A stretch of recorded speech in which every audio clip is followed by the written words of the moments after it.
Quest 12. I am so sorry. What the Oh. fuck? My PC just fucking cocked. I don't know why, but my audio engine just decided, yeah, no, I'm not gonna run now. So I'm there trying to fix the audio settings, and for it's picking it up on Windows side, but the software was like, nah, it's not there, mate. It's not there. Sorry. Get fucked. Now, is everything running? All right, looks like everything's running. Jesus fucking Christ. Sorry about that. So, yes, you were enjoying Orville. Oh my God. Yes. You went on, you probably finished your thought process. Now, so Zesty and Impulsive and I are now talking through the Atlas games. So Zesty is playing Fire Emblem, Three Houses, and we got onto the conversation of Persona. Then we got onto the conversation of Metaphor, Refantasio, and now I'm talking about Dragon Quest 12 because I was talking about how it's fantastic how games like Metaphor is still talked about as if it came out yesterday, but it's a game that came out 2 years ago. And it feels like that is such a great way for games to still stay so relevant and have such an impact that a game could come out years ago but still feel like, didn't that game just come out yesterday? It's like, no, that's how good this game is. And I was talking about Baldur's Gate 3, Clair Obscur. Baldur's Gate 3 came out in August of 2023. We're 3 years on, and that game is still, to this day, such an impact. So it's just really impressive. Do you want to add the stream share? Oh, yes. Yeah. No. Sorry about that. No, you're absolutely fine. I am really shitty about that. Because when stuff like that happens, I kind of go, is that going to happen again? Or is that just like a one-off? These things, unfortunately, happen. Yeah. This is weird. It's like I either touched something on my microphone that I probably shouldn't have, and everything just went, and just shit itself. No. Okay. Accept. You've been invited. Where's the window? Is that? Yeah, I know. I think you've just invited me to your. Oh, accept. Notified. There we go. Cheapers. Join call. And start streaming together. There we go. Nice. Sorry about that, Impulsive. So let's get into what we've been playing. Oh boy. So, I have been streaming Mass Effect. Mm-hmm. So I've continued that. Fuck the main story. I've just been doing everything else. I'm just going to different systems and just doing side missions. Every time one pops up, I'm like, well, I might as well do it. Like, I'm cleaning out my assignments list. Yep. Am I playing it wrong? Maybe. Should I be doing the side missions, doing the main missions before I do the side missions? Who the fuck knows? I don't know. But I'm just cleaning it out. I'm just going to different systems where an assignment is, and I'm like, okay, so I can land here. Let's look at all the other planets. I read all their interesting facts. I'll survey. I'm collecting shit. I'll then land, explore as much as I can because, I don't want to spend too much time on a planet. Yeah. Like, I don't want to drive around looking for all the minerals. Mm-hmm. And if for whatever reason there's, I'll do a quick exploration, I'll do the side mission, and then I'm like, okay, cool, I'm done with this system. Let's go to the next. Yep. And I messaged you holy shit, this game does such a good job in giving you a sense of progression by Yep. just purely exploring. Yes. And it's so fucking rewarding because the game wants you to go somewhere. Hey, Commander, I have someone from the Alliance on comms. Bring him up, Joker. And hey, Commander Shepard, there's a gunfire happening on this planet. One of our Alliance members has been attacked. And it's like, sweet. Okay. Let's fucking suss it out. And then I'm just exploring and getting more stuff. Yeah. Play it how you want. People will always have varying opinions on how to play, but if you like how you're playing now, I say stick with it. Thank you, Zesty. I will. I like it because then it kind of just feels like the world, the expansive universe that they've given you feels bigger. There's so much that I'm doing on my way to the main mission. Yep. So I'm liking that. Though, granted, one is like a Geth attack. I probably should do that. And it you know what? I'm loving it. The game, the amount of times this week after streaming, I'm like, I could just maybe just play by myself. Yeah. I'm like, no, don't stream it, because when you play by yourself, you will fucking finish the game. So I'm really enjoying it, and I think that is just I'm really enjoying the game. And it doesn't help that I'm now like balls deep in sci-fi. Yeah, it's what I was going to point out. The fact that I think ever since you started watching Picard, everything has just been sci-fi for you. So I just went, okay, well, you're watching Picard, you're kind of in this mindset. Let's see if you're going to enjoy a game that's very much heavily inspired around Star Trek and a bit of Star Wars, I'd also say. So I thought, this is going to be perfect. And you've clicked with it. Awesome. And then the other thing that obviously I sent you your way was, hey, have you, actually watched Orville? Because Orville is like another extension of Star Trek. Just, McFarlane's kind of version of it. So, yeah, I love the fact that you're kind of in this space and this mindset. This is kind of where your head's at, which is cool. I think that's where you'll get excited when you're seeing some of the stuff coming out for Exodus, because they showed off like another little tidbit of gameplay, which was like, fucking hell, can you just show us the goddamn game, like proper, none of this small form shit. Give me your fucking playthrough. Give me your, but they're obviously saving it for the Summer Games Fest. I guarantee you they're going to have like a proper trailer. So. They're going to have like all the tidbits of some storytelling, or they'll have a section of the mission or a game of the games. Because Exodus is the spiritual successor of Mass Effect. Well, yeah, so it's one of, I forgot who it was, but it was one of the main developers who was part of the BioWare team. Yep. I just don't remember who it was. That's how I'm playing Poker Pier at the moment, essentially. Taking my time to complete the story by staying busy with all the side stuff. Oh my god, Zesty. So I finished the story because I really just wanted to get my favorite Pokemon that I couldn't get during the story. That game just keeps going. It is so much fun.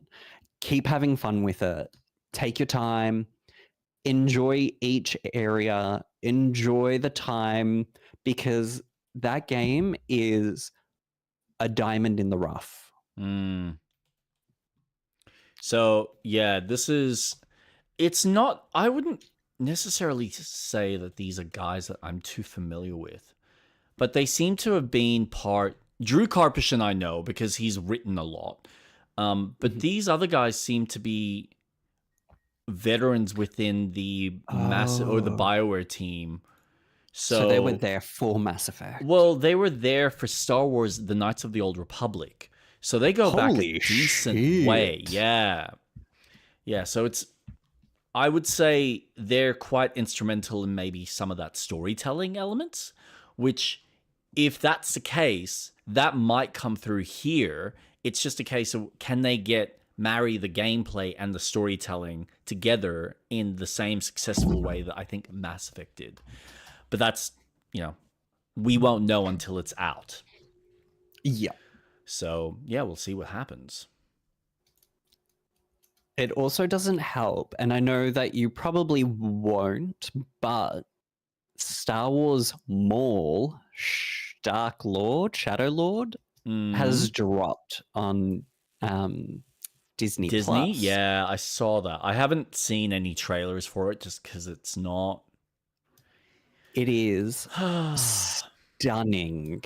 Mm, So what they've done is a mix of 3D animation with painted backgrounds, and yep. it is it's set on Coruscant. Mm-hmm. And surprise, surprise, Coruscant is one of my all-time favorite places in any fictional story. I fucking love Coruscant. Yep. Give me a metropolis and I'm all yours. And just how they've designed the backgrounds where it's this dripping art style, and then you've got a really beautiful fleshed out animation of the characters that don't feel so out of place. Yep. It just the first 2 episodes, I don't think I blinked. I absorbed that shit so much. It's really, really beautiful. The story is really nice as well. I get that there's okay. With me and Star Wars, I love that they're filling in so many of the blanks between the time, because there's a substantial jump in time between the episodes and parts of the universal galaxy. And this story is set between 3 and 4. And it's just such a nice story because you're looking at a mobster story. And it is so refreshing. You're seeing drug deals, you're seeing different factions dealing with each other. It's so nice. And that also links to me watching Daredevil, which is very much that. It's I'm very much in a sci-fi mood, which leads me to, which I'll talk about more later, but Starfield. I have also been playing some. I've started a new game. Wow. Just so then I could experience from the ground up the new update. All the changes. Yep. Good. Nothing that's happened so far, because I've just got to New Atlantis. Okay. Has Still felt very substantially different. Yep. It has it. If anything, it feels very much more playable than what it was back when I first played it, because my PC was running Starfield at a very low frame rate. Yep. Now it's consistently 55 plus. And I'm like, okay, this is nice. This is great. So so far, it has been nice to play. Yep.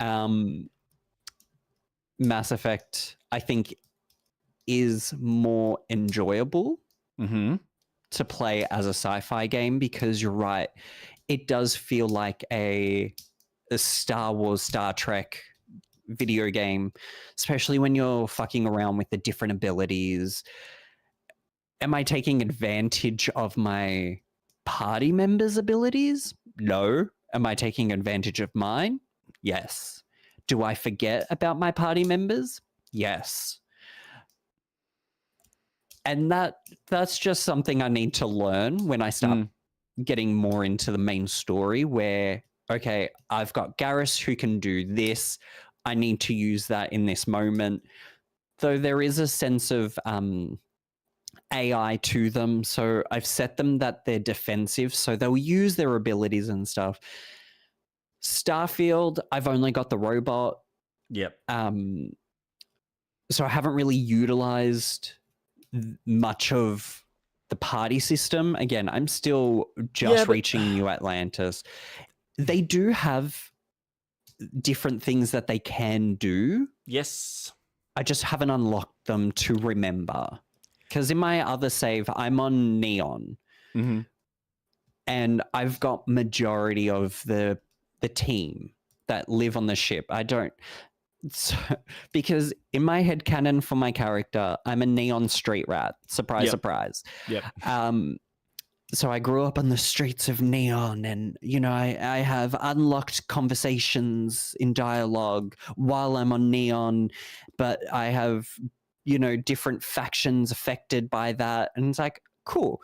So when I'm on Neon, none of my party's with me because I don't want them involved with the life that I grew up on. Yep. So when I'm doing the missions there, it feels very much like, oh, it's just me. It's just Atlas. I'm dealing with this shit. So I haven't really played with their specifics. But this time around, I'll focus more on experiencing a lot more of the other planets' missions and having that party with me while I'm playing and actually utilizing them. Because I feel that in Mass Effect, I want the characters with me. There's at no point do I want to go onto a planet and not choose like Garrus and Tali, who are exclusively my team. Whereas in Starfield, what I remember of playing, I'm like, you guys can stay on the ship. Like, I don't think you add anything to my experience. I do believe that the updates since I've played have enhanced them a bit more, but I haven't gotten too far in. I want to play a bit more. I've just wanted to play other games. But I'll talk about Starfield more as you go through. Yeah. But before you continue, no, just with Starfield's an interesting beast because I think at the end of the day, Bethesda's always they've always been better at creating spaces to explore and a freedom to level up your character on whatever play style that you choose to play. So whether you want to be more of a rogue or a thief or a magician, or I mean, in this it's not necessarily magic, but it is sort of, it's space magic. Yeah, it is. And then whether you want, what type of weaponry you want to be specialized in, whether it's pistols, fucking lasers, God knows, snipers, shotguns, whatever it may be. There's a lot of flexibility in kind of min-maxing and creating your own custom character, but also giving you the ability to become godlike in everything if you want to spend the time and do all of that, which has always been fun. I will say this game has probably got the best characters that any Bethesda game has ever created as far as companions go, but it doesn't compare to what BioWare created with Mass Effect, because there's 100%. I think there's something about the world building to begin with, as well as the various alien factions, and I think that's what makes it interesting. All the characters in Starfield are all just human. They're various types of humans, whether it's, well, here's a human that is, has this background where she lost a sister out in space or lost some sort of family member. and she's going back to one of those locations. You have another character that used to be kind of like a cowboy slash what are they called? Fucking a sheriff, like a police officer in the kind of world, and then another character that's got some sciencey type background, and so on and so forth. But they're all just humans, as opposed to Mass Effect, where you're dealing with races, and now you're dealing with all the different various racism that exists amongst themselves, with the history that the races then have amongst each other, and how they all treat each other, how they all look at each other. So when you've got them all on the ship and you're dealing with them and you're learning about them and you're learning about the history, or you're learning about all the things that they had to overcome and deal with, there's a lot more nuance and depth. And so you do feel far more connected, especially when you spend so much time with them. And then each of them have typically, not so much in the first game, but in the second and the third, they have their own quests associated with their character, so that you are helping them better themselves, and you're helping yourself by learning about them, by learning about what makes them tick and what drives them. So I just find the focus on storytelling and characters is far more enriched in Mass Effect than what Bethesda's ever even come close to. But I think it's just a difference in focus. And that's not to say that they're not trying. They've just never, I think, committed the same way. And I think this is probably where people have a better association with Elder Scrolls and even Fallout, because at least Fallout has some of those different factions. And so does, what's it called? Elder Scrolls, where you've got the different races. So you can kind of play with that a little bit more. But even then, I don't think they've ever really quite nailed interesting characters that you kind of go, man, he's so fucking memorable. I want to spend more time with that character, or I want him in my party, or I want to be around them. So it's one of those things that maybe one day, when Elder Scrolls 6 finally comes out, maybe they'll fucking nail it. I doubt it. I think you've touched upon something that I've had a feeling about. You're right. Starfield is just human. No matter where you go. Sure, there is organic life in a planet that is, it's a monster. I have to kill it because it's going to kill me. But there's no intelligent alien life. You've either got humans or AI robots, and that's it.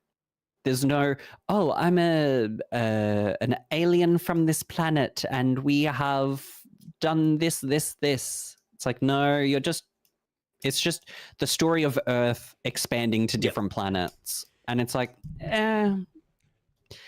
It's funny because go on. You finish your thought. No, I was going to say that the crew that you have feels like it's missing that sense of difference. Yeah. Because everyone is like, I'm human, I'm mortal, I also came from Earth, or I lived on a colony planet that humans took. And it's like, that's how humans work. We colonize, unfortunately. And it misses what Mass Effect has, where Mass Effect does feel like a closer Star Trek feeling, where you've got a crew of such different, you've got a mix of humans, the Turians, oh my gosh, what's Rex? Rex is I'm thinking Solarian, but that's I can't even think of the fucking name. Not a Borg. No, god damn it. I can't even think of it myself. Rex, he is Mass Effect. Krogan.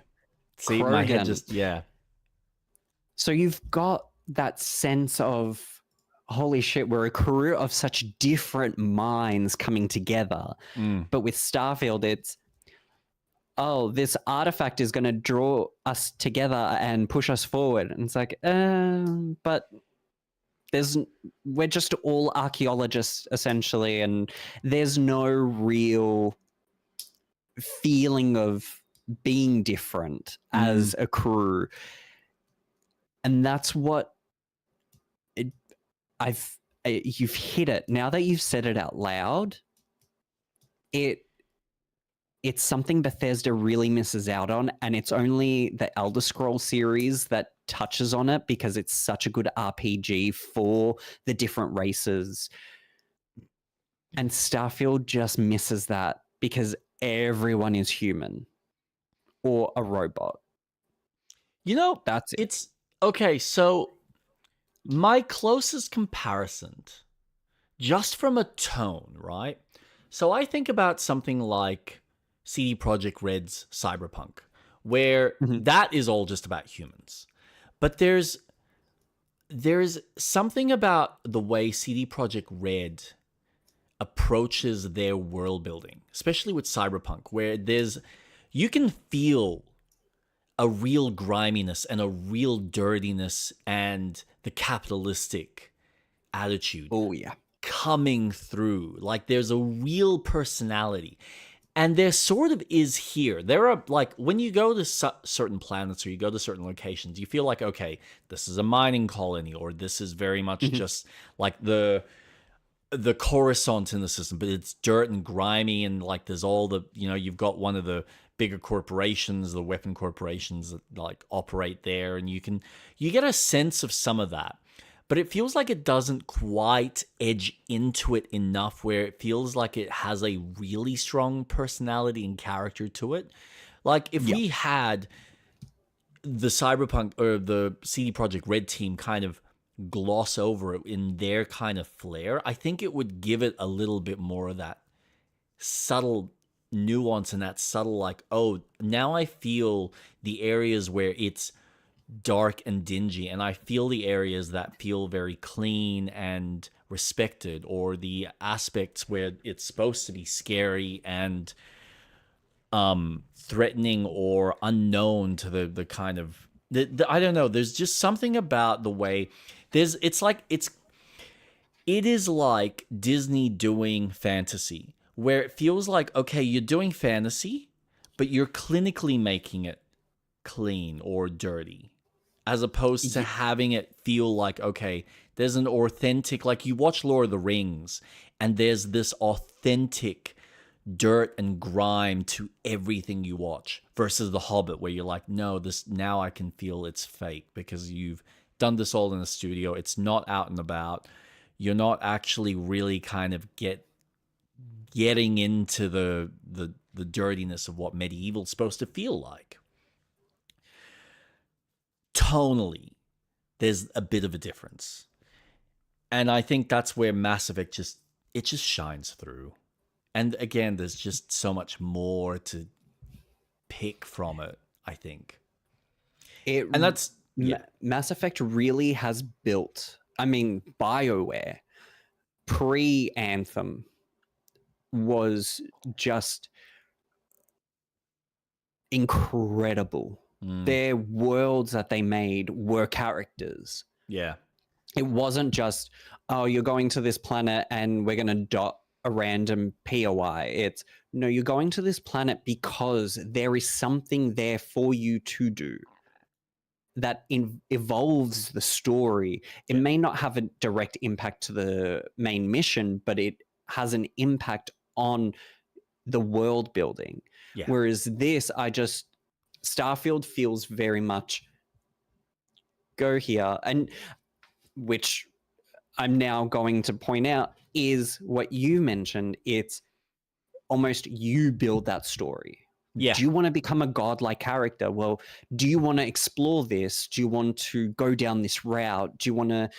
It's more of a playground, and they just give you the set pieces. So if you want to experience it, then that's your choice to in this playthrough. You've hit the nail on the head. It is very much geared towards you're the centerpiece, and it's how do you affect the world, as opposed to how is the world affecting you, and then you're affecting it.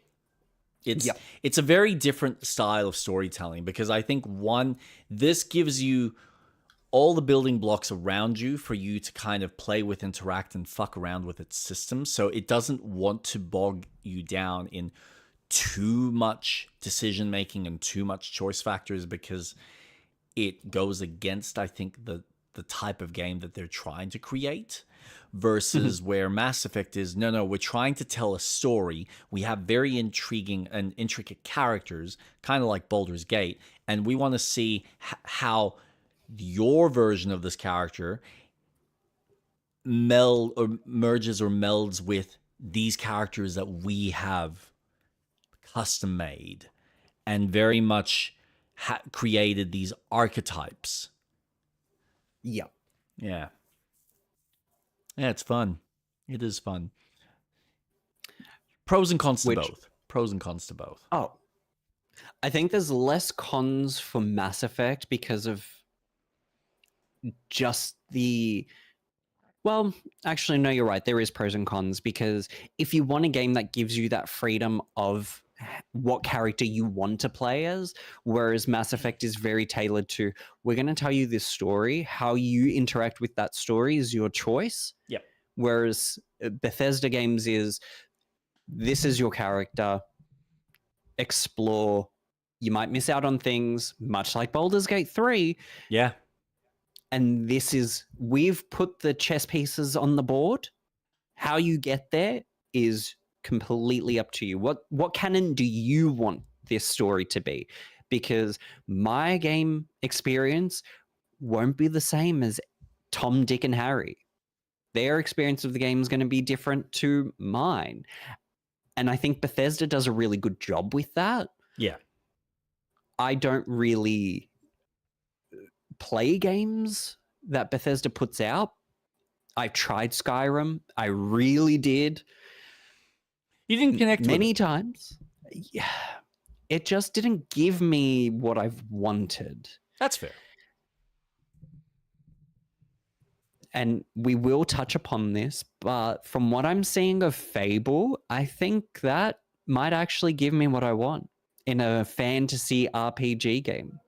But I want to talk about that in the pod because that the stuff that I'm seeing that they're putting out, I'm like, oh, sign me up. Yeah. So I've been playing Mass Effect, playing Starfield, because I'm in such a sci-fi mood. I've also been playing Jack 3, which I shouldn't be because I want to stream that. Okay, that's fair. That's fair. But just being able to play it, I love it. It is so good.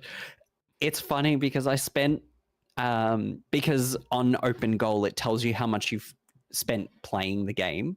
And I've spent 3 hours and I'm like, wow, I'm already like halfway through the game. I forgot that you've got like that patched version that's obviously been improved. I'm assuming that's what you're playing, unless you're playing an older version. So it's the PlayStation 2 version of the game. Yep. Because that is what the engine runs off, yes. Yeah. And they're doing works on it in the back end to make it more modernized. Yep. But it's just so good. I'm playing with the Switch 2 Pro controller. I'm adding in little mods here and there just to fuck around with shit. There's a texture mod that I've applied to both Jack 2 and 3. But I'm just playing and it's so funny. It's like I'm back to being when I was younger playing it. I'm like, oh, yep, I've got to go here, here, here, here. I'm getting all the secrets. I've already got 50 of the secret eggs, precursor orbs. So then I can unlock some of the cheats when I can unlock them. Yeah. So I'm like already going through things. I'm already finding there's in the I forget the town, not Haven City, but the wasteland. When you're in the main hub area, there's ways to get on top of the roofs without needing the hoverboard. Yep. And instinctively, I'm like, hop, hop, hop. Okay, yep, got these orbs. Yep, okay, cool. Let's go to this area. Yep, I'm doing this. So it's just so much fun. I know Jak 3 is maybe not as favored because of the development and everything. And I get it. People are astounded that people have actually finished it because I'm on the Jack and Dexter subreddit. I don't post or anything. I lurk. I don't fucking post on Reddit. But how everyone's like, you can't finish Jak 3. And I'm like, are you kidding me? As soon as I finish the game, I'm starting a new game and playing that shit again. I do a marathon of finishing that game. I love it. So I'm so happy that there's a team of people that are taking their free time and putting the love and attention, because that game trilogy, though I don't like 1 as much because I think it's too childish, 2 and 3 just went, right, you're an adult. Yep. We're maturing this story. The gameplay is going to take aspects of the original game, but now we're going to give you guns and we're going to give it open world. And it's like, fuck yes. Fuck yes. So I've been playing that. I've been playing Pokepedia. But now I'm like in a rut because now my brain's like, I need to move things to my island that I'm trying to build, and what do I do? So I'm kind of just like running around and then slowly putting blocks down, and like, I'm going to stop because I will crash and never touch it. So I'm trying to organize. So where because I've built the apartment complex. Now I want to do a cafe. I want to do a beach area. So I've got my water Pokemon there. I want to do a library so I can put some of my ghost Pokemon in there. It all also comes down to I need recipes. So I'm playing it much slower than what I did before, where I just played the game. But after the stream on Saturday, I messaged you and I have accomplished a complete Pokedex in Pokemon Home. And I have unlocked the shiny Magerna. Oh, no, she's not shiny, sorry. She is the Pokeball version. Yep. And now she's sitting in Pokemon ZA where I can Mega Evolve her. And I was like, wow, I spent hours trying to get this shit. Way too long. But I've done it, and I feel accomplished that I've completed that Pokedex. Yep. I only needed 1 to 190 to get it done. Just so you know, when you texted me that and I was reading it, I was at Jason's place, and he's like, yeah, tell your friend to go fuck himself because I really want to play this game and I can't. And I am annoyed that he's done it and I can't. And I'm like, okay, someone's a bit salty. Never mind. I love it. Good. But it's one of those, it's almost bragging rights. Yeah, absolutely. That I've done it. It's nothing. So I've done everything in Pokemon Legends ZA. I've completed the Pokedex for both the base game as well as the DLC. I've installed Pokemon Champions, and I played that this morning.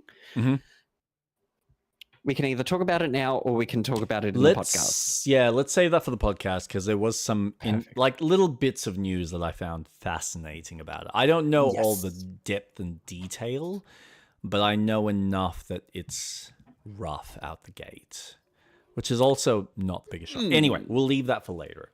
Okay. But other than that,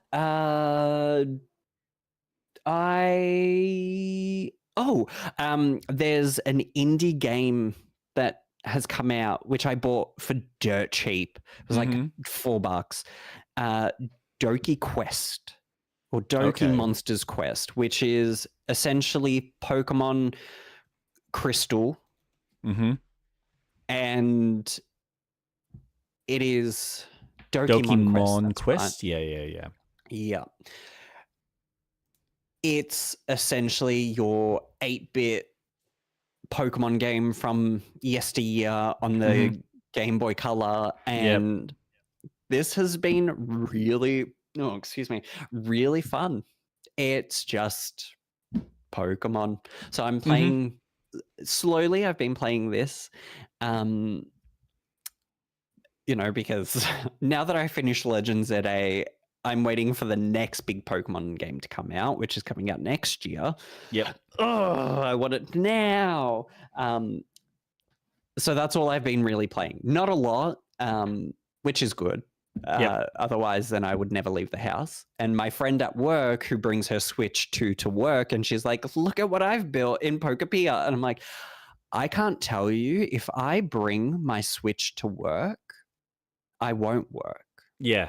I can assure you I will be just playing Pokepia. That I'm not bringing it. So yeah, that's my week of gaming. What have you been playing? I've only got 2. Obviously, I'm still going through Crimson Desert, and I'm going to be at that for, I think, quite some time. I'll try not to chew people's ears off because, it's obviously... everyone's quite familiar with it. Everyone knows how it's all going. They've already announced that they're adding in a few... oh, their roadmap bits and pieces. Yeah. Well, I wouldn't say it's huge, but they are clearly looking at wanting to expand and add stuff. So they're adding ways for people to replay bosses. So they're doing like the replay boss matches. They're doing stuff where I think the areas that you've liberated are going to be essentially the enemies will kind of come back. Because, of course, one of the big complaints in this game or in this community for this game is the fact that when you go through the game, you don't get any of those enemies returned. So once you've cleaned out an area, that's it. It is dead empty. Yeah, so... and I can understand that. I can understand that people kind of want to be exploring some of those older places, or they want to be able to test out some of their gear or grind for materials, whatever it may be, and you've got nothing. You've got nothing to play with because you've essentially killed everything. And it also makes it hard when you're maybe trying to get those last few achievements and there's no one there to attack or kill. So it does make it frustrating, does make it a little bit more interesting for some players. I haven't really gotten to that stage because, again, the game is already so large. I'm just going through, chipping away at little side quests. I've continued through some of the main questing, which the main quest is okay. Some of the side quests, I will admit, on people's opinions of it, that they're very much rudimentary in their MMO stylings. And so much so that you complete them, and I'm really just completing them for the bag space, but my brain just turns off and I go, I don't connect with any of this. There's no real attention to the characters that I'm actually meeting and I'm supposed to be engaging with, and it's just, oh, I need some advertising done for myself, or could you go out and you do that and you come back, it's like, oh, thank you, and that's it. And it's just like, you're missing something.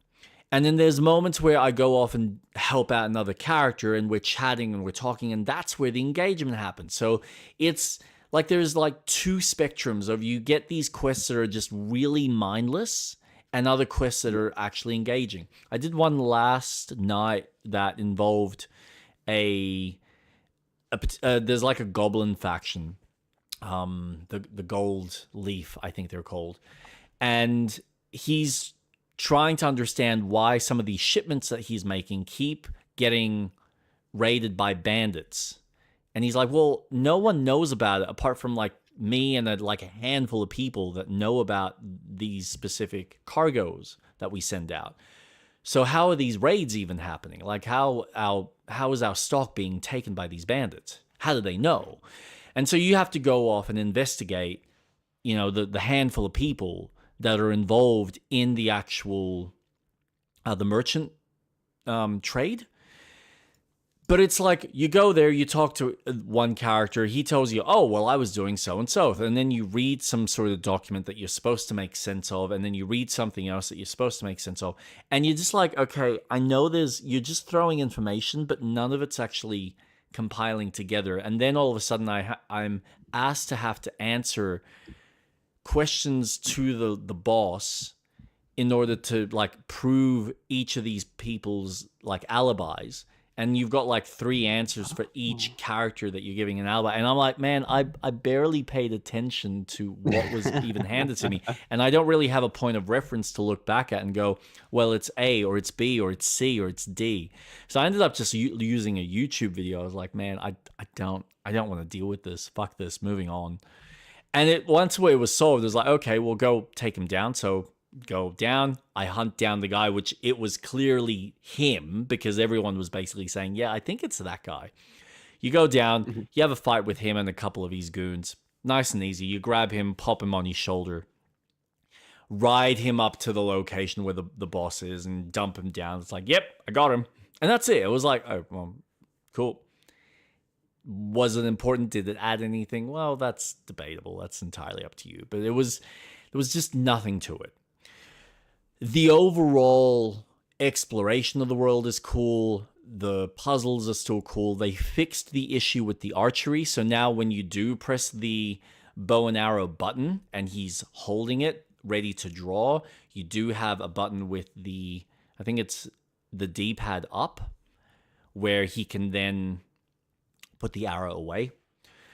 So they're obviously fixing all of the little fucking pain points of the game. And it's coming together really nicely. I had one person point out a small little tip on how to grab people a little bit easier. So as opposed to doing this roll, then pressing, triangle circle to do a grab and tackle enemies if you want to like tie them up. A guy on YouTube is like, no, just duck down and then press the button. And it was a case of, okay, cool. If I just duck and then tap it, tap the 2 buttons together, he will go off and just tackle them, and then you can tie them or you can punch them or you can do whatever you want at that point. So yeah, overall, really good experience. Loving it. I am starting to see some of the quest structures that I just go, this is weak. I can see how this could be improved, and maybe they will, maybe they won't. I don't fucking know. But the overall exploration, the combat, like I did a sequence where, okay, this is where, from the main story perspective, it is actually really intriguing, and I honestly felt like I was watching an anime. Because I go off to find one of the Grey Wardens that I've heard about. Because I'm essentially now going off like a fucking Pokemon trainer. I need to collect all the Grey Mains or the Grey Wardens. Gotta catch them all and bring them back to my base. And so I've gone off to find 1 or 2 of them, and they're dealing with this particular character he's like a ghost entity that's a memory of this lord's son, like a bastard kid, that he didn't want anything to do with him. So he basically shunned him. And somehow the memory, or his like embodiment or soul, had been possessed by a devil or something. So now the entity has gone and and essentially killed his father. And so you chase this thing, you save your companions, and you chase this thing up the hill, dealing with these fucking totem shrines that you have to destroy because he's now releasing these things onto you. I get up the hill, and then you fight him in like this hayfield. And it's just beautiful. It's breathtaking. The kind of push and pull of him kind of disappearing and reappearing, and then he multiplies himself like 6 times and he's running around you in circles while he's like jumping off of himself. So it's something like out of fucking Naruto. Really well put together, really well constructed. it blends in between you jumping into the combat and playing it yourself to then being a cutscene to then playing out the second phase where you actually play it out, and then there's another cutscene. And then he disappears. And then I kind of traverse up the mountain. Didn't have to. Had nothing to do with the quest. But because there was already a bounty that I was chasing up in this little town up in the mountains, I decided to go there. And lo and behold, I find this small little hut with all of these masks of this character. And I go outside and there's one of these villagers that's telling me, yeah, it belonged to this particular person that had this really bad life. And I'm like, that's creepy and fucking cool. So you get these really cool in-game story moments that you go, you thought about this. This was off the beaten path, but you added it in as a world-building mechanic to add to something that is just tangential to what I'm meant to be doing, what my main quest, which is just at the moment, rebuild my faction, get all my guys and my group together so that we can rebuild ourselves and go take down the enemy that, separated us in the first place. But while I'm here, I'm also helping the townspeople. I'm helping learning about the world and the people and its inhabitants. There was a section that I went to where I needed to get a bounty in the forest. But as I'm trying to get through the forest, I suddenly get shot in the neck and I just faint. And there's a couple of these like fairy kids that are like looking at me go, oh shit. So they've taken me away. I wake up and I find out that they're essentially like just fucking around in this little forest, but I need to help one of them so that I can get through and go into their little village, which is where my bounty is. But until then, every time I walk through this fucking forest, I keep getting fucking like sniped by them and get put to sleep. Oh my gosh. So it's really cool when they nail some of the world building and the story elements. But then you get some of these other quests that are like menial fucking like, oh my god, just why does it have to be these types of quests for fucking bags? Just fucking shoot me already. There's nothing that you're actually teaching me. Like the first couple of times you're like, all right, you're teaching me how to cook. You're teaching me how to make a sword. You're teaching me this. You're teaching me that. And now it's just like, oh no, I just need you to go and pick up one of these items and then come back and give it to me. And here's 3 bag slots. And I go, okay, no worries. So, yeah. Overall, I'm enjoying the moment-to-moment experience, but I can see the pain points that people have and why people, after so many hours, are just like, I don't want to do this anymore. And the fact that I think it does keep adding, like I know that I still have more and more systems that I need to find and need to unlock, but until I get through that main campaign or get up to a point in the main campaign where I can do that, I'm not going to have access to it. So I've only just gotten access to the camp and learned how to kind of do some of the basic management where I can send my guys off and do missions.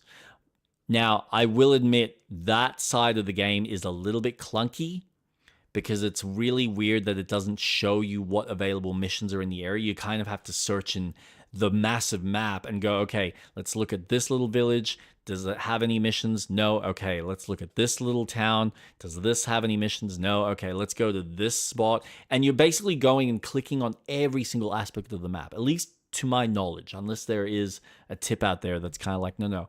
Click on this. Here's a list of all the missions that are available. Pick the one you want. Go.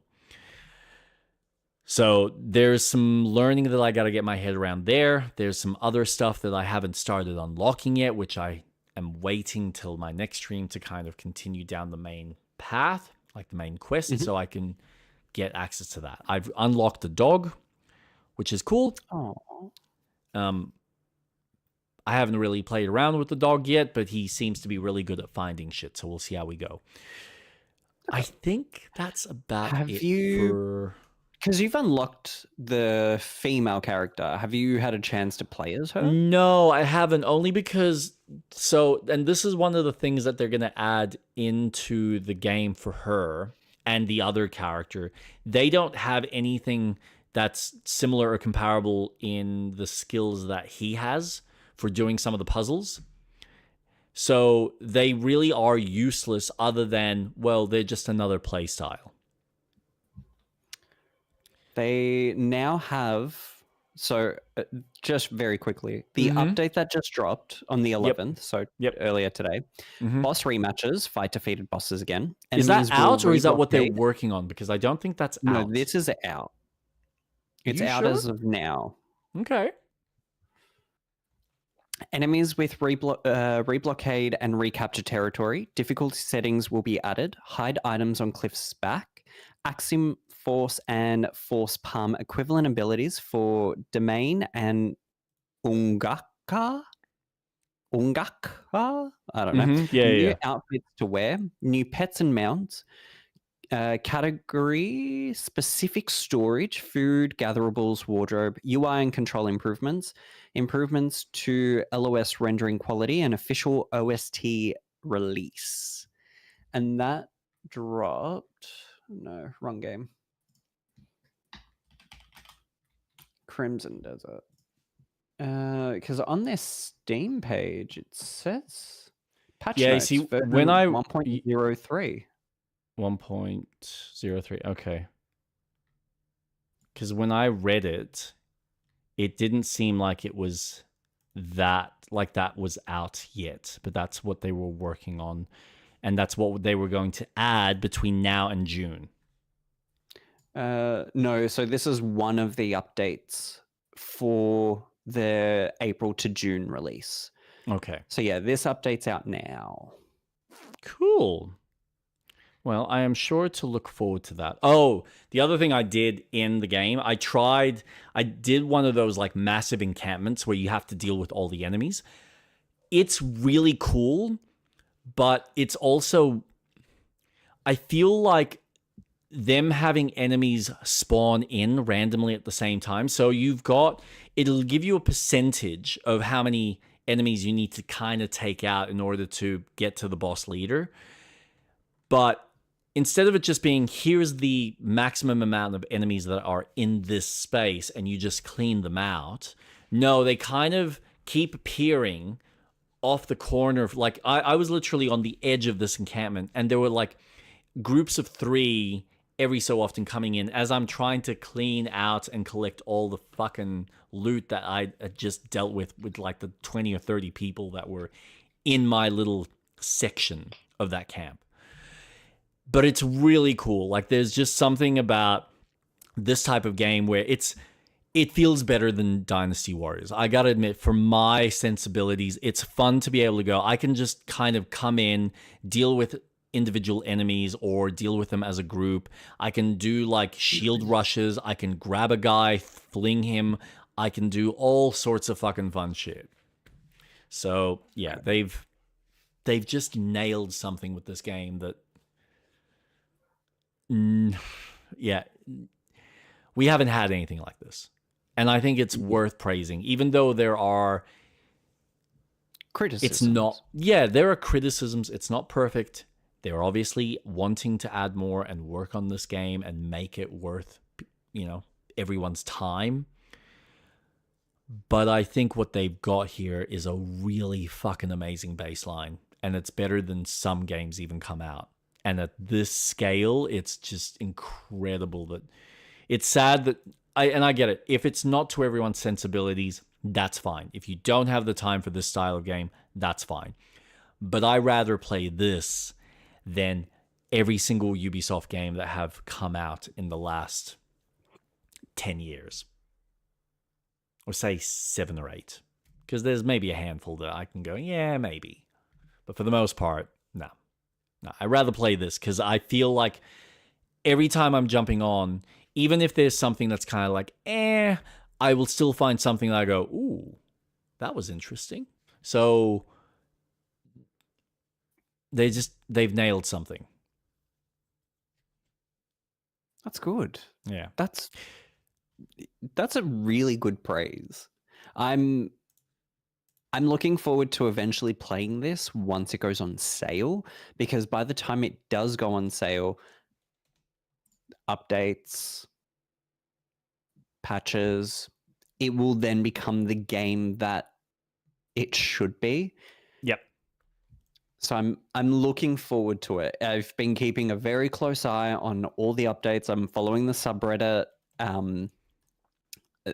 Not that I'm getting much because people are still in the starting area, so I'm not getting a lot of like outer spoilers or anything. Yeah. But much like Grim Dawn, I feel like they've created this huge world that they can go, you know what? We can do an update that can specify in this area specifically. So I'm really excited to see where the game goes.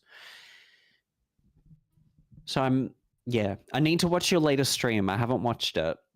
Yeah, check it out. I think there's a lot in there in the later stream that showcases a little bit more. There's like a section that I was going up the hill when I was chasing that spirit guy, and I'm looking down and there's like the pirate ship in the ocean. And I'm like, fuck, that looks awesome. Like there are just these really cool, breathtaking moments, these fun little moments. I was going through a house that, like, part of the mission, you go into this house, you're investigating, you're trying to see what's going on, and I'm trying to uncover a particular room. The game is telling me there's an item in this specific location of the house, of this double-story mansion. I don't know where it is. I'm going outside, I'm going inside. I'm like, where the fuck is it? And I go into one of these rooms and I realize, wait a second. There was a window on the other side. Where's the window? There's a hidden room. Where the fuck's this hidden room? And lo and behold, I've gone into the main, like the study, that like this particular lord's study. And I had unlocked and found 2 of these swords. And I'm like, okay, well, these are weird. Found out that those swords go into the mantelpiece of this fireplace and unlock a little library, like this little shelf. And then it leads down into this little sciencey lab that he's got, with another door that was locked off that I couldn't open because I'm like, oh, well, either that's locked permanently or I need a key or something, but I don't have the key. So I'm moving on with the quest. And the quest was like, go through here and then jump out the window and follow the trail to see where your culprit's gone, because he's just fucking done bloody murder through this whole section, through this mansion. But it was something so small. They didn't have to do that, but they went the extra step to give a player something more to do on the way to complete the main quest. And I thought the fact that you added that extra time, as well as detailed the environment inside, that I'm exploring this space, fuck me. It's really impressive. So yeah, so far, you know how you get some of these games that when you're going into environments, you feel like, oh, it's the same. I've walked into this building, it looks the same as that. I haven't had that feeling yet.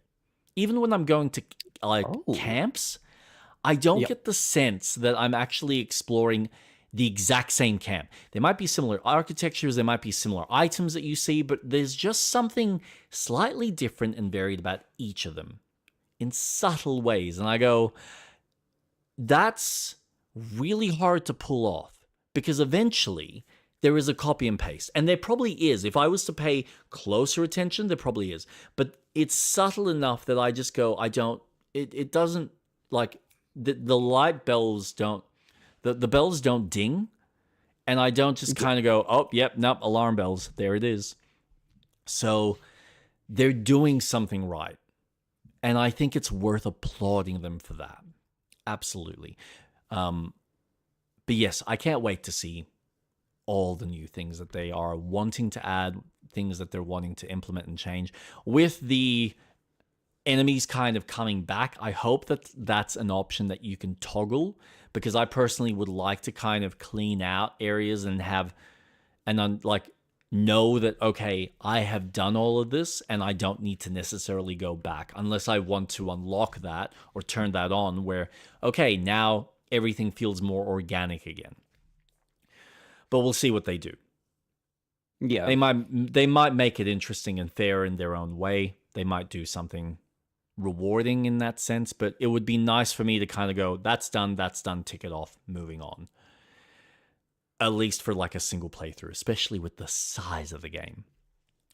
Oh boy. But before we get into our gaming, because I'm sure Impulsive is sitting there twitching going, it's fucking 9:15, how come you haven't? Anyway, the last game I played, this will be a short one, is this got announced in the Triple I initiative, which we will talk about later. But Final Sentence is a typing game that came out recently. It's a battle royale typing game. What? It's like, it's $12. I think it's $12. I picked it up fucking dirt cheap. But essentially, you load in to a map. Everyone's seated at like a typewriter, as you can see here in the trailer. That's pretty gruesome and gory. And you're given stuff to type. And every time you make a mistake, it gives you a tick. If you get, or like a cross. If you get 3 crosses, the guard who's got his little revolver, who's playing with it in front of you, will like spin it and pull the gun on you, and it's kind of a 1 in 6 chance whether the bullets Russian in that roulette. specific yeah, essentially. Yeah. And if it's not, awesome. You get another try, keep typing. And the whole objective is you are trying to beat all the other players through this whole typing exercise. It's really cool. It's the way it plays, and like you've got customization, so you can actually create your own custom matches. You can customize whether when you're doing the touch typing, how pedantic it is about things like capitals or not, or punctuation or not.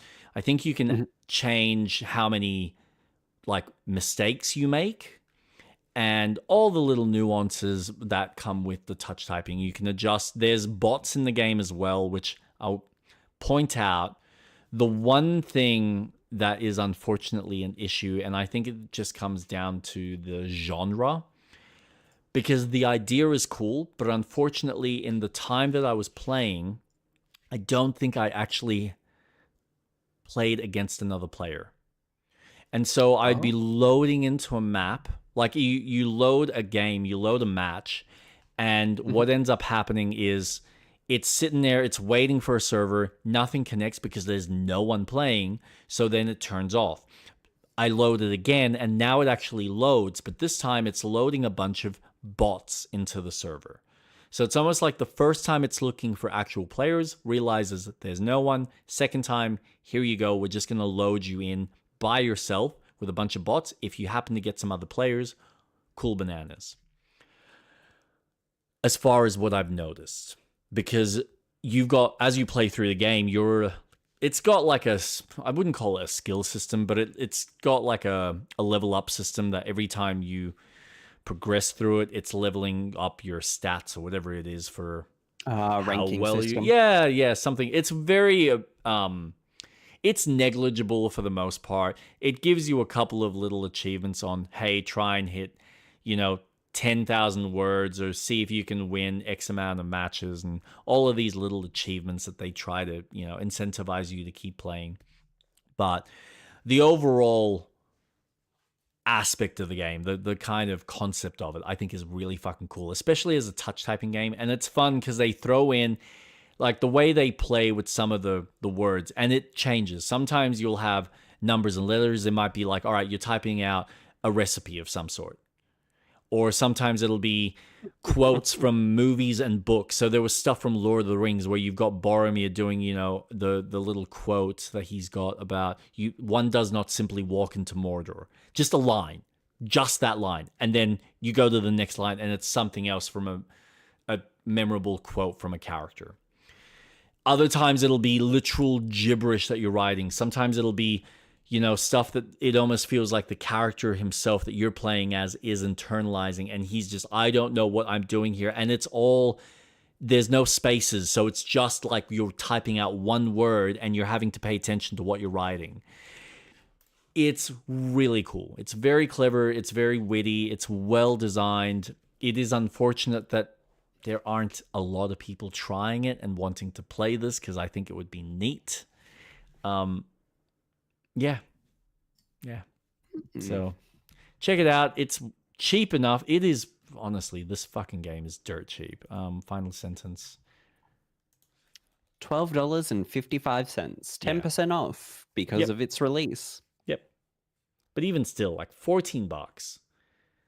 And there hasn't, like you can see, there hasn't been too many. It's very positive. People love it. But there's just 224 people giving it a thumbs up. That's not a lot. In the grand scheme of things, that's very small for this style of game. But again, it's touch typing. God forbid people actually learn touch typing. And I will say that's probably the one thing about the game that probably makes it a little bit more intimidating for most people. Unless you've got, like, I'm not an amazing touch typer, but I have developed enough confidence that I can kind of get through about 2 stages out of 4 before I lose. And that's to an AI, like to the bot playing on, I think it's like a medium difficulty. So, and again, you can customize it. I set it to easy. I was playing around with the custom match just to see how, like, some of the tweaks that you can do. So I made the bot super easy, and obviously I was like, yep, cool. I'm actually typing faster than the easiest bot. Makes sense. Perfectly fine. It's like they've designed the easy bot to kind of be like 1 letter at a time type of deal. Yeah. But I will say, if you're wanting to get into this, you may want to have some level of confidence with touch typing. If you want to do it with single, like 1 stroke at a time, that's fine. You are probably going to fail many, many times because there is, I think, an organic or like a realistic speed that it's basing its winning parameters on. And then, unfortunately, if you get anyone that has real experience touch typing, you're going to get fucking thrashed. So, but I will say, that said, there are people that are really good at touch typing that don't have the accuracy. And that's the one thing that this game really focuses on. Because if you get 3 strikes, like, it's a single wrong keystroke is a strike. So it is just as important to be accurate at your typing, not about being super fast. So if you can be like slow and smooth and pay attention to what you're typing, you may actually have a better chance of winning against someone who's super fast and is like making, like, I reckon someone like Kate would keep getting the fucking trigger thrown in her face because she would make 1 keystroke. And this is the fun part. You get 1 wrong and you have to start the sentence again. Oh. Yeah. And so you have to do, I think it's usually like 5 sentences before it goes to round 2. And when you get to the next round, it resets your mistakes. So if you've gotten like 2 out of 3 mistakes in the 5 sentences, clears it, you start back to 0. But obviously, if you've made a mistake within that time, if you get a mistake during a sentence, you start that sentence again. So there's like little challenging moments to it. But it rewards you for accuracy more than speed. Like, speed's a part of it, but it gives you 4, like, this is the thing. They give you a 4-minute timer to write the 5 sentences or the paragraph that you're dealing with or the section that you're dealing with. 4 minutes is a long time that even someone doing a letter at a time will probably be perfectly fine, provided you're accurate and you don't fuck up any of the letters. But I can imagine someone who's going really fast doing a single mistake and having to start a sentence. It would be like, like I had that a few times last night where I'm like trying, and this is the thing. On a normal keyboard, it's fine. On a laptop keyboard, it's fucking painful because the keys just don't stand out. They don't feel like you can actually get a gauge of where your fingers need to be for any particular letter or punctuation. So I would be making the stupidest mistakes, and I'm like, fuck, and he's pointing the gun, click, all right, let me fucking write the sentence again. And then you fuck up again, and you start again, and you're like, But again, you can customize all of those particular settings. So if you don't want to restart the sentence and continue, if you want X amount of mistakes, you can do all of that in the game. So yeah, that's fun, cheap enough. If you like a bit of touch typing and a gamified version of it, I think it's a really cool one to suss out. Well, I've just installed it. Very nice. And then we can probably even play against each other. Yes, we can. Oof. Nice. Fun? I like a creative take on games like that. That's why I like the indie scene so much, because they're pushing these different style mechanics and gamifying it, and it's creative. I love that. And it's a good take on Battle Royale, which we will talk about in the podcast, because there's some things shifting with Battle Royale, one in particular. Okay. But shall we continue do some Baldur's Gate? Yes. Let's get into it. Finally. I know. Pulsive's like, oh, for fuck's sake, are they done ranting? God, they just won't shut up. Impulsive is beer. Ultra Instinct Luffy. So good. I love that emote. All right. Why the fuck is it coming out of the speakers? Good Lord, finally. Alrighty then. Let's change that to this. Actually. Motion. And sit comfortably in my chair. Oh, yeah. Oh, there is a controller that I wanted to check out that I heard about today. What was it called? The Vader 4? Vader 5. Vader 5. This must be it. Man, that's not a bad price. I think this is it.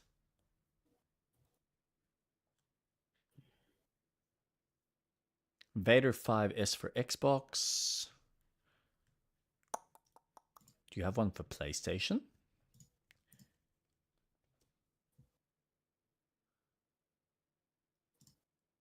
Force adapt triggers. This does look like a cool controller. But my question is, do you have one?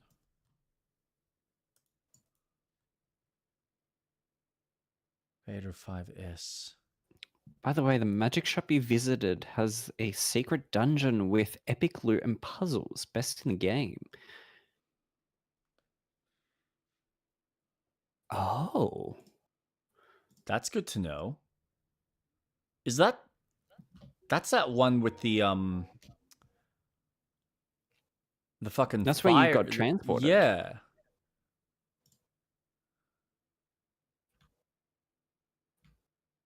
Oh, that is a nice controller. So wait. PC controller. Android TV. Okay. So they don't actually have for Xbox and PlayStation. That sucks. I want this, but I want a PlayStation version. God damn. That will be something to keep an eye out for.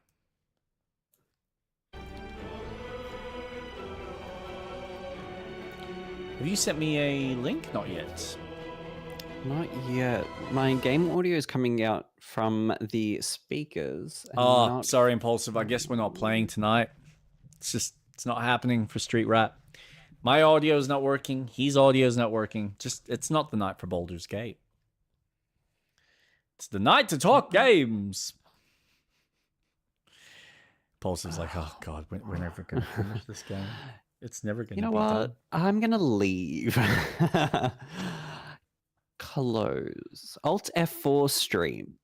You know, Impulsive, I would love nothing more than to finish this game tonight. That's not going to happen. Output.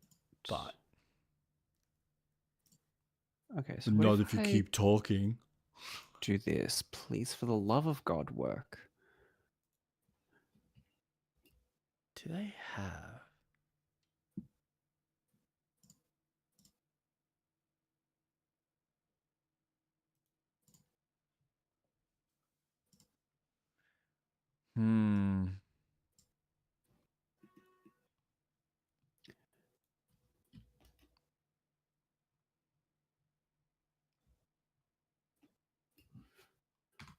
Oh.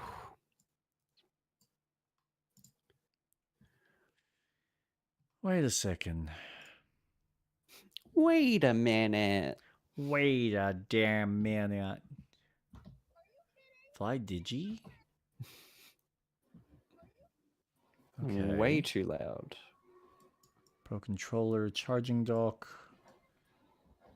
That's neat. That's actually not a bad price. Switch and mobile.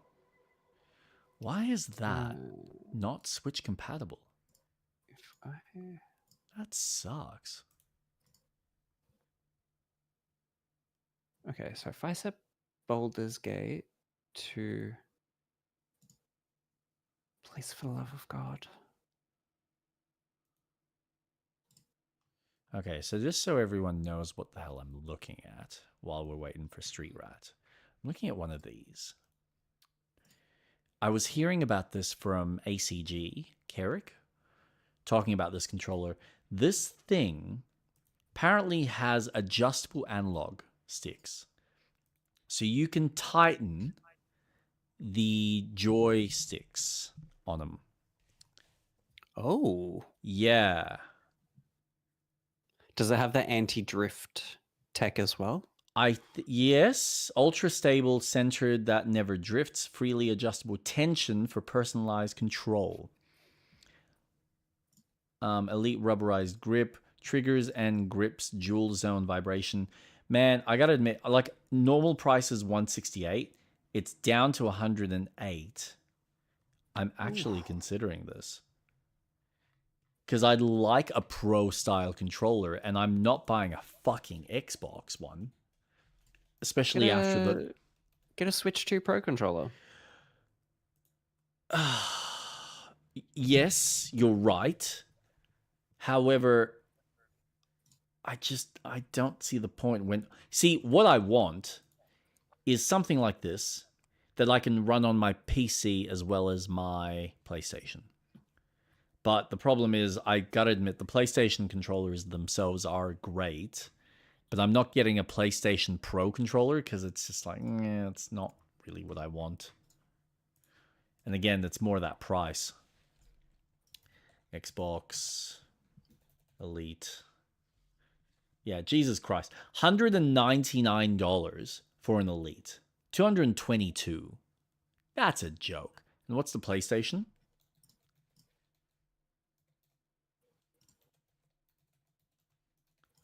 Pro controller.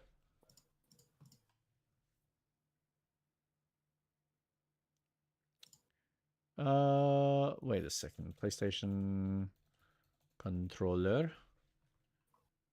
Tell me when you've sent the invite, by the way. Yeah. But you haven't. What's going on there, lad? Power Wave. Where's your Pro? I know you've got your Pro. Why is it coming out there? Settings. DualSense Edge? Is that it? That must be it. 329? Sony, are you fucking smoking? What are you smoking? Oh, a lot of shit drugs. Jesus Christ. Look at that. Sorry. 329. Or I buy myself a high quality pro style controller.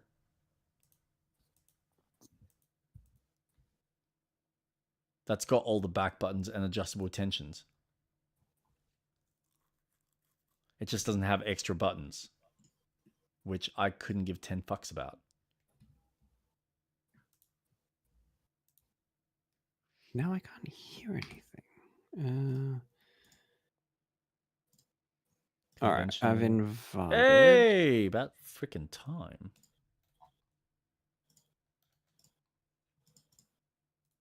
I talked to Gail. Yes. Okay, we're finally getting into the crux. Only took us 2 hours to get there.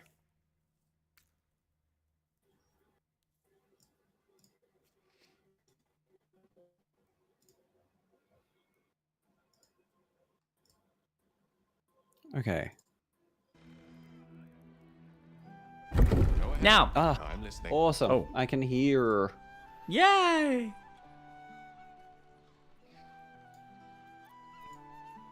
Oh, small bit of news just from my end. Oh yeah, we need a fucking heal. That's right. Sleep time. So, I'm thinking I'm probably not going to be doing my little edited down videos anymore. Of the streams?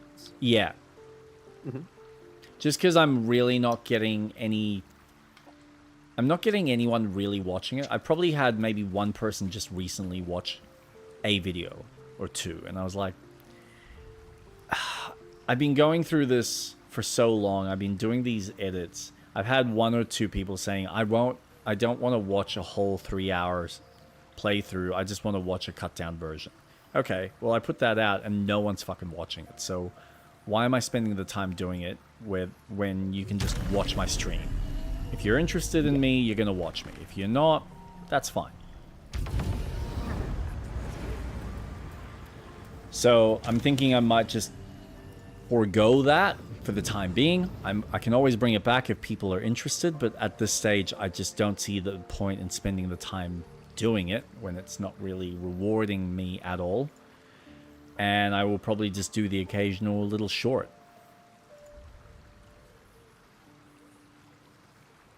It is not you, it is BG3. Yeah, and you're probably right. The internet has had enough playthroughs on YouTube. Yeah, yeah. And honestly, I think VODs of a stream is far more effective than what a edited video would be. Because as much as people say they don't want to watch a 3-hour video, They'll that's watch a lie. us. Yeah, they'll watch a. Yeah, they'll watch a stream. They'll have it in the background. Yeah. Because me personally, I would rather a long form video than a cut down 30-minute video. Yeah. I'd rather have 3 hours of someone playing, have it on in the background, because then I can focus on other things. That's just my preference, though. No, and I think it's just a difference. So if I was doing it as a, hey, I'm gonna cut down my gameplay, but have me talking about the gameplay or my experience about it, almost like a review or an opinion piece or whatever it may be, fair enough. But at this stage, it just feels like, well, I'm spending all this time doing the edit, making it look or try to make it feel presentable, and no one really is watching it. And it's like, well, okay, that's fine. It's great for my own editing kind of capabilities, and I still have years before I can really master most of that, because I don't think I spend as much time on it as I could. But that's because I'm like, well, how much... It's not like I'm making that style of content, at least at this time and place. So why am I wasting so much time just going back over my gameplay footage when I'm not... Like, all I'm doing is just cutting it down into a bite-sized chunk. And I think you're right. If people want to watch it, they're going to watch the whole thing. And engage with me or engage with us and be part of, you know, the kind of banter that we have on the channel. So, yeah. But the podcast side of things, still going to continue. Nice. Because I think we got something there. At least I'm enjoying it. I don't know about you. No, I hate it. I can't stand it. Ugh. All right. Yeah. We're done. Ugh. We're done as companions. I Take don't need to talk to this. anyone. Oh no.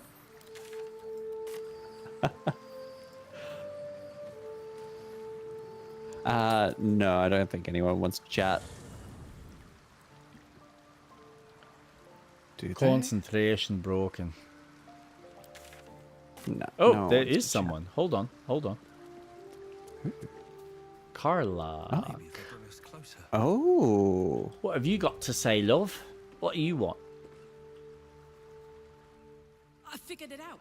Exactly. Oh, it's a what I want private to do. conversation. Ooh. Here you go. Cliff diving, naked, horse riding, dueling a troll? Even crazier than that, if you can believe it. I want to go on a date. A first date. No Oh weapons, no my monsters, no mysterious voices. Just you and me and dinner. Please say yes. Fuck yes.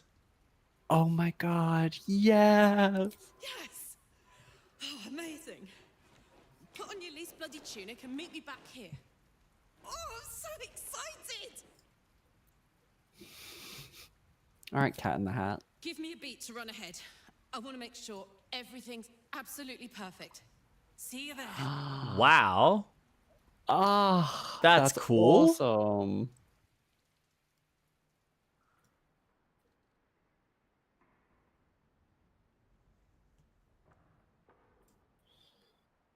Hi. Hi. You made it. You look nice. Ah, I love this. Don't I know it? Thank you, so do you. Thank you.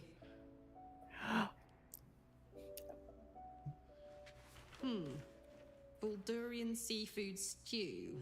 No, thank you. What do you think you'll have? That's Yeah. what I had in mind. Dad? 2 of the rothe ribs, please. And 2 glasses of... Ooh, I mean, we gotta go beer. Yeah. For 2 sure. glasses of beer. We're not wine people. Well, I am, but not this character. So, you're an adventurer, right? How's that going? I mean, you've been Yes.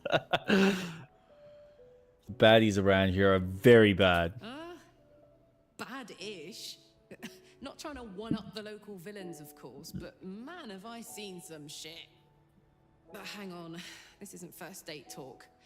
Tonight, I'm a mystery to you, and you're a mystery to me. That's cute.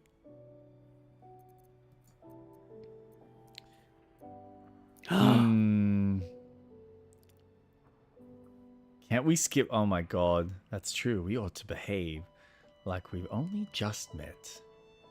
Exactly. Anything you'd Oh, like to I know love about this. your enigmatic new paramour?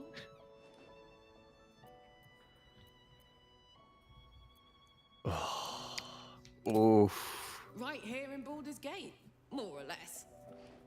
My folks are long gone now, but they raised me in the outer city. Dad was a porter in town, Mum did laundry. Still think of her when I smell clean sheets.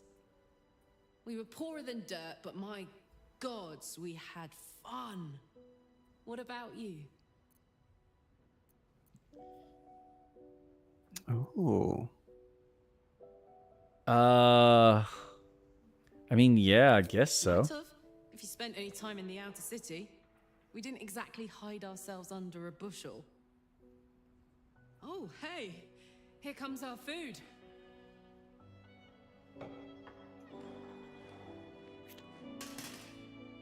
Yum. Yeah, so flat. I love my flat, whatever that is. Hey, Hank, I think we ordered the...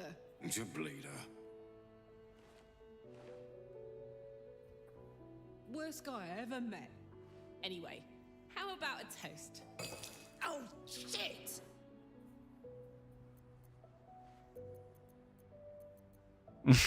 Oh, you oh. May we live every day like it's our last.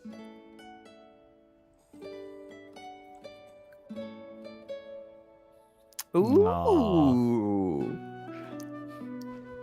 Because you never know when your last will come. Yeah, I bet she wants you to come. Yeah. Fiery cum. Aww. That's sweet. I really like Karlak. Oh, that was great. The food and the company. Lovely having a normal evening amid the chaos. Ooh. Whatever do you mean? We're just two normal people living normal lives. Very, very normally. I know I can't stay forever. Here. With you. In fact, I feel like I don't have long left at all. We've been through so much, and the worst is yet to come. I have every reason to feel terrified, hopeless, giving up. But to be here, with you, in the city I love, in this world that I love so much, it's all I could really ask for. You hear me? You're all I could ever ask for. I love you. That's sweet. And I know that whatever else this city will throw at us, we can handle it. Come on. There's something I want to show you upstairs. Oh yeah. Your penis? She doesn't have a penis, or maybe. But I want to make sure. Oh my god. You can get really fucking nasty with them. Hope you like it. Oh, everyone, cover your eyes. Isn't this like the second time we banged? I don't think you banged the first time. I thought we did. Oh yeah, Blue Flame. She's getting hot. Hot, hot, hot. Oh, damn. Woo! Oh, wow. Oh yeah. Oh yeah. She's holding on to me. Telling you, she's got a big dick. At my butthole. Stick that demony fucking tail piercing through. Oh yeah. My Woohoo! God. Oh yeah. She is fucking you good. Well, she had to be on top. I had to be a bottom, didn't I? Oh, yes. Oh, Karlak. Oh, Oh my God. don't stop. Don't stop. Oh.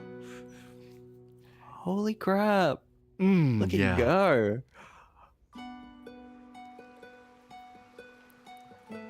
And that's how that ends. Hey, Oh pretend? boy. you and me.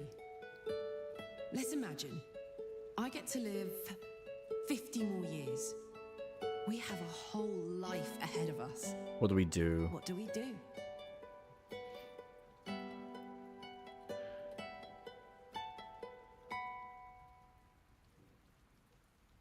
Now you're talking. Faerun is so big and we've barely scratched the surface. I've always wanted to square up against a hill giant. With two of us, we might even stand a chance. Damn it. I wish I had a longer road ahead of me. I want to walk it with you.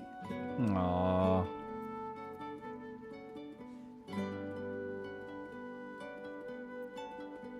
I'm not really tough enough to face any of this, you know. I'm scared shitless. Oh, But I love that the she's so courage in me vulnerable. I never knew I had. I've always thought I was fearless. Never scared of a fight, of the future. But dying has taught me so much. There's no courage in fearlessness. She doesn't need a strap on with that tail. Nah, man. It's all natural. Still being grateful. Still trying. We're going to save this city. Together. It's going to be the last thing I do. I'm with you, Karlak, every step of the way. That's why I know we're going Except to when I win. use Lae'zel. Let's get busy with it. I've got the rest of my Well, life ahead of she's me, dead. and I like to She's do it not before dead. it We are goes. saving Lae'zel. Oh, man, that was sweet. It was really nice. Now, do you still want to bang? Round Something on your 2. mind? There is a There is a trophy trophy. achievement for this date. Ooh, nice. Cordial Ethan account accosted us in the lower city. What the hells did you tell her? Why, only the truth. That you bear the blame for the Duke's untimely demise. Such a loyal servant of the city, so eager to hear of your exploits. Tell me, darling, how is she? She's gone for good, thanks to your meddling. She's dead. What a shame. Ravengard, Eltan, Baldur's Gate has lost someone will need to step up and lead in their absence. A man with the spirit of a dragon. Oh, whoa. A duke's son. Want you out of your... no, I'm just gonna leave. Because you're fun to keep around. I You saved guys her. are just bloody thirsty. For more banging. You betcha. To be fair, Alright. Jake murdered her. I flew on the roof and I was away. I didn't murder. I would never murder anyone. Bullshit. Bullshit. Me murder this bard? Bullshit. Never. Oh, Oh, dream sequence. Why is it me? I too because am I'm- in a dream sequence. Oh. Home is where a person can be their truest self Whoa. without This Is isn't he- leading anywhere. We're not going anywhere And with now this. that you have seen where I come from, you know all there is to know about me. At least, all that matters. The flavors of my favorite fiddlehead soup, should you wish to experience it for yourself. Trusting the ranged monk to make decisions. The very first reward I gifted myself on completion of my first adventure. Romance him. With which I concealed No! constructed my Not into tentacle porn. We spoke of my relationship with Duke Berlin Stelny. Can you have... No, you can't have multiple relationships. I have no more secrets. Technically, this is in my imagination, so what does it matter? We are true allies now, working towards a common goal.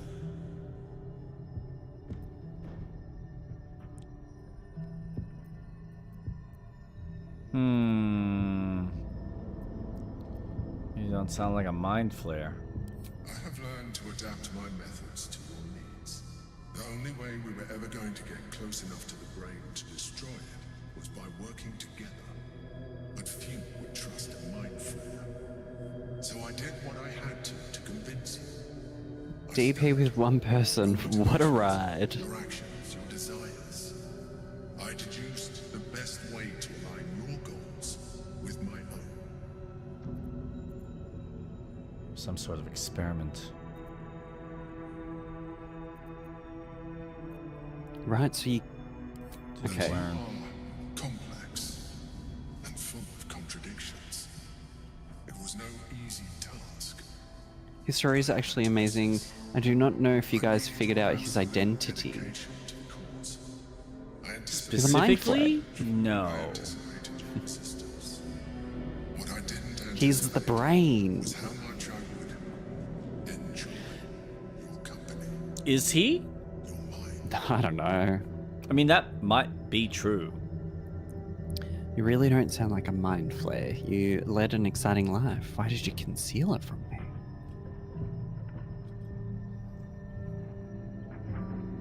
Sometimes I felt almost like we were dancing our way towards something deeper. Oh boy, you'll be blown away. Not kidding. Uh-oh. Uh-oh. I think you misread the signs. I'm fine with what we have now. I'm sorry. You're right. Now's not the time. Forget I said anything. Let's move on to more important things. The Elder And what Brain's did you hive learn? mind has grown to monstrous proportions. And through the Crown's magic, it has complete control over each and every member. It was intelligent before, but now, with its hive mind established across the city, it is well on its way to becoming indestructible. We must stop it while we still can, before we too become its slaves.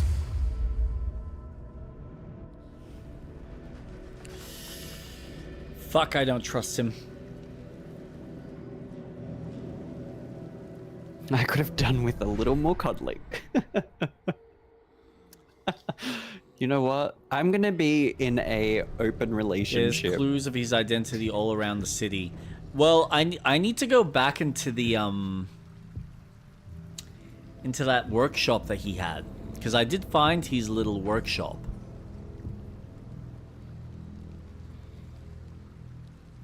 Oh my god.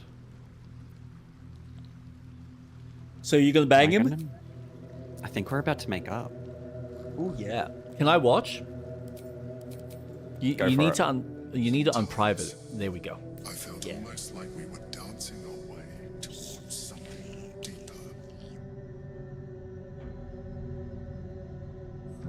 You know, Is a good this beginning. might be our last chance to explore the possibility of a deeper relationship. Yeah. Is that something you want? Oh my. Can you imagine those two tentacles go around your butt The Emperor's feet. and those little teeth just kind of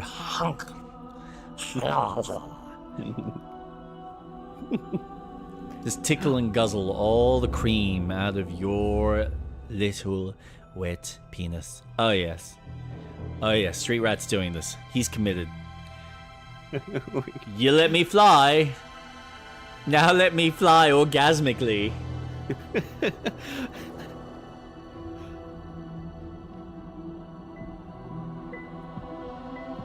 Take its tentacles in your hand, invite it in. Oh yeah. That's exactly what I'm doing. Oh yes. One. Yes. Oh my Ah. gosh. It's happening. Its breath merging into yours. Cold, smelling faintly of vanilla and garlic. Its breathing quickens as you pull in close to its face. Its excitement palpable. You pause a moment as a thought occurs to you.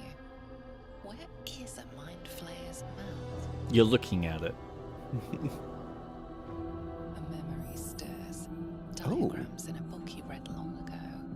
A Mind Flayer's mouth is underneath the tentacles.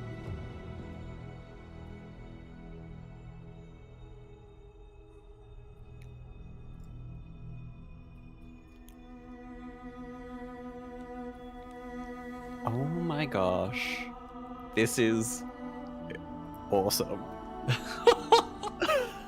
Your curiosity knows no bounds. Do it again. Oh yes.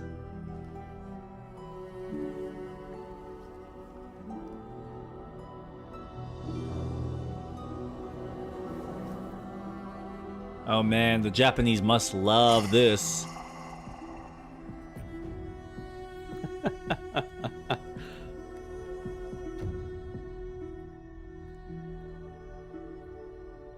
Holy crap. Oh.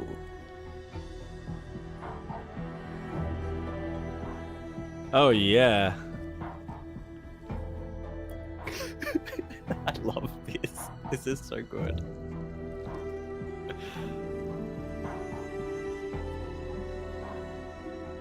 Now, which hole do you shove your penis into? Is it the mouth hole? Does he have an anus? We're about to find out. Is it one of the nostril holes?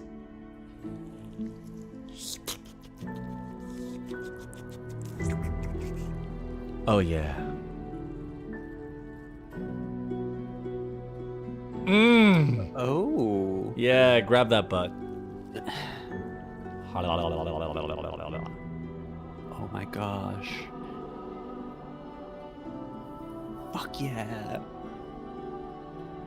It's on like Donkey Kong.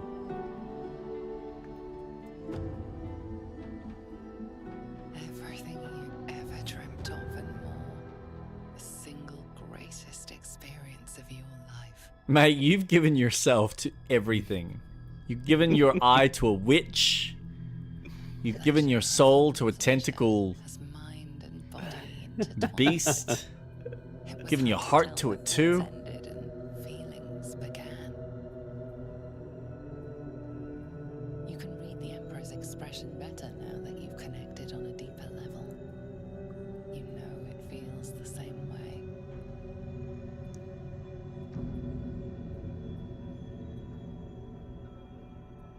It seems the Oh. tadpole allowed you to share more than you would have liked with your companions. Ooh.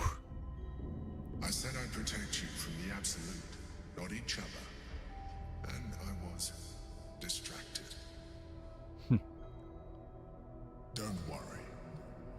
I'll make sure they don't remember a thing. Come. It's time to get dressed. We have work to do. Yeah. Yes, we do.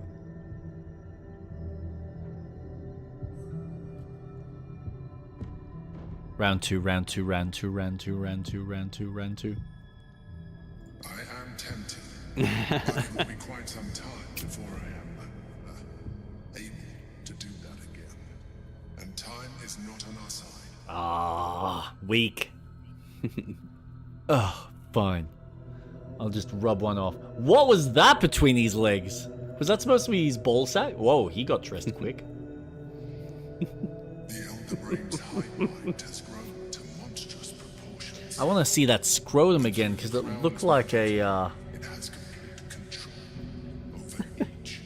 looked a bit rock hard solid. It was intelligent before, but That's my tentacle. its hive mind has Hey. flourished across the city. It is well on its way to becoming indestructible. We must stop it while we still can, before we too become its slaves. Now you wake up. And now we continue sleeping. That was the best wet dream I've ever had. Oh yeah.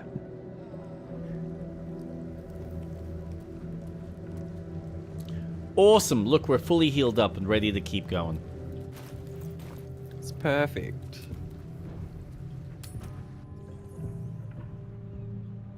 No one needs to chat. Oh, Mizora was wants there? to chat. Oh. Yeah. Little Will's all grown up. I can't wait to see what trouble he gets into.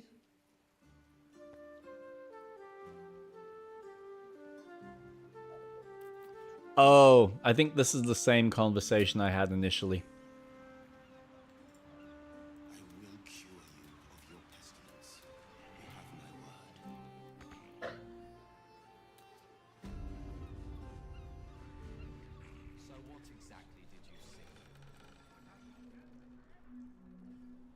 see? You do not have an appointment. Ah, yes. You were drawn to. I have heard the spirits whisper its name. Tell me, what did you make of its contents? If I could open it, I'd be glad to share an opinion. Unfortunately, it's shut tight. Sealed against those who lack the capability to. Perhaps one day the book will reveal its secret. Unless you have any other business with me. Okay, so I his suggest dad you is return still to the- alive. I always have items of interest to those of a curious disposition. Okay, enchantments. You Interesting. gain a +2 bonus to spell save DC. Ooh. Now, are we going back to the workshop? I mean, we can. I'm probably going to go back to some of the other, like, generally speaking. Oh, I can't even interact with that. Karlak, why do you always separate from me? Yeah, I want to go back to all the other shopkeepers anyway, so I can pick up more items. Good idea. I just need to remember who had what. Gortash has got to be paying them out sync fees. Because I haven't gone into the magic shop. No, you haven't yet. Whoa, that was bizarre. And I think I have to go in there because of Gale. Something caught your eye then? Careful. We have on offer. Can take an eye right out. All right, Gale, It let's do can. your side quest. My weapons won't be beat. Tell your friend. Let me back in. I'll Oh. bring the Roakin out here, you tin tube. What the fuck? You tell the Roakin Oh, because you're... Yep, cool. You're interacting with Easier that. to don some armor than learn to swing a sword. Truth be By the way, if you need my help, just give me a yell. Okay. Give me a holla. I'm gonna deceive you. What can I do you for? Would like to trade. Perfect. And grab all of that. And grab them.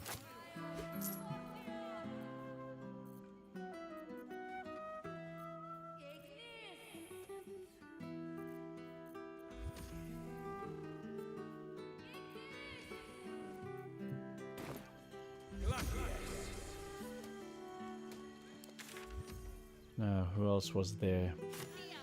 Oh. Okay. Don't know Cool. if you're gonna have anything, but let's try. XP. Oh no, you definitely won't. Not that kind of shopkeep.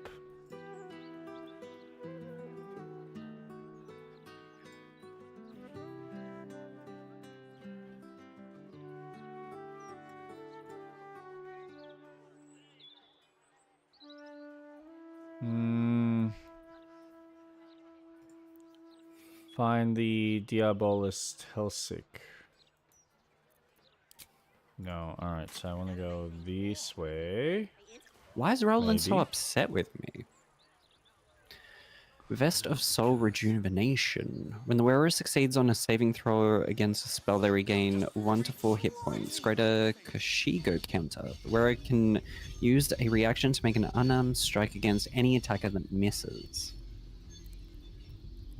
My most Charisma? prospective Ooh. customer. Welcome back. Armor of Landfall. High spellcasting. You gain a +1 bonus to spell save DC. Green There we bed go. regeneration. When starting your turn on plant growth surface or vine surface, regain advantage on Constitution. Cantrips that cost an action cost a bonus action instead. Absorb absorb elemental damage once per short rest. Combat regeneration. That has its Okay. usefulness. How much do you want for the ring?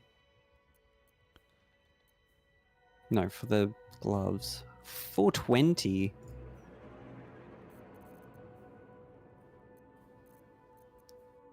I'm gonna sell my wares. And I will buy that. Give that to Gale.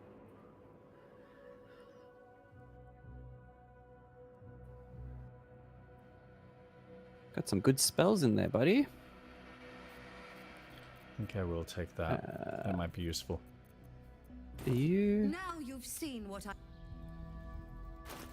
Hells yeah. So that will then. Type. Perfect. Let's have a look. My most Alright, perceptive, so I want to go prospective talk to you. Welcome back. I'm interested in houses. Truly. That's remark. You stand before Mammon's picnic. Alright, Gale, let's do this. Keeper of the 9 hells. My business is not information, nor hellish curiosity. I break people into the hells. That's my thing. Can you get me into the House of Hope? What a I'm interested in fascinating any proposition. especially rare tomes you might have. Of Ludicrous, course, of but course. fascinating But nonetheless. very well. If you wish to die in Avernus, that's your business. Mine is charged. Of course, such a task will require quite the substantial donation. Whoa! Such a task would be tantamount to suicide. Do not even entertain it. Pay the fee and I'll add one of Let's Raphael's artifacts to your collection. Woohoo. Mull or don't.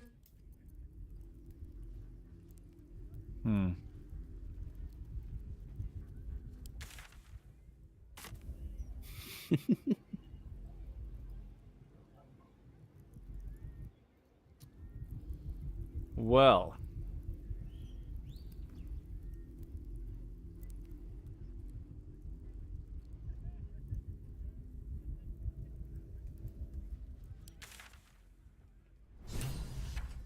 Oh, Try to persuade for half the price. Yeah, but I still don't even have that amount of money. can you do me a favor? Yeah, what's up?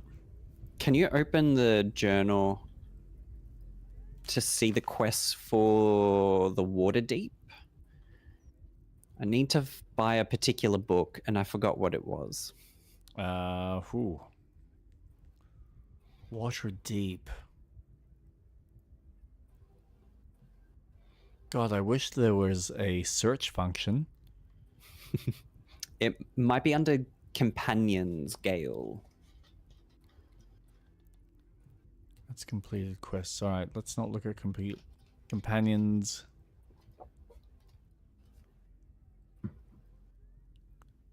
Daughter of Darkness, our fiery friend, the Blade of Frontiers, the Githyanki Warrior, the High Harper, the Pale Elf, the Wizard of Waterdeep. That's probably what you're after. We spoke with the bookseller at Sorcerer's Sundries, who mentioned an ancient tomb called the Annals of Karsus. This sounds like exactly the kind of book Gale was looking for. Thank you.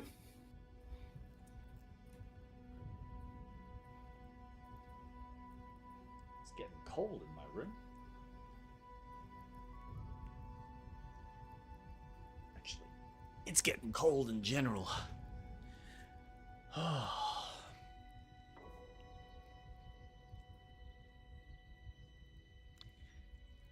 Man, even with double glazed windows, it's not perfect. So cool with an amazing ending. That'll be fun.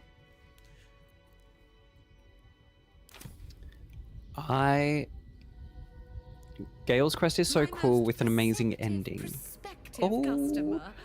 I do want to try and get his quest done and dusted.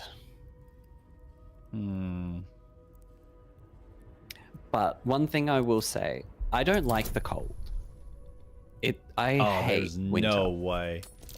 But the only good thing about the cold is that my wardrobe is well suited for it. Yep. Especially when I cleaned out my closet before going to Japan and then coming back with a whole new wardrobe from Japan. It's all for like winter wear. So my jeans, pants, my coat wear, everything's like cold weather. And that's the only good thing. So my fashion is like A grade. Summer, forget it. I'll just wear shorts and a t-shirt.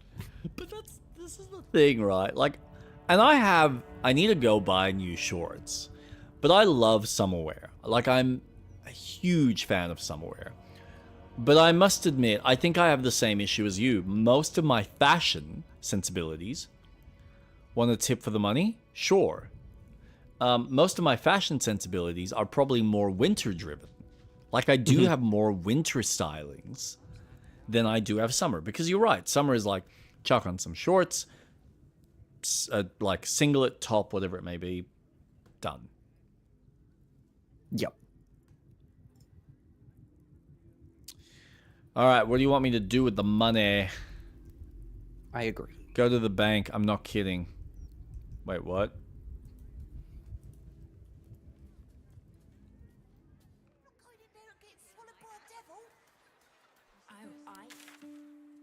Where's the bank? Have I even been to the bank yet?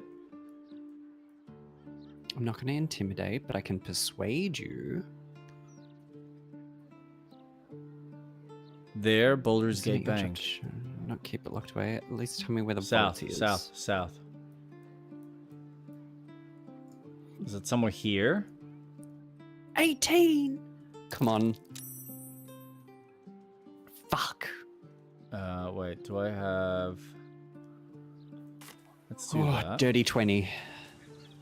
Dirty 20. Fucking love it.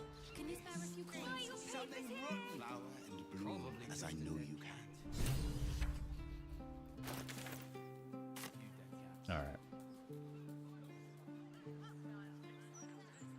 So, let's get to this bank. Let's see what happens.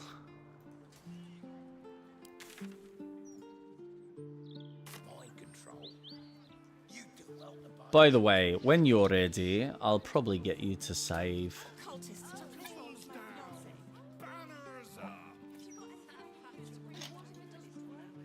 Damn, I've got to break into a vault. Never let the kids play out in the street now.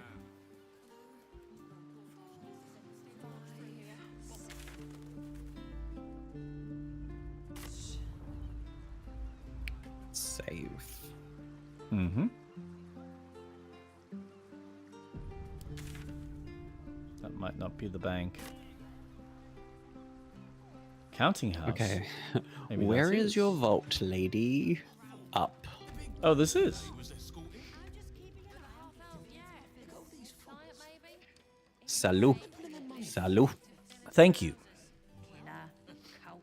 Just as well he's going down to special deposits. All right, calm down. Welcome to the counting house. I'm head. Metal Relaxed tone door. and easy smile, but the halfling's shifting gaze gives it away. Something has him rattled. Okay, they're not looking at the door.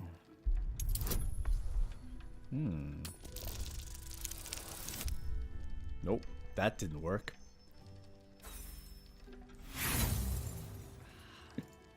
That was horrible. Just fine. Eager to serve any way I may.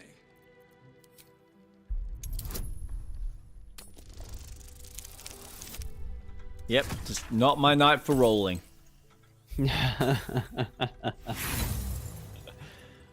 Dumb as a doorstop. No, not allowed. Oh!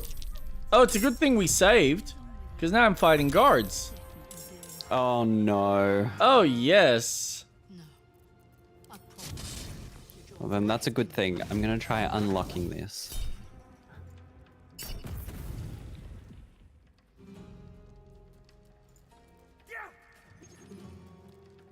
Oh. Level 9 guards. Ouch. Oh, yeah. Try again. I got a nat 1. Come on. Yes. Okay. Let's go with fire. This is not going to go very well, just so you know. Do you want me to reload a save? That probably might do well, but let me just see how far I get into this, because I am now curious. Yeah. Over there. What are you? What's so special about you? Yeah! Level 11! Woohoo! Oh, awesome. Alarms.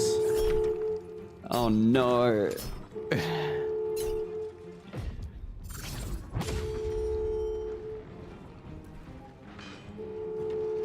Who are they bringing out? Yay! Everyone from inside and out. Yay! Oh, nice. Gosh. Come, join in the fun. Oh, he's about to press the alarm again.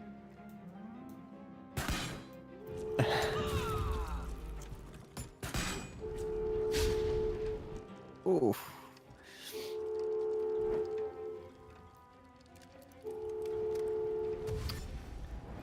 Oh, boy. Bruh. I know. Worst crook ever. Just stating.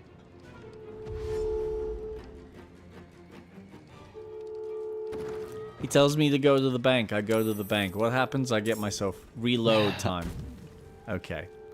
Alright, so we're just gonna listen to Impulsive here, and I'm just gonna, let's say, reload. Reloading. Good thing I saved. Do the same thing, Jake, with the conversation with him. Do you want You me need to succeed. converse? Maybe that might help.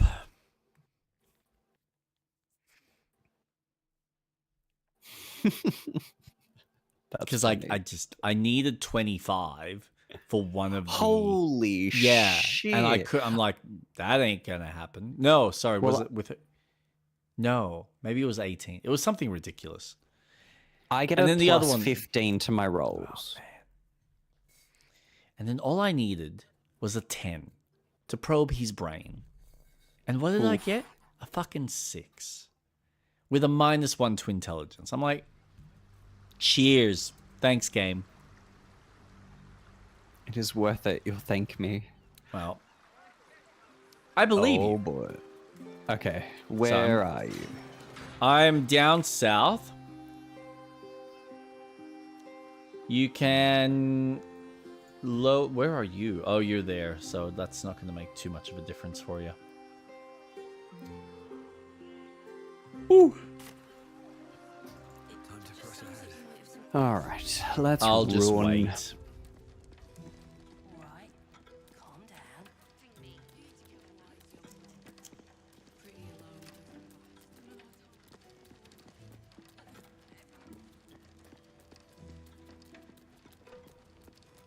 All right. Slowly but surely. Wouldn't loiter too long here, sir. Makes the guards nervous.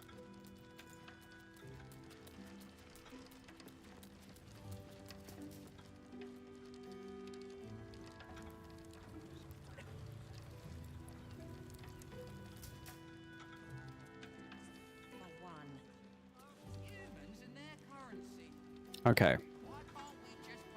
Have you saved? Yes. That way you're not running back. So yeah, you want to talk to head clerk. What makes you say that? Mead honey? That's the one. Welcome to the counting house. I'm head clerk Mead Honey. How may the Fellowship of Financiers serve you? Okay. Relaxed tone and easy smile, but the halfling's shifting gaze gives it away. Something has him rattled.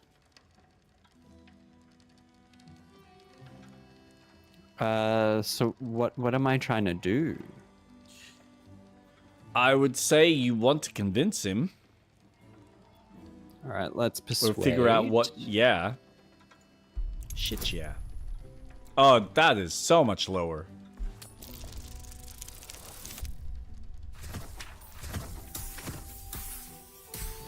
Nice. Thank you. Can't imagine who would want to hear such a song. But as you will. A rather large and heavily armed fellow has accompanied headbanker Glitterbeard down to the vault.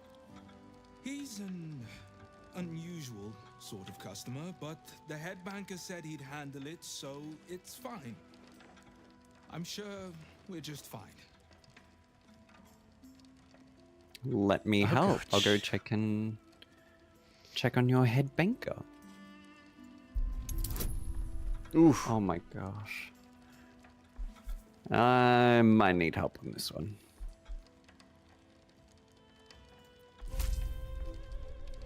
Hey, nice.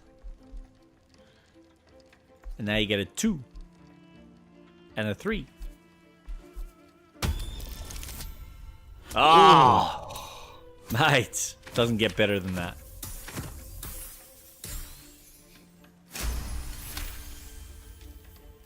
That would be most unusual. But then so is our visitor. Very well.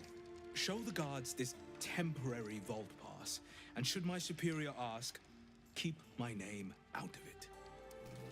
Sure. Get my wife's name out of your mouth. Account holders only from here. All right. Vault pass? Just in case, I will save. Captain, Okay. to see your pass.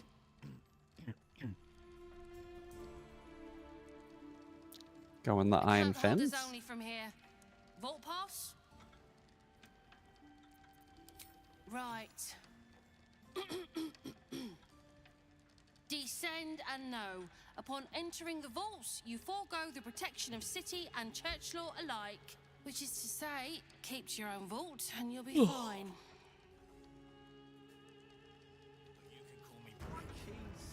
All right, well, we should probably leave it there for tonight.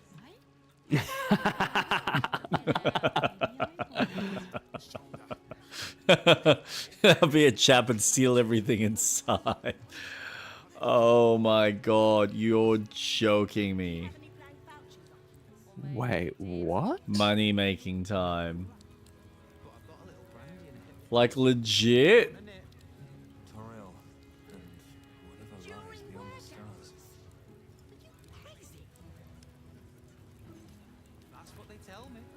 All right. I'll steal everything. Can you open that private stash? I can. I can open everything. Ooh, scroll of revival. Pouch. Some 50 gold. There's another pouch. Take all. Holy shit. What did you find? Some good stuff. Nice. Money, an amulet.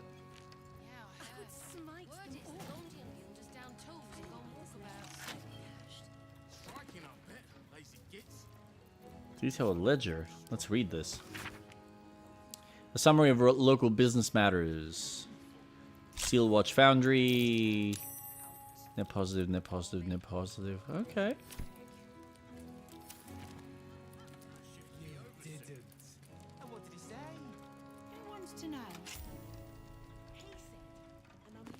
Ooh. I don't need to worry. Now, if you steal You sell everything or everything? almost, you should be able to get around 30k. Jesus. So just a few coins. That's the bloody time.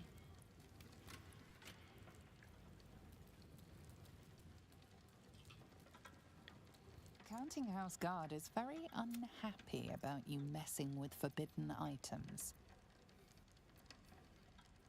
Ooh, this is going to be interesting.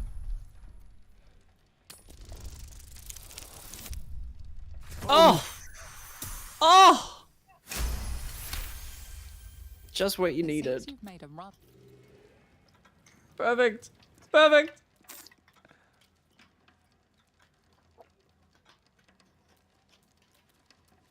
No, the Just need to coins. see your vault pass, please. Here you are. Looks in order. Bless it. Oh. Oh, oh, oh, oh, oh, oh. Yeah, There I'd are say there's. traps. Yep. But it's fine. We're fine. Everything's fine.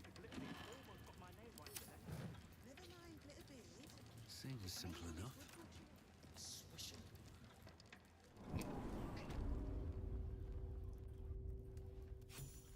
Oh, wait. I just went back. Don't go back. Go forwards. Vault door. The diamonds. Okay. Do we need to sell that to a specific person in order to get the most amount of money? Read. What's this? This log records a list of recent visits to the counting house vaults. Rakath, Glitterbeard, any vendor. Okay. Pocket registry, not declared reason for visit. Give the Stone Lord a tour of the lower vaults. Note, say Glitterbeard has requested I step out to the vaults to provide the client's privacy. So we might want to go in because we're probably going to encounter. Save. Yeah, that's a good call.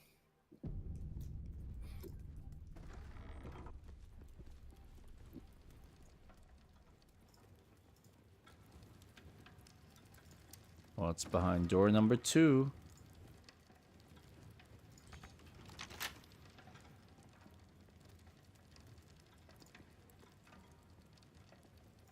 Please Customer refrain notice. from entering until a staff member has opened the way for you. Oh. Vault 687. Look at these delicious vaults. Can we get into them? You son of a bitch. Oh.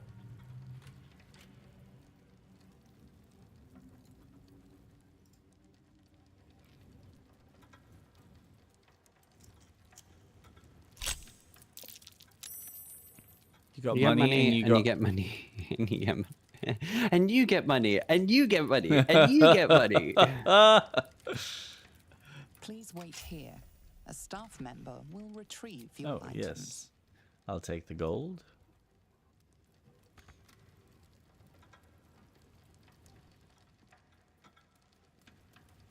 How did we get to the other side? I don't know. Is there a way to open that?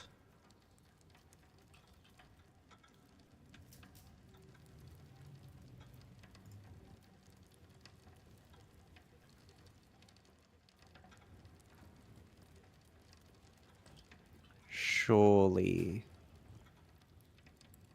You can use Misty Step or Flying Scrolls. Let's have a look.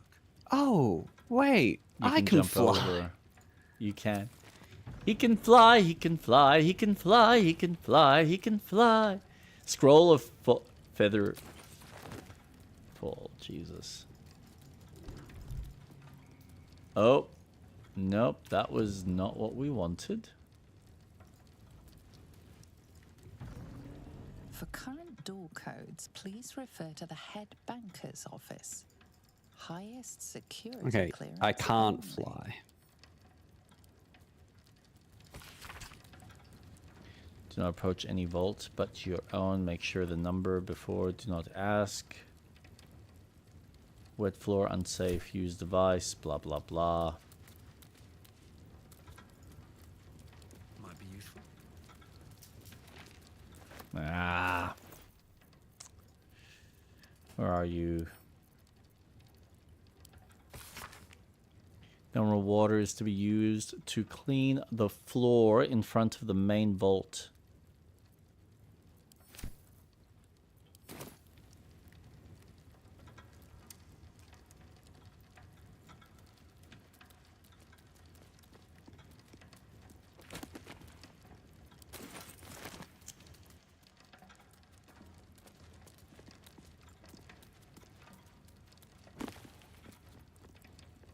Safe and sound, a guide to our vaults. Read.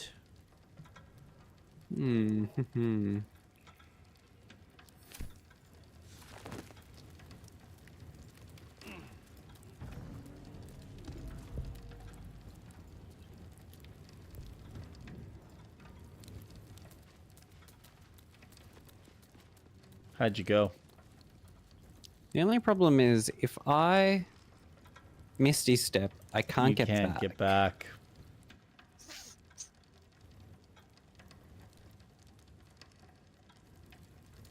Yeah, that's a bit annoying. I can't fly over. You can't? No. Hmm. Do you have a scroll of Misty Step? Path is interrupted. What does it look like? A foot.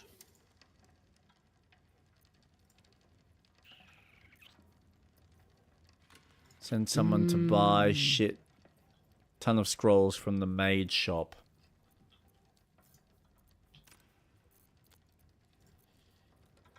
All right. Gale's going to the magic shop. Wait, if you teach Gale, can't he learn it?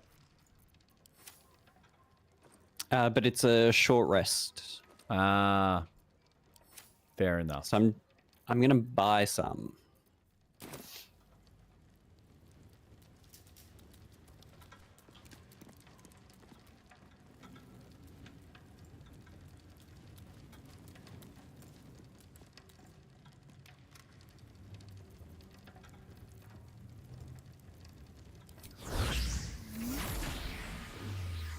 Okay. Now, I'm assuming you've tried getting to these vaults here? Which vaults? Yep. You can try. Oh. Interesting. And that's regardless?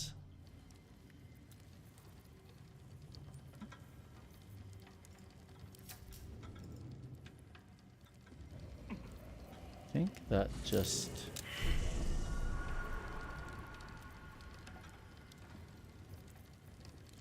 God, I think I just ruined my key. Yeah.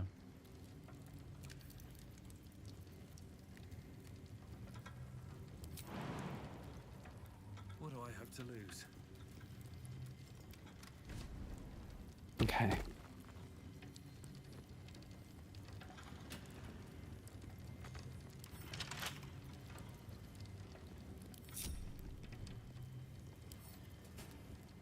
With a flick of the wrist? Oof. Yeah, you're probably better off doing this.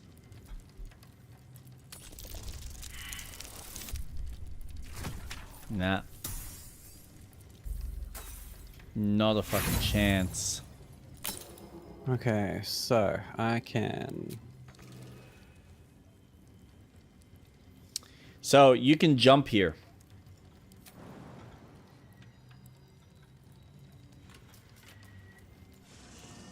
So that's 3 Misty Steps.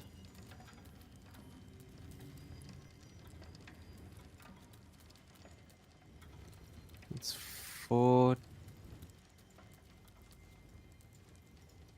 teleportations.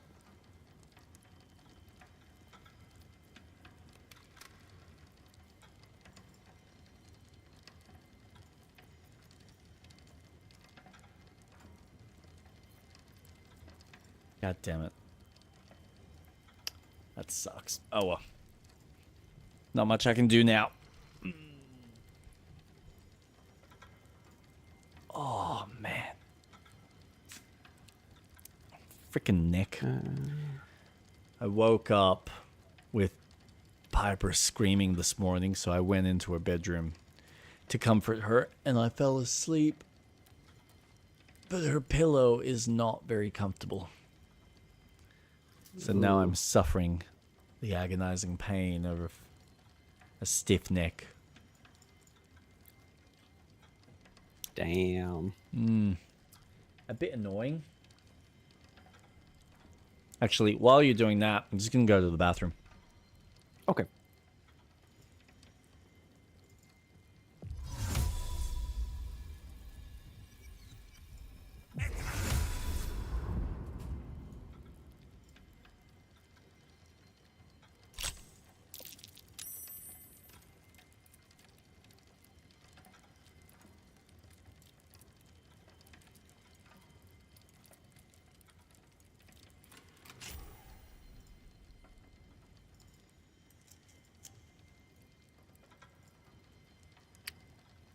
I'll just take all your money. DC 20. Jesus. Ooh.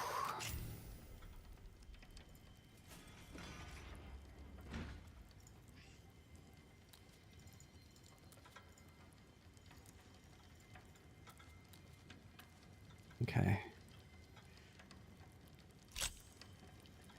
Come on. Perfect. Love. I just need to keep rolling high.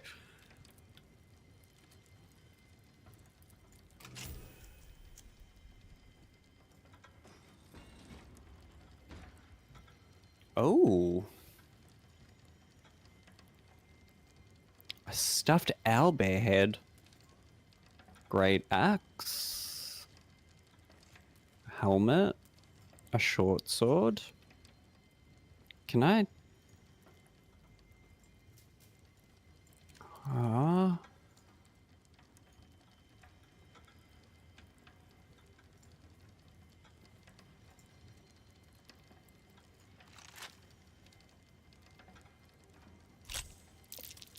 Come on.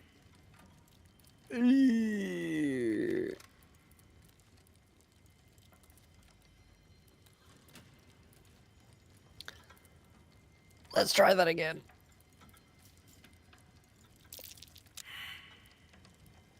God fucking damn it. Let's try that again. That's better.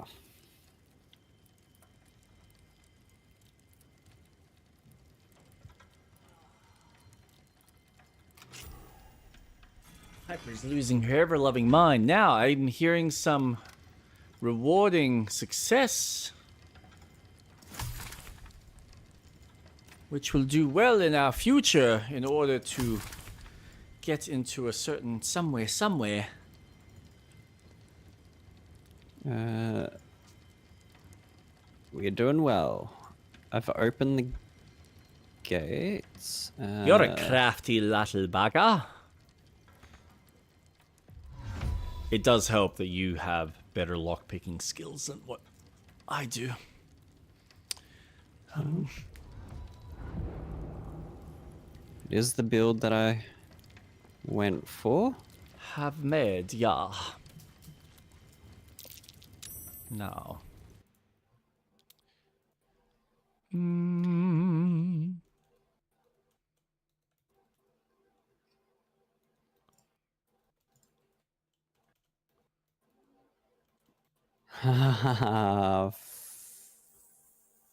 Fuck you. Fuck you.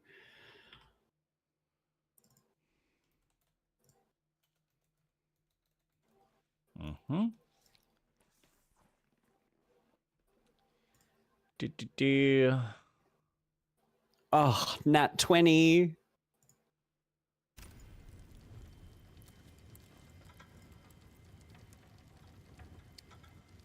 I'll take all. I will take all.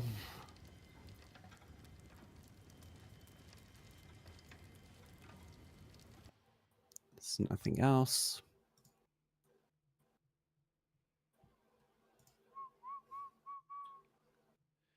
Damn it. Oh.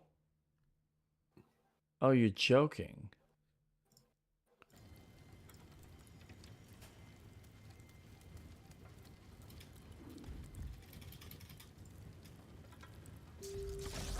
Nope.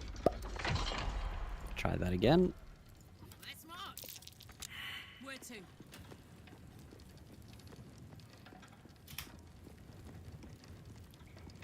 Okay. This one doesn't want to open.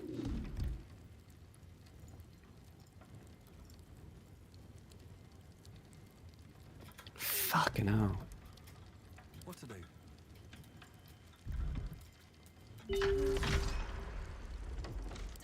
Try it again. There we go.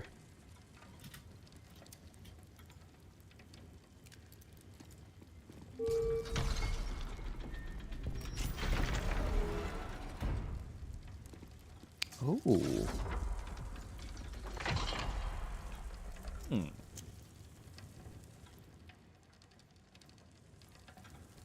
Nice.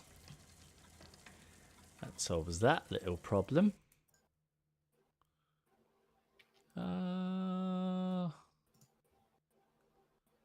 Oh, very nice.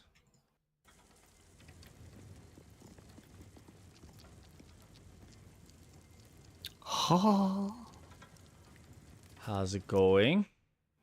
Pretty good. How much money have you made for us? Bloomin' hell. Just a bit. For current door codes, please refer to the head banker's office. Highest security clearance only. I don't know if it's worth going to the middle one.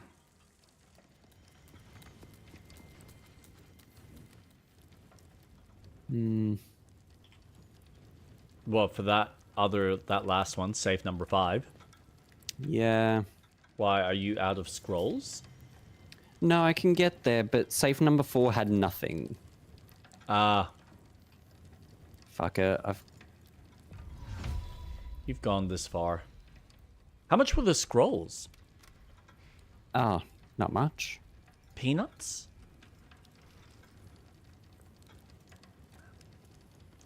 Oh.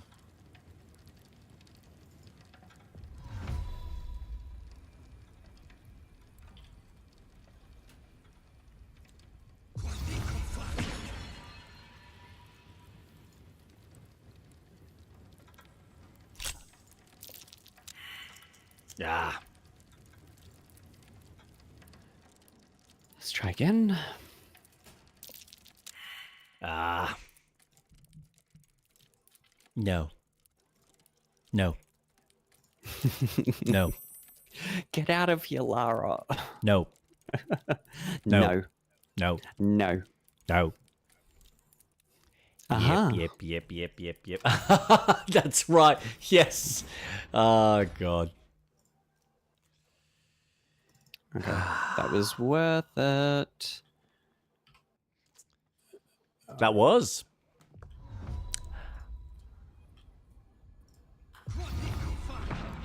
Beautiful. Beautiful. Okay, so how do we get through here? Okay. So you can jump to those locations. You cannot fly, but you can jump. Or at least I could.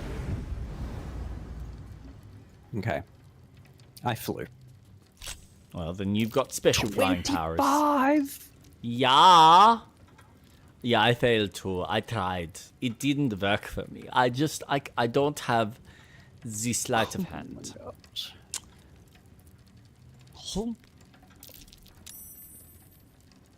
Okay, there we go. That's one done. Thump. Thump. Oh. Ooh. I'll take that. I'll take that. There's 250. Yep, there you go. I'll Good job.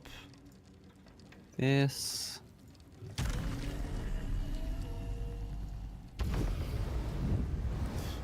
That looked so weird.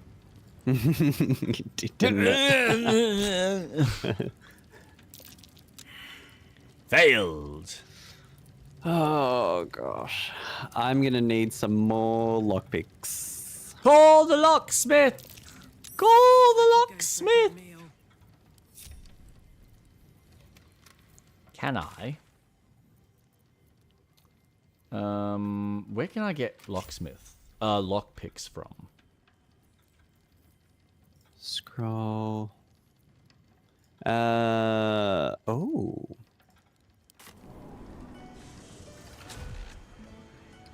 Should get them from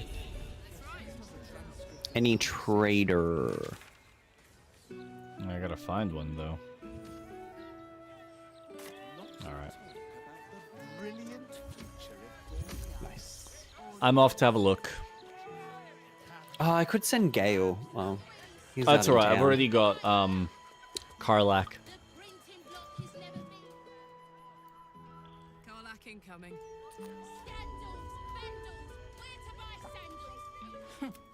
Noble stock is why the customers Send to camp. Go on, then. Send to camp.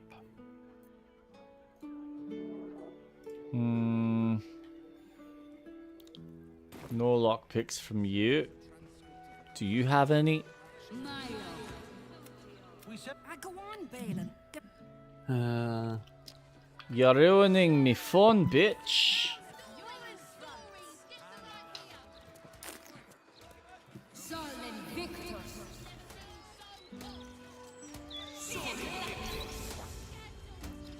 Back already, Car?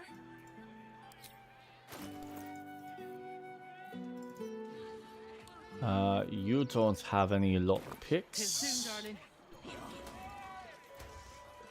Do you have any lockpicks?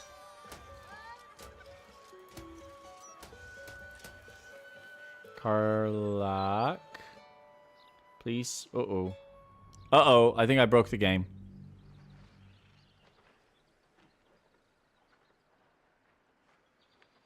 Yep. Street rat. I think he's computer just shit itself again.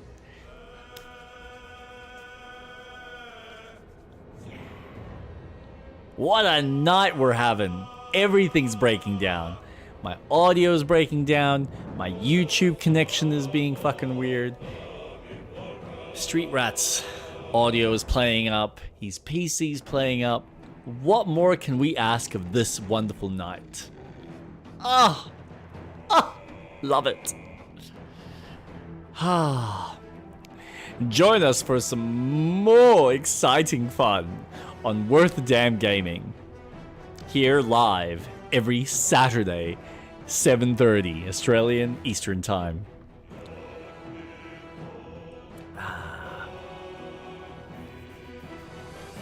He'll be on eventually.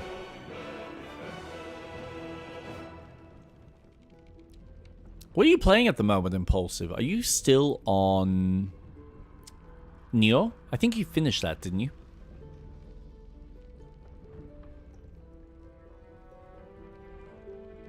Neo 2. And the question is... Oh no, you're not going to touch 3 until the DLC is out. Hello?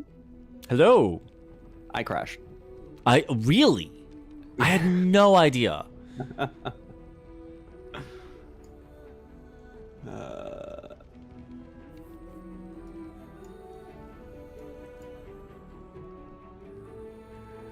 Oh boy. Let's try that again.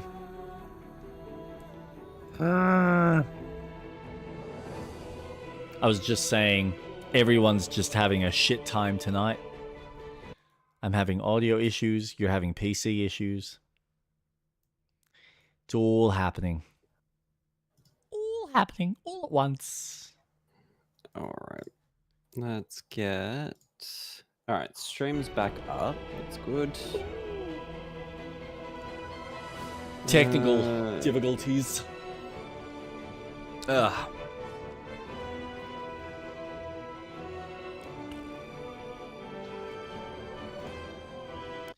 In the meantime, let's continue salivating over this controller.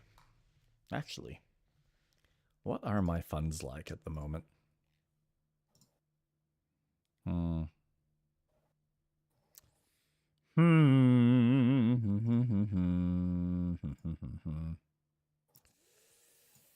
I mean, they're okay. They could be better.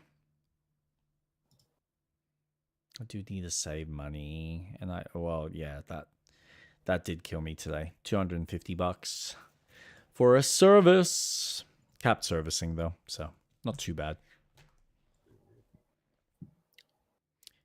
And I forgot that they fucking clean your car inside and out. I was very impressed. Ooh, not bad. With a free coffee too, so not gonna complain. Good start to the day. Nice. I've sent you an invite on Twitch. Ooh. Oh, yes, that thing. Hold on.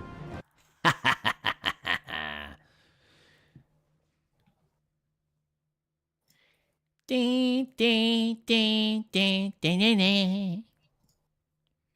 right, try that again.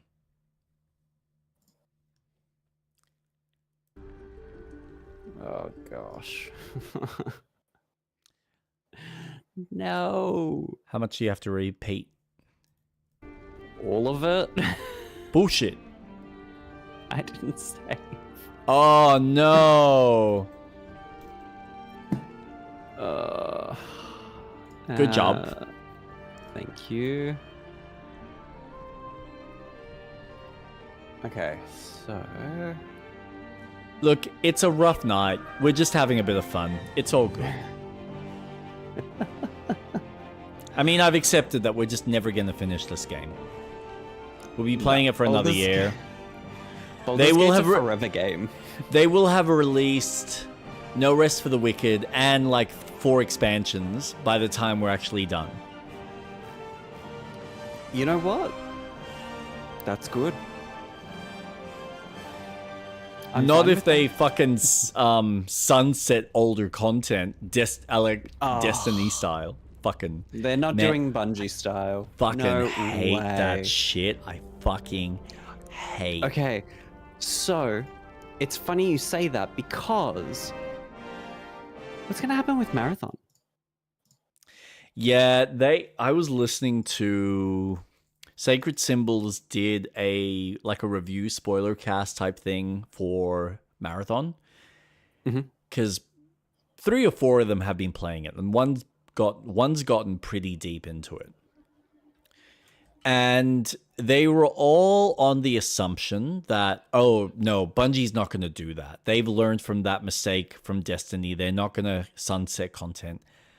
I don't believe that. And honestly, I don't see this game being a forever type of experience anyway. So without other people playing it, does it matter if they sunset content? Like, you're jumping in to do this extraction shooter shit anyway. Everything else is just, here's some material that you can read and lore and some dialogue that's thrown at you. And it's not as big as Destiny. Yeah, I know. Don't talk to me about Divinity. I am not touching that game until I can somehow figure out my way to play 1 and 2. Fuck me. This team is nuts. Extract these nuts. You silly goose. Silly goose. Tell me when you send your invite. In the meantime. I mean, you can play by yourself if you want. That's totally fine. Okay, sent the invite. Hey, look at that. Good to see Otherwise, I'll just you. keep salivating over a controller that technically I can afford, but I really shouldn't be buying more controllers. But I kind of want to. Where's your Misty Step? Like, even just to try it. It looks so schmick.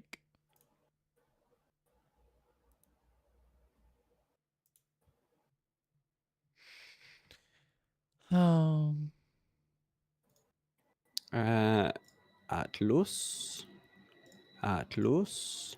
All right, while I'm here. Waiting? What am I waiting for? Host to accept my invite. Sell the child, abandon the wife, and you'll have enough time. Yes, if only I was that diabolical. You don't need love. No, I don't need love. I don't need other things other than video games. I will play forever in my dungeon. And then I'll be like Jason, whittling away, complaining about the world, slowly becoming more and more Naziist. Oh. It's lore drop. Yeah. Like, I love the guy, but man, he's just down a bit of a rabbit hole. Ugh. And I don't know how to feel about what he's reading into, because some part of the stuff he talks about is like, I can see why you feel that way, but to sit there and just say a la carte that, yeah, no, I just like all the Jews are just bad because, you know, they ruin the earth and stuff. It's like, dude. Oh, no. Like, No. come on, man. No. He is going down a really bad rabbit hole. If you really, like, if you're going to blame a particular person, blame a person. He may be Jewish related. That's fine. But that doesn't necessarily mean all of them need to be fucking castrated. Correct. Rabbit holes are bad if you are not socializing. Yeah. And that's kind of his problem. He doesn't have any contact outside of his home other than his the internet. One semi-idiot brother and two that are somewhat switched on, but have their own, you know, problems in their life. So, yeah, it's tough.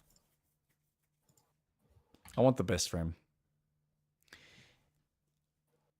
Unfortunately, I don't think he gives himself enough credit or sees a way out. He's dug himself a deep hole.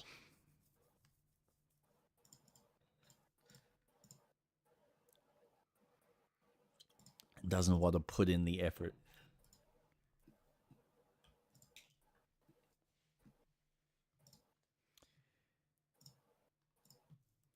By the way, I'm waiting to get an invite into the game, just so you know. Another one? Oh. Well, it's just waiting for host to accept your request to join. I sent you another invite. Error, shutting down. Let me try that again. Okay, something's going on. Here's what I'm going to do. I'm going to quit the game. I'm going to restart. If I can find my... Boy, we're off to a good old start. Yeah.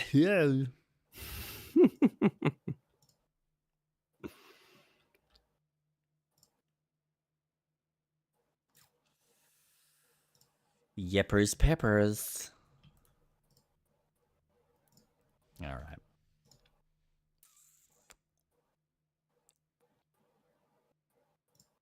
So are you going to play? Fuck, my brain's just gone numb. What is that called? Not Liza P. Fucking hell. Yes, I will play Liza P. No, that animated game. Animated PI, Mouse PI. Oh, when it comes out? 100%. Nice. Absolutely. I'm very excited to play that. All right, send me another invite.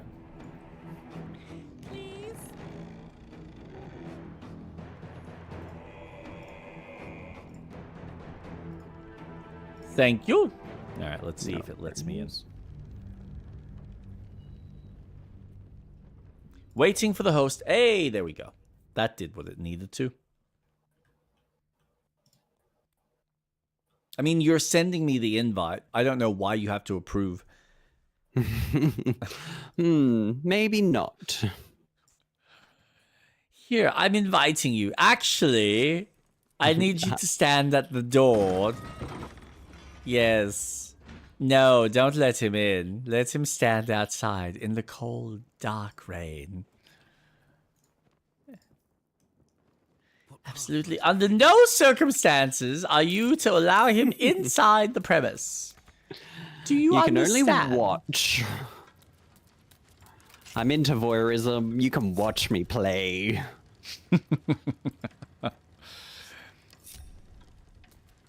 And not on a stream, in-game.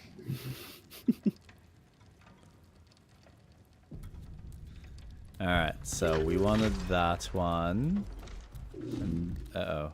No. No. That one.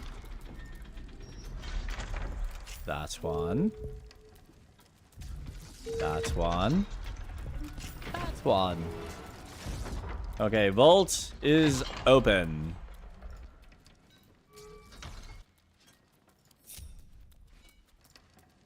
And you're off unlocking every single vault and stealing every single thing.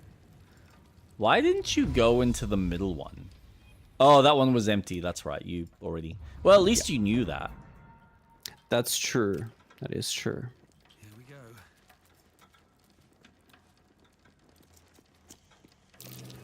Are you having a better time with the lockpicking? Yes, oddly enough, I've succeeded most of them. How funny that the game likes to fuck with you.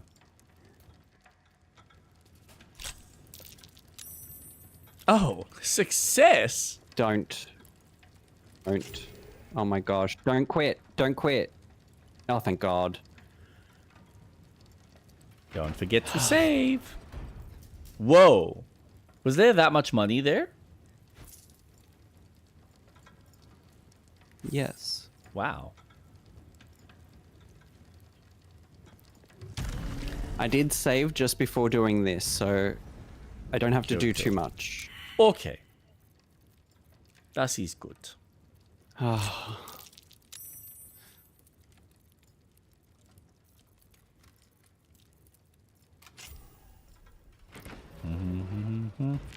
This is good. We are succeeding.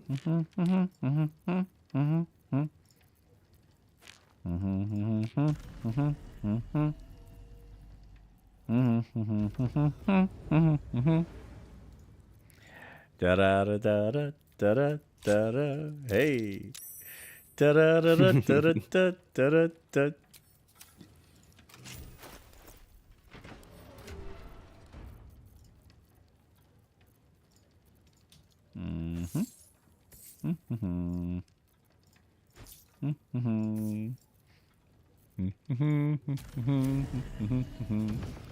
Do do do do do do do do. I will. Let's see. If I actually. Nah, we'll keep the group together for now.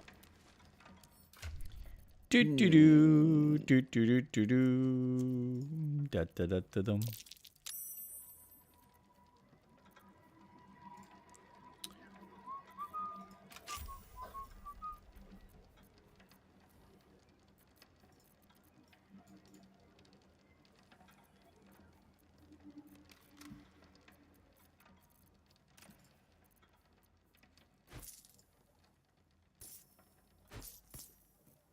Your gold together, man.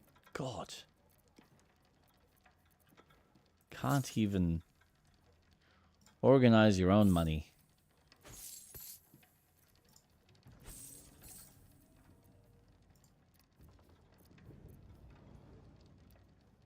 I'm gonna save. Awesome. Try to avoid another crash. Sounds good.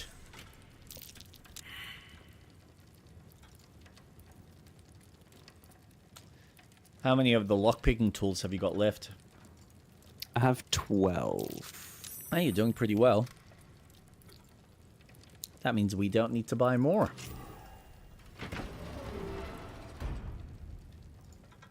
Ooh. Take that. I'll take that. And...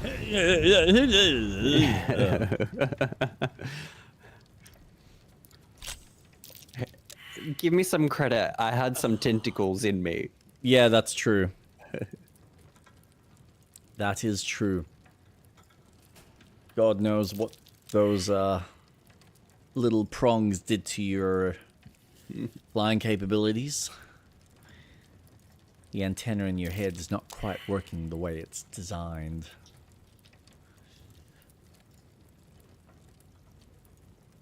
No pressure, it's just the last save. No big deal. There you go. You got there. There. Perfect.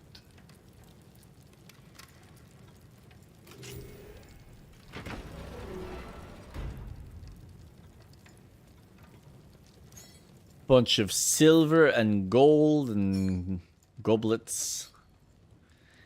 Gilded chest. Lovely. Ooh. Absolutely lovely.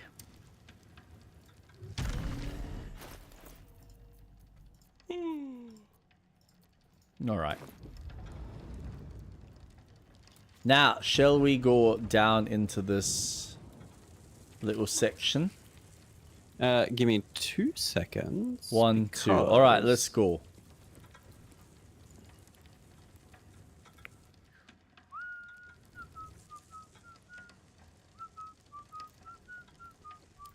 I would like our Wizard of Waterdeep to be there. Would you now? Da da da da da da da da da.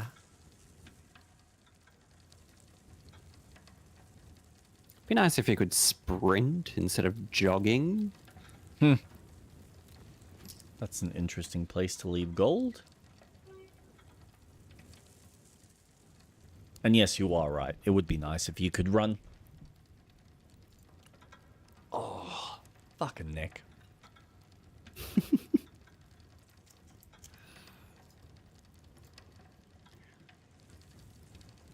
Just need a good massage. Yeah. Some tentacle massaging, perhaps. Oh. Really get in there. Multiple mouths all working my shoulders and the muscles around. Oh, that'd be nice.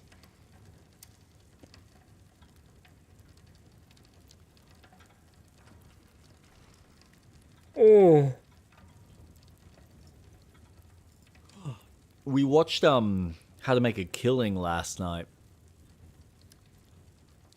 I don't know if you've heard of the movie. Killing. It's What's sounds his name? familiar. I haven't quite memorized his name, and I should, because I've got to admit, after last night, his acting chops are fucking sublime. How to Make a Killing. Oh man, the cast is actually pretty good. Glenn Powell, and it's got Margaret Quayle. Is that the one where he's trying to get rid of all the rich people to take the inheritance? Yes, exactly. So he's basically, his mother unfortunately had a bastard child. Dad didn't kind of agree. So he kind of gave her the option whether to abort the child or keep it. But if you're going to keep it, not in this household, get the fuck out kind of deal. So she decides to keep the child, raise it outside, but she does her best to still give him the same education and lifestyle that she had growing up. But unfortunately, she dies. So he's basically left with nothing. His grandfather wants nothing to do with him. And he, because of a promise that he made with his mom, where she was basically telling him, I want you to keep working towards having the best life that you can. So, yeah, he's moving on with his life. You find him, it's like many years later, he's working at like a suit store, gets kicked out of there, and then decides, well, fuck it. This chick that I used to know that I had a crush on that wants nothing to do with me because I don't have any wealth anymore. She's mentioned something, and that's kind of tickled something in the back of my brain where, all right, I'm going to go and see if I can start killing them off and maybe have a chance at my inheritance. And he kills off the first kid and gets in like cahoots with the father of the kid and starts to, work his way up in that business. And then, like, everything starts to kind of escalate into him killing the next one and the next one and the next one, working his way through the family. It's a really cool flick. Fucked up ending. Oh, okay. But without spoiling it, it's it's not often you watch something where there's like this bittersweet ending for a villain, per se. Like, we always kind of watch any film where there's a traditional bad guy doing bad things and he gets punished. And in this, it's like, no, he kind of gets away with it. Just in a weird fucking way. And you just go, that's fucked up and creepy. And he's just okay with it. And it's just brilliant. But highly recommend it. Really cool film. Really fun. Really cool cast. Like, all the cast members that are in it for such a short period that you're like, yep, awesome. Yeah. Like, Toby Grace's character as one of the kids who's got this Bible Christian fucking company that he's running. Like, he goes across the world as like this missionary type priest trying to, you know, sell the gospel of Jesus through marketing and shirts and shit like that. Yeah, lots of fun.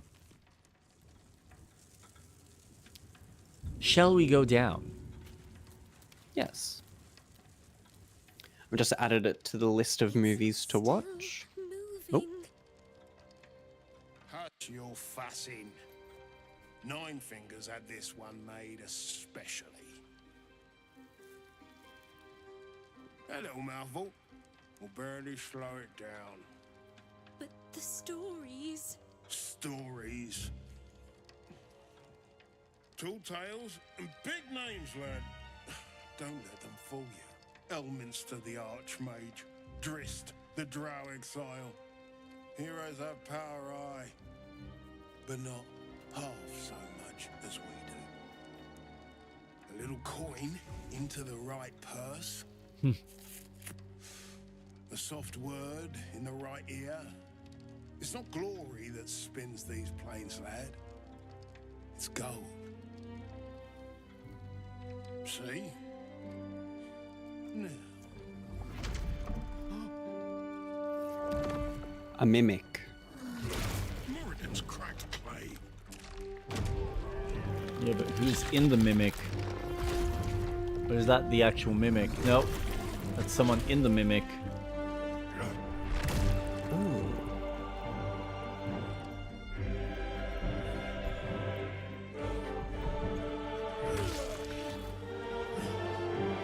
There is no gold in here. If there is one thing Minsk hates more than beasts with bad breath,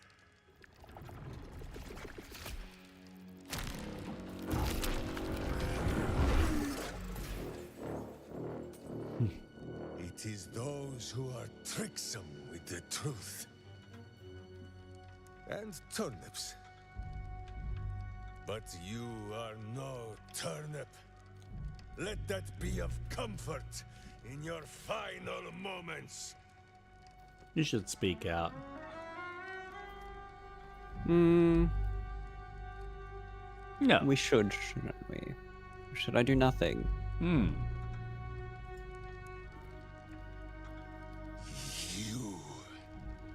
You know the me? Absolute has shown me your face, villain. I will beat it into a more pleasing shape. Okay. Enough play, Stone Lord. The Absolute has other plans for this one. Oh. Oh. There's our answer. Nine Fingers set a poor trap, little banker. Let the Absolute's faithful show you how it is done. Now come, Stone Lord. We have the gold, and the Absolute has need of it elsewhere. As you say, Jaheira. So it was her. Yes, it was. Ah, great.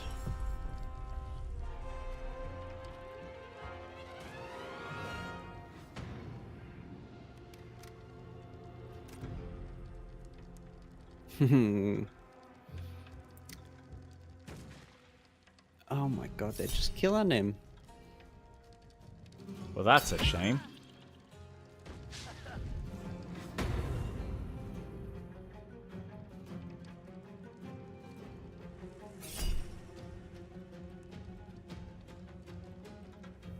You barely prayed to feed a mouse. Ooh. Ow. That sucks.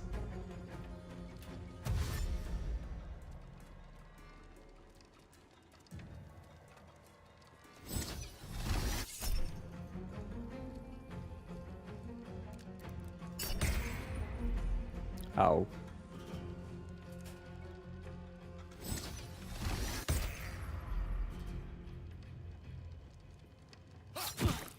Ah, man. Wow, what the fuck? Did they just kill him out? Wow. Fuck that.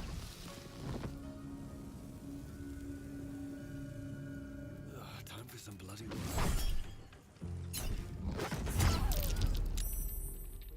Oh, they got that stupid unstoppable fucking shit on them. Oh, they do reduce the... Oh, it's gone now. Yeah, now it's gone. Fuck you. This is gonna be annoying.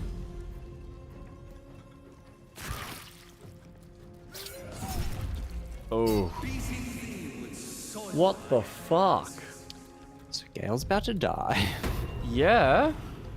Because of an invisible piece of shit.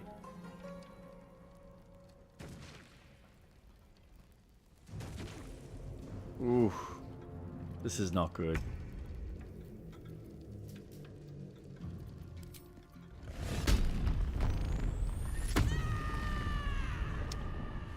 Ooh.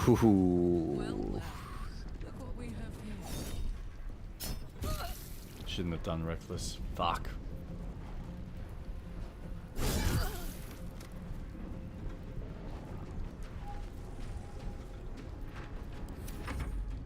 Sorry, Glitterbeard, but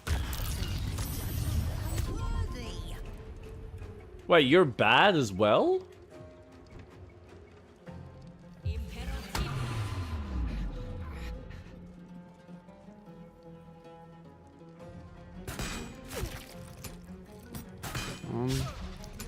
He's gonna die next. Yep.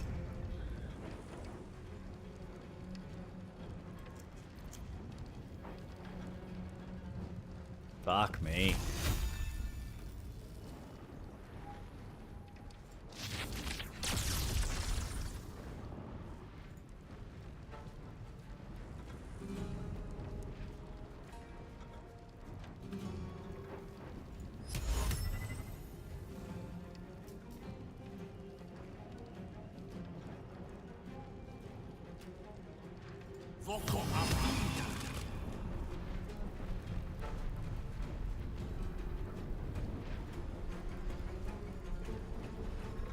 I thought I had... What are you planning?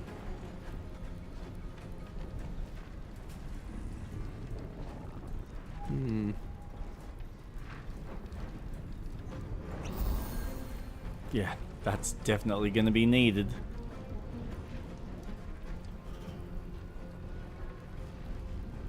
And then I'm gonna go...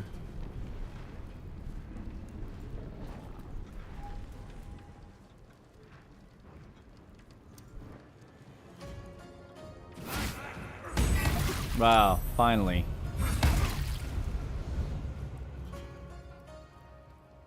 This asshole with his invisibility. Fuck you.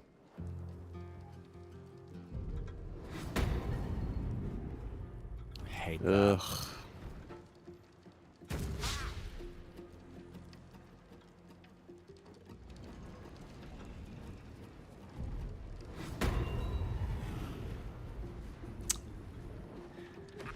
Oh, dude. Yep.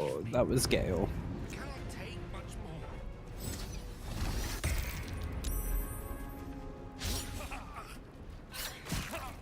Oof, dude. How are they doing so much fucking damage? This is bullshit.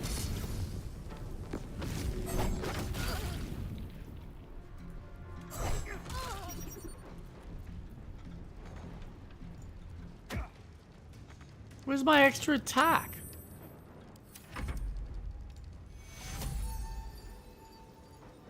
Okay, I can...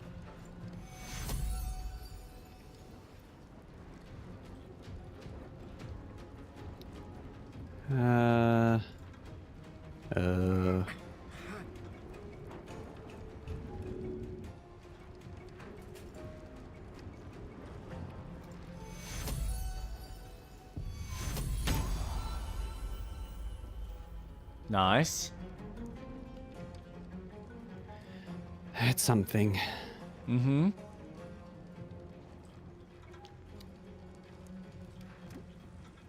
Problem is, Gale needs to properly heal. It's true. Do I have... Scroll of Dark Vision... Disguise Self, False Life? Scroll to see invisibility. I've got to scroll to do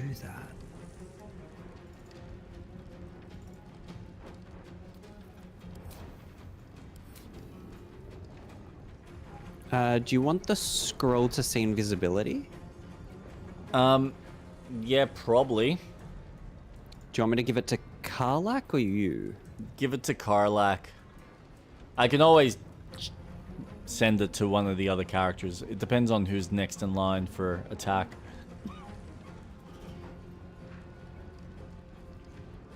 Okay.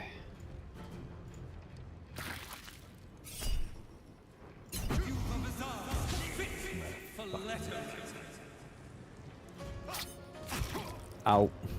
Yeah. I wish they couldn't keep doing that. I wish there was a limit.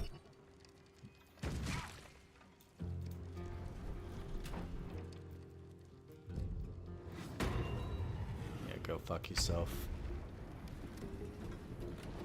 Alright.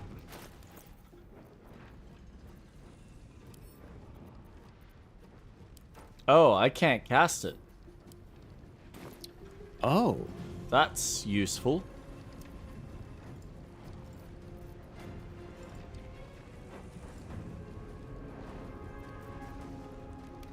Shit. Mm-hmm. Oh, she dead. She do be dead.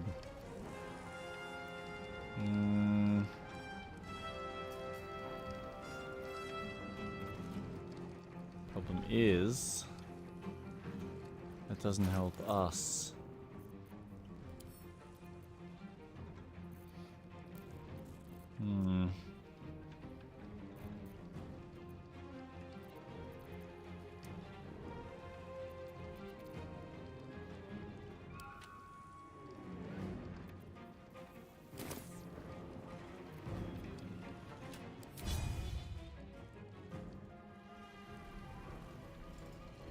Need to learn the hard way. Nice. Thank you. Don't you fucking go anywhere.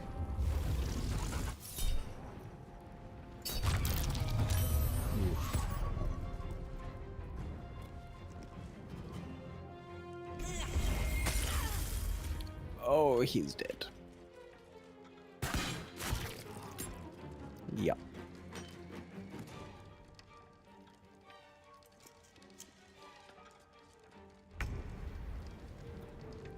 Now, are you playing as Gale?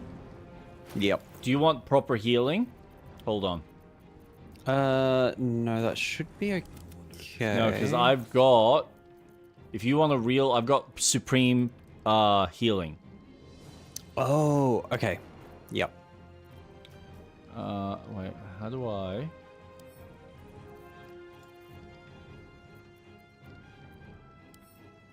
Oh, I've got one. This. Oh, do you? All right, cool. Yeah.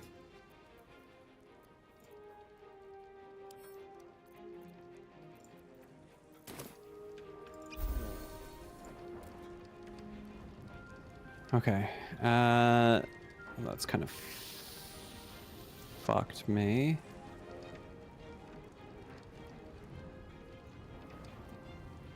Oh gosh.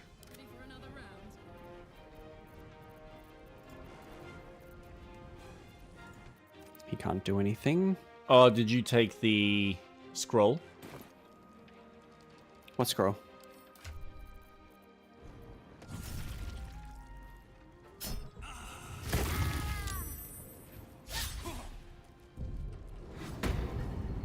I really want to fucking murder you right now.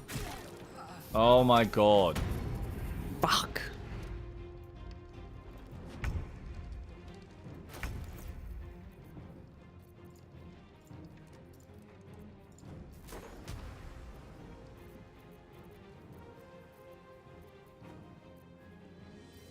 Surely I have.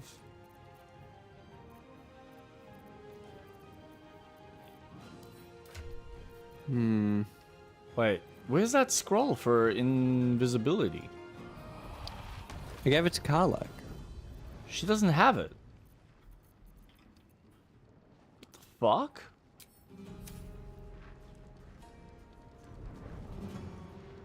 Where the fuck did it go? I definitely don't have it.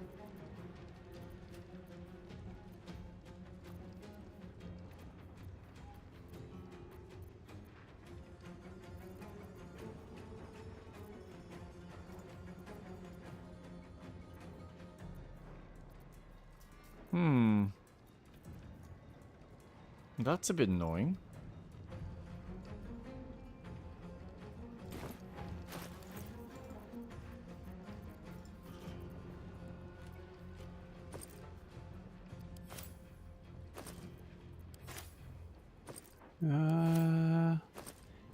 Is it in one of the bags?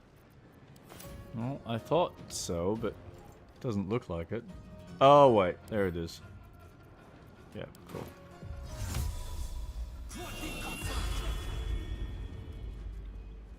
Awesome.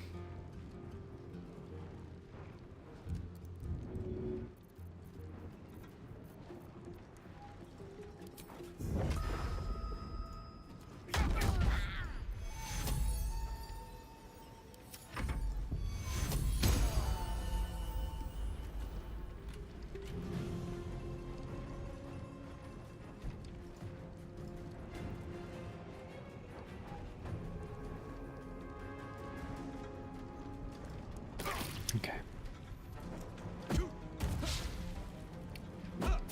Fuck off. I know. Why the oh my god. So what do I have to keep fucking applying? That specific scroll? No. That's really fucking annoying. I think once it's your turn, they have to roll.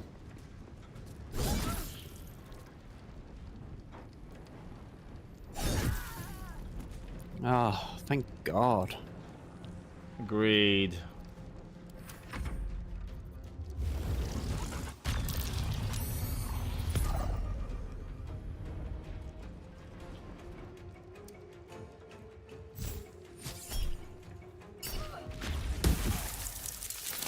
Jesus. Gale is not having a good time. And that's a shame because he's our best magician. Fucking black hole.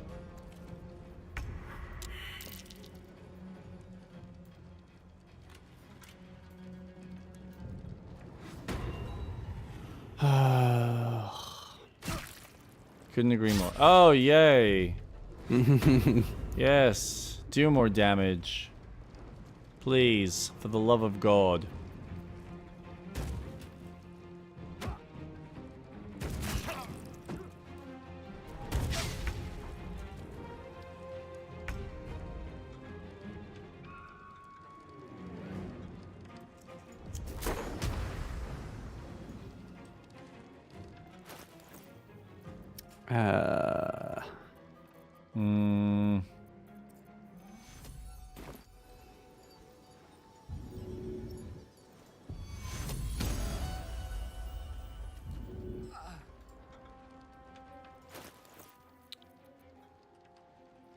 Okay, well, I'm going to drink this.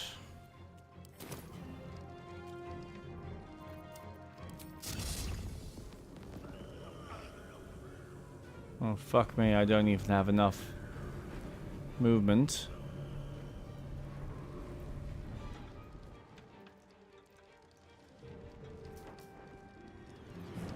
God, fucking damn this fight. Yep.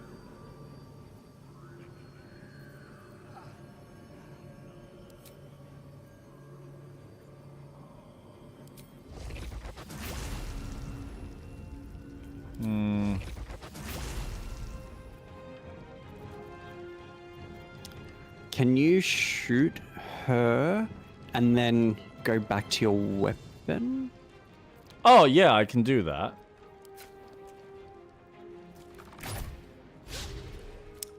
Okay. Problem is hitting her. There we go.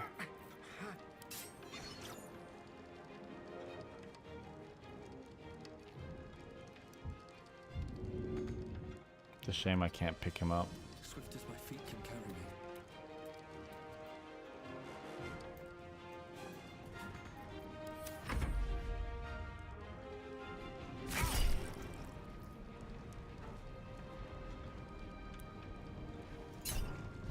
I'm getting sick of Yes. these fucking Reapers. There has to be a better way to deal with them.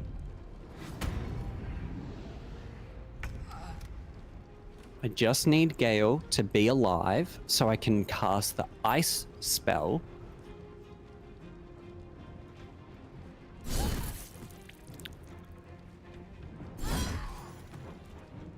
Perfect. Count on me. Very slowly making my way. Oh, for Man, fuck's I'm sorry, but they sake. should have a limit to how often. If we have a, this is what annoys me. We have limits to what we can use, and it feels like the enemies don't. It's fucking shit. Agreed.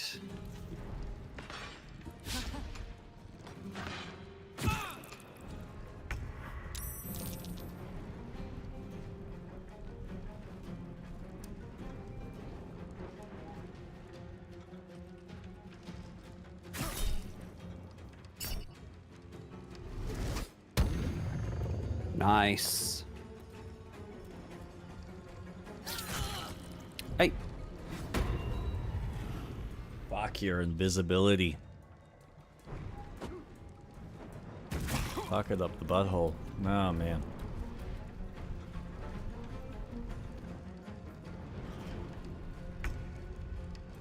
I'm surprised that they can even reach. Also, the see invisibility doesn't work the way you think. No. It doesn't. Which sucks. And that's very annoying. Mm-hmm. So it's almost like I have to keep reapplying it. Now, I need... drink one of those. That is going to be, unfortunately... Alright, now. Do you want me to save Gale? Yes.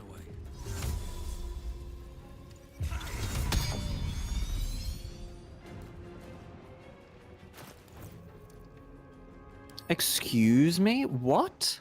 What? Ah. What's wrong?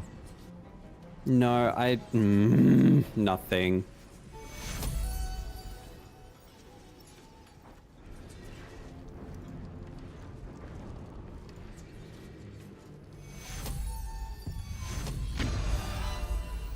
Are you shocked by the bullshit?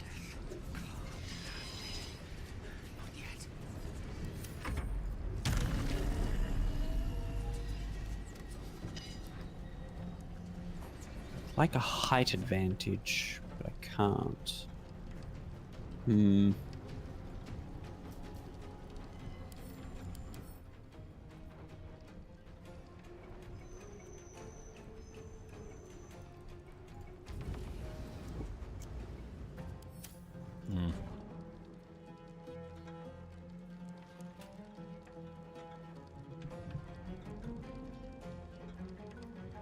so he's moved.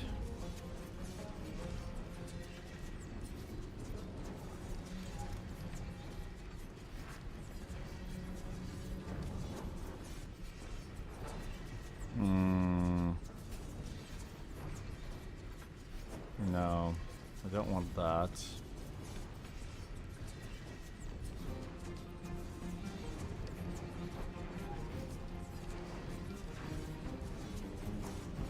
So dumb.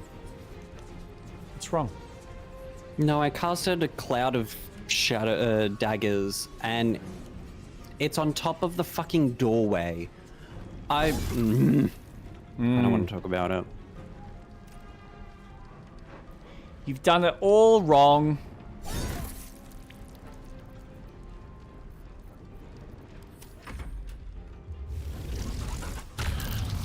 Fuck, you're slowed. Thank God it didn't affect me. Still annoying.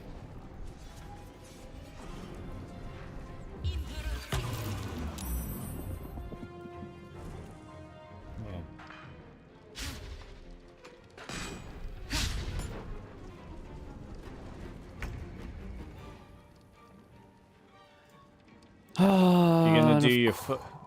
Yeah, and you can't do your magic, can you? You have to survive one more turn. Yeah, see, now you want to keep yourself alive.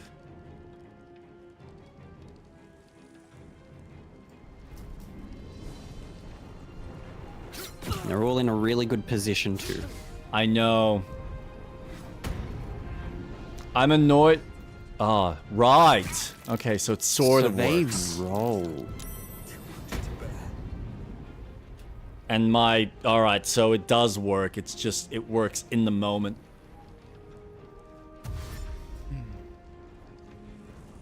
So once they make themselves visible, then it rolls if they turn themselves invisible.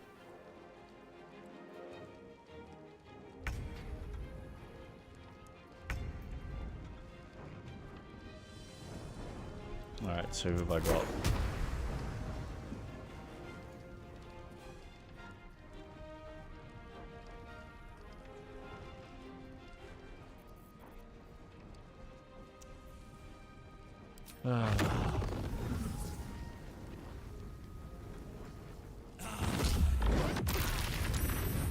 Oh, nice.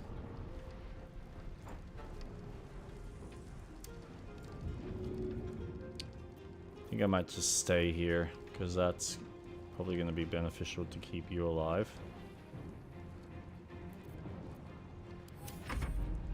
This could be really dumb.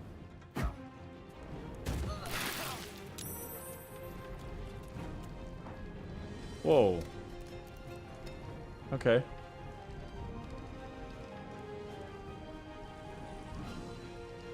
Interesting choice.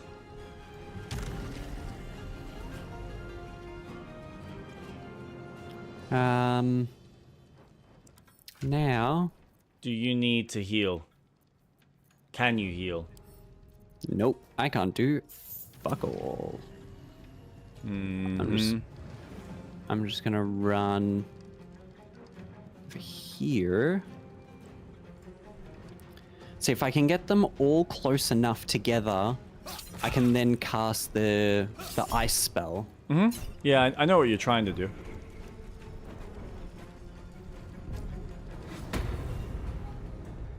Alright, so that worked.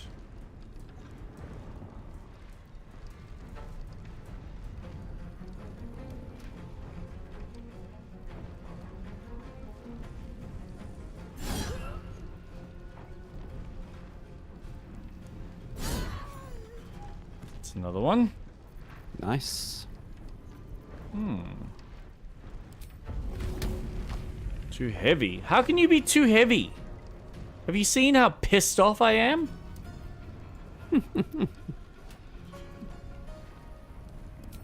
Bonus. Well, I'll do that.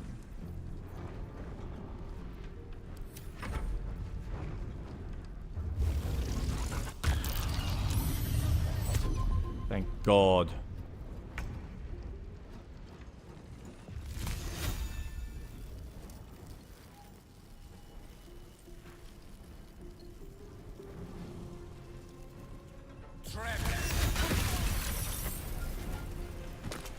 Nice. Fuck yes. Got rid of 2 at least. So that's fucking awesome. 3, man. You got rid of 3. 3? Yeah. Oh, the one 'Cause you got- invisible. yeah. Good job. See, it for the first time, it actually worked guessing. So we're nearly there. We're nearly fucking there. What do we got? Like 2 or 3 more enemies? Most of them downstairs now. And then...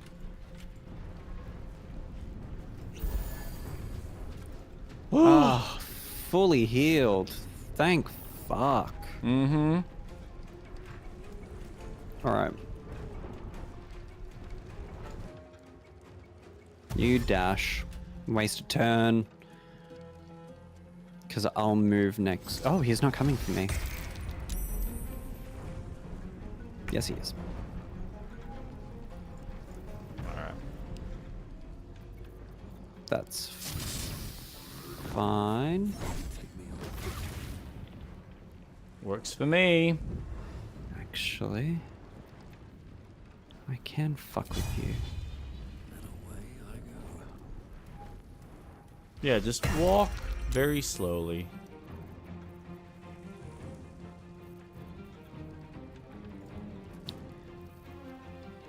I'm not taking advantage of my fucking spells.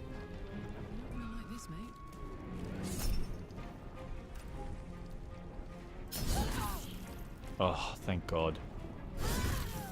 Nice.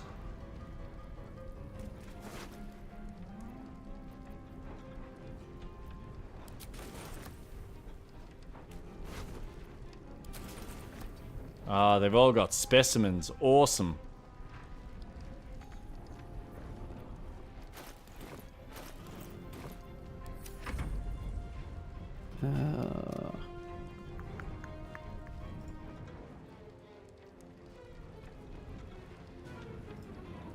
So, what are you going to do now? With our last enemy. Hopefully this works. It did something. Yeah.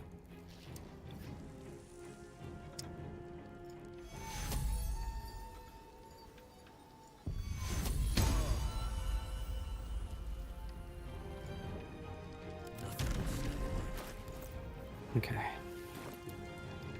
By the way, what are you carrying?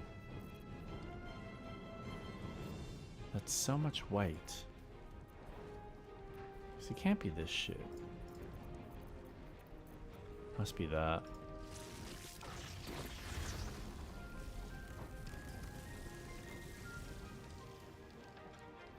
Nope. Nope. Nope. Cone of ice?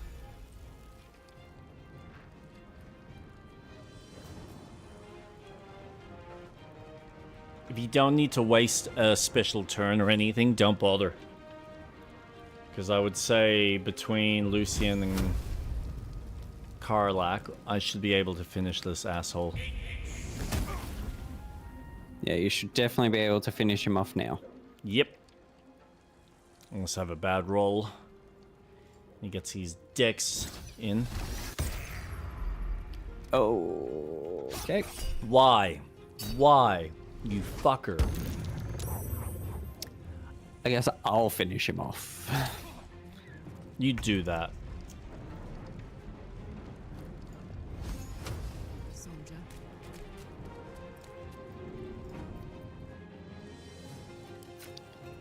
Nope, I've only got a 45% chance.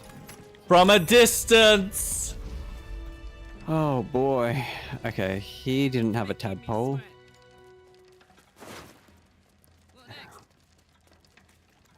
No one back home will ever believe this. Time to get going. There we go. Fuck yeah.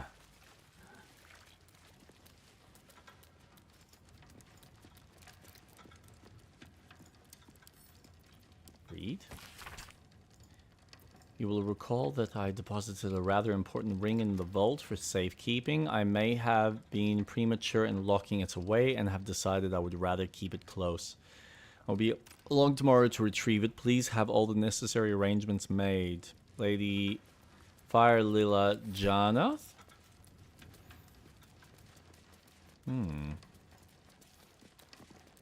What's hiding here? Oh, where's that letter?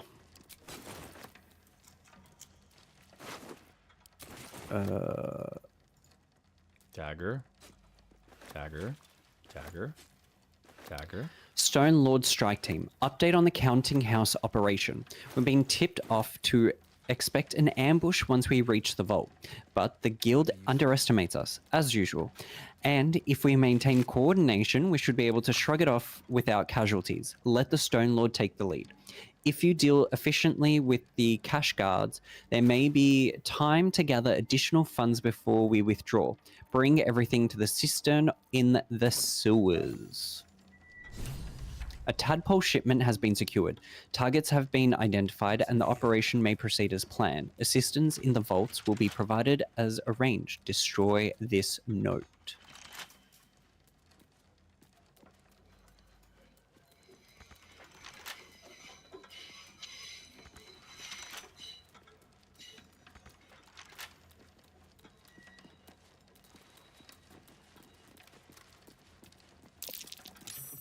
Started in the sewers.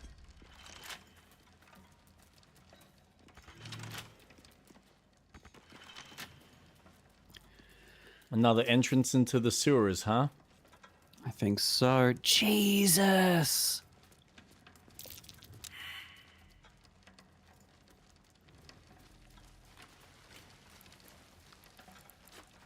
Dagger. Dagger. More daggers. Lots of daggers. All the daggers. I need a nat 20. For what? Oh, to unlock it.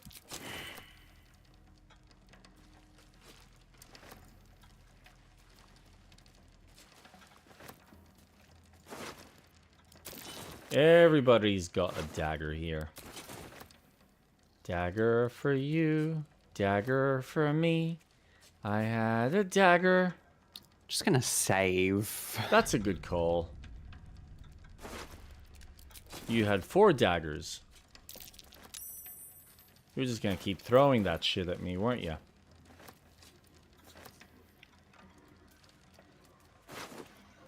Oh, more daggers.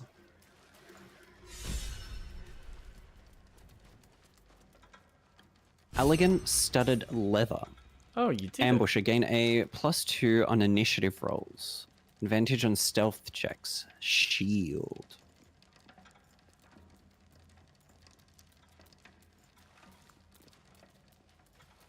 Well, they legitimately are empty.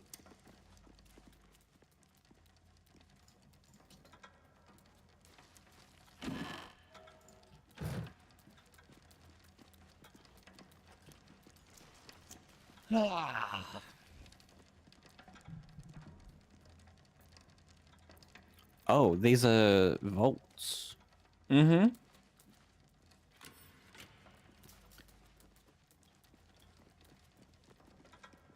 I love how you gracefully walking to one of them. I can open this. Not. Nope. How much do you I'm not need? gonna... 30. Oh. Yeah, Definitely I'm not don't. gonna get them. Nah, not designed for you to break it.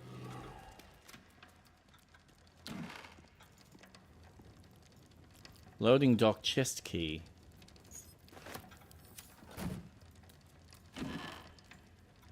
Vault chest key.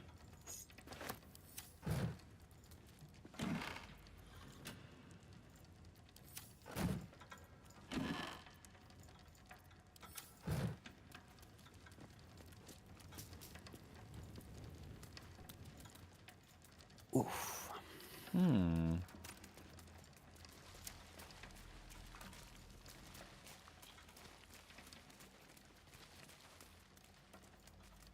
Well, I'd say we got what we needed, technically speaking.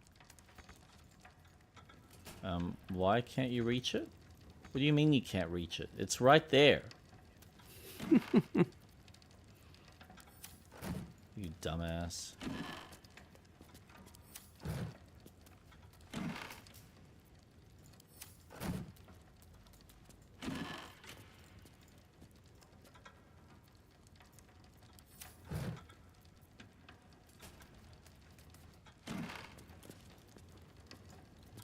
All right. I guess we leave. Here goes nothing. Does Karlak use a weapon? A axe. I've got her using Okay. at the moment. Why? I've just given her an axe. I don't know if it's going to be good. Let's see. What a charmer.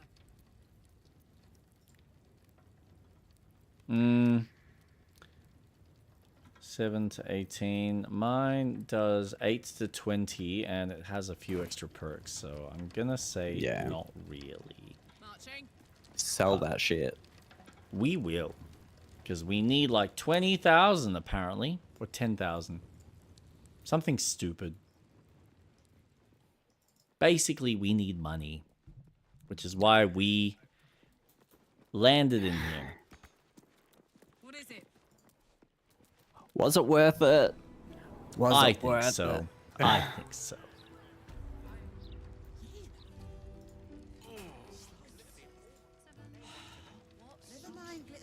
Now, I was meant to be doing a quest completely different to this. Yep.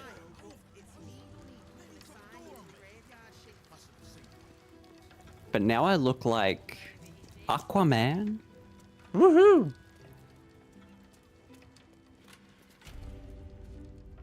I would smite them all. This letter of credit cashed. I love how we were just allowed to walk out. Sell your booty at the corners of Baldur's Gate for money. Wouldn't that be fun? Well, I have a shit ton of things to sell. As do I, lad. As do I. Alright, let's go back to Roland. Keep rolling, rolling, rolling, rolling. What? Rolling, rolling, rolling. Come on. Now I know you'll be loving this shit right here. LIMP biscuit is right here. Back already, Car? I sure am. Look at all these daggers that I have to sell.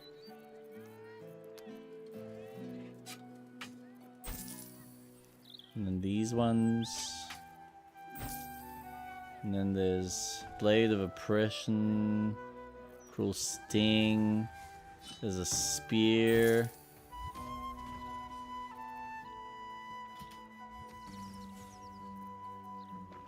Sell or wares?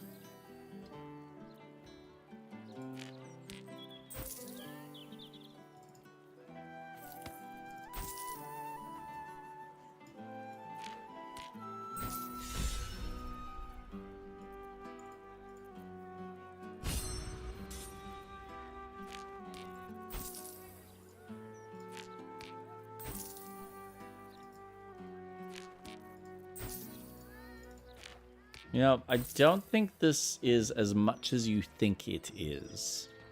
Impulsive. But it's nice to dream.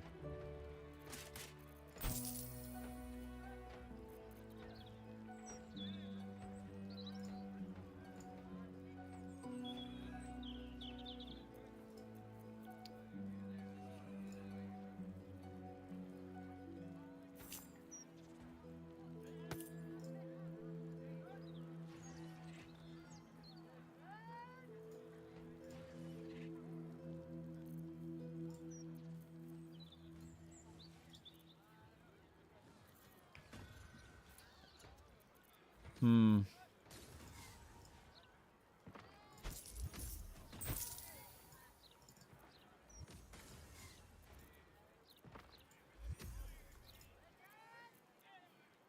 move. Oh.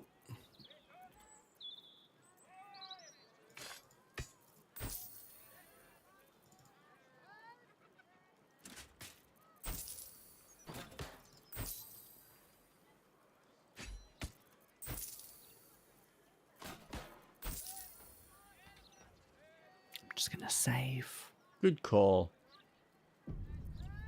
I'm just gonna continue doing what I was doing, which was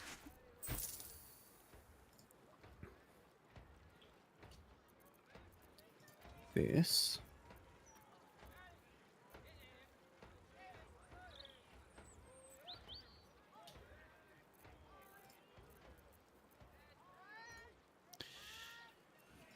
All right. Well,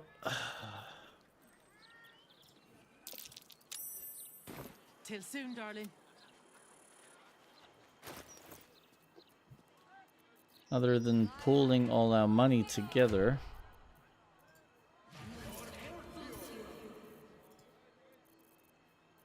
Which currently, what are we sitting at?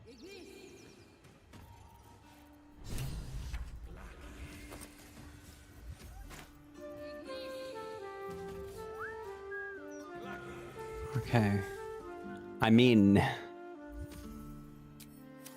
Where did you Vicious go? note. Micklaw. To the magic shop. I had to break in to get something.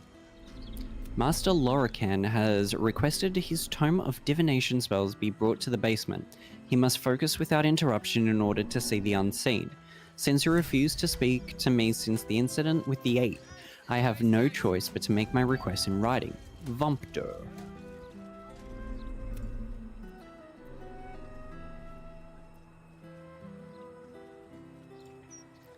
Gonna work something out.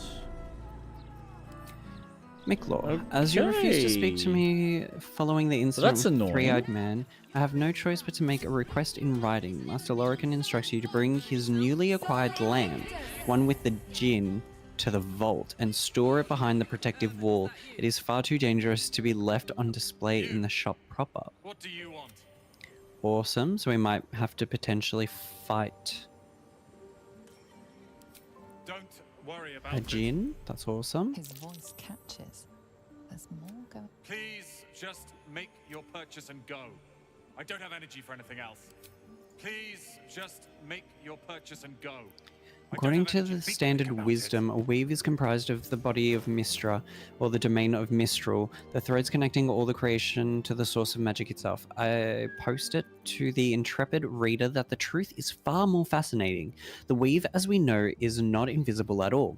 No certain among us, whom I call seers, can sense the true nature of the weave as an incredibly fine but highly physical and edible substance left in our realm by space-faring giants called Immortums several aeons ago. Each time we wield this power, creatures called weave devils consume these strands of weave, and their excrement is a powerful force we call magic.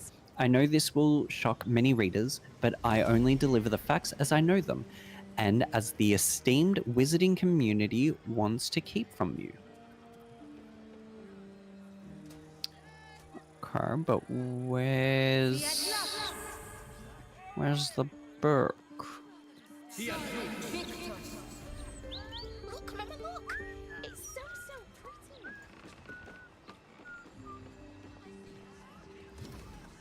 What? Be quick about it. What in the world but a curtain-framed show of villains, heroes, steeds, and royals? And who directs them where to gabble, when to pounce? The School of Enchantment offers its services as director of the cosmic farce. Key terms: enticement, beguilement, manipulation. Key concepts: encode, compel, incite, enthrall.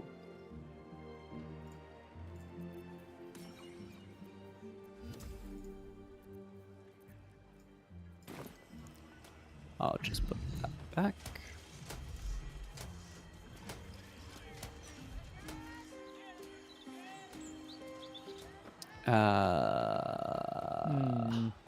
Is there something? What? We found a note in Tolna's office regarding the Sorceress Sundry's vault. It sounds like the vault is protected by some invisible means. We should tread carefully.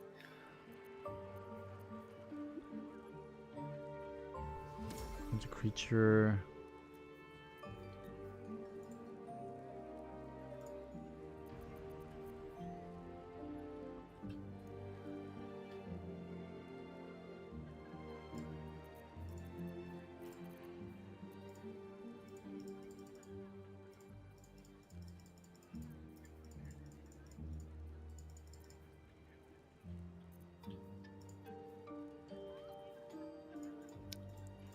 Damn. I can't just fly. Alright, Gal. We're gonna have to persuade ourselves out of this situation.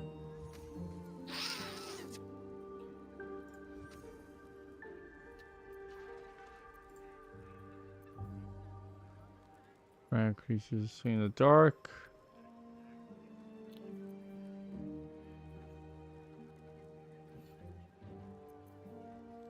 So sorry, I thought this was the way to the latrines. I'll be off then.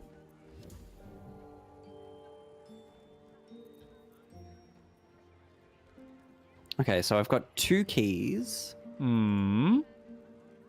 that lead to the vault or basement.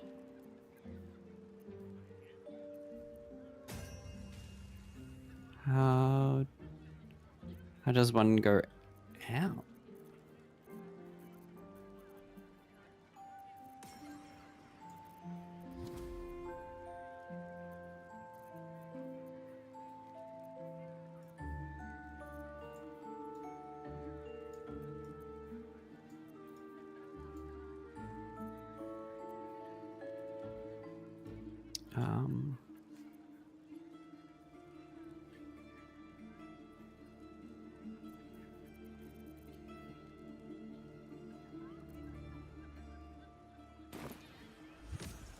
All right then. The lava elemental looks at you placidly, near unfa.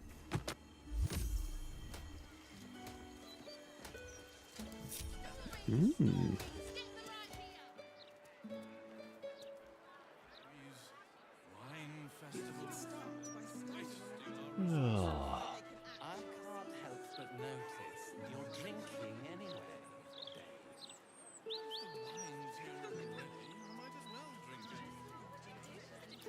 Talk to her again.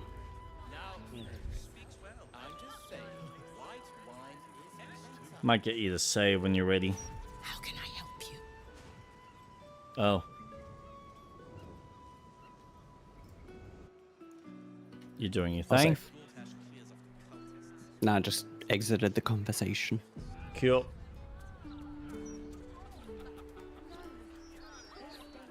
Okay. Why, hello there. Saving. To try some of Master Metzley's delightful wines. Would you care to join us? Oh, they do look ever so. How might I get permission to enter the vault? Call me Cora, Master Metzley. And I'm afraid I must insist on their joining us. Wine's no good without company, after all. The wine scent is almost sickly sweet. What you have to offer? Acrid note just on the periphery. Poison. This cowardly worm is trying to poison you. No, it was perfect. Perfect, perfect, perfect. You Remember you. and I will peel it from your skull. So Whoa.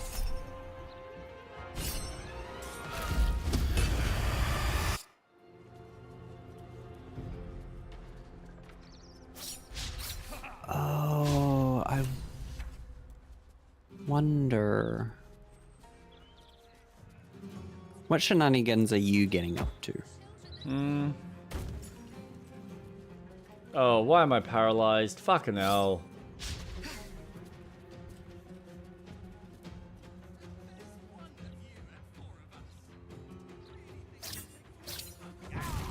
Fuck. That's not good.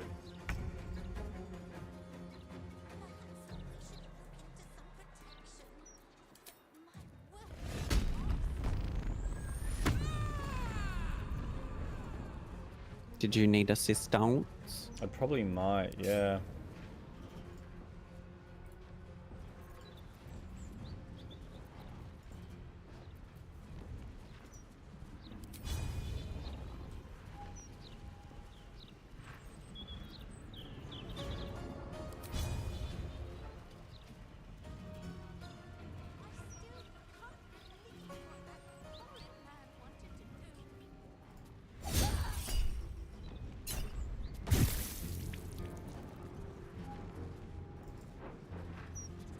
Okay, I'm making my way to you. I need to figure out how to get to this vault.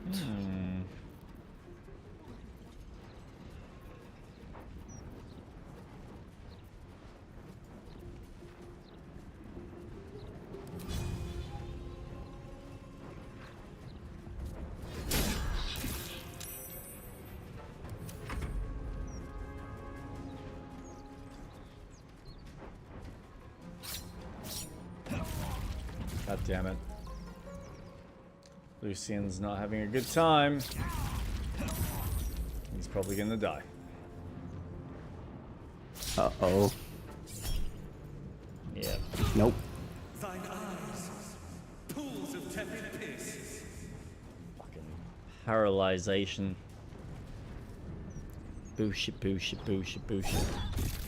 Yeah, come back Nice. Where are you dashing to? here. Who the fuck knows? Oh. Uh-oh.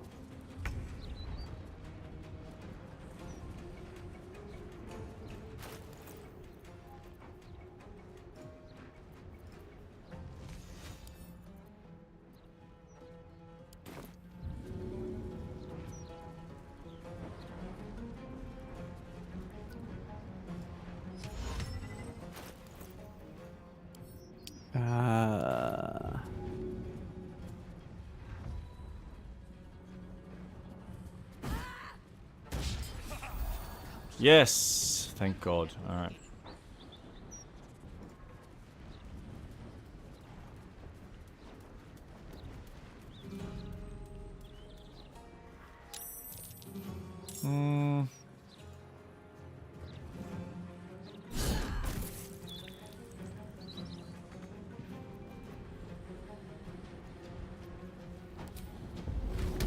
Too heavy to throw. Alright.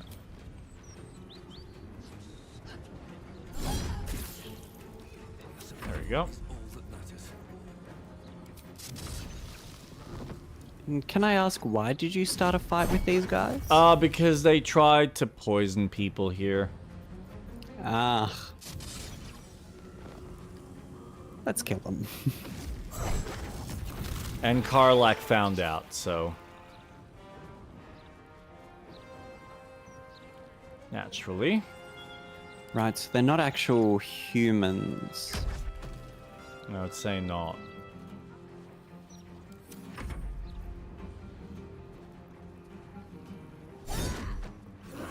Ah, nice. Oof. Oh.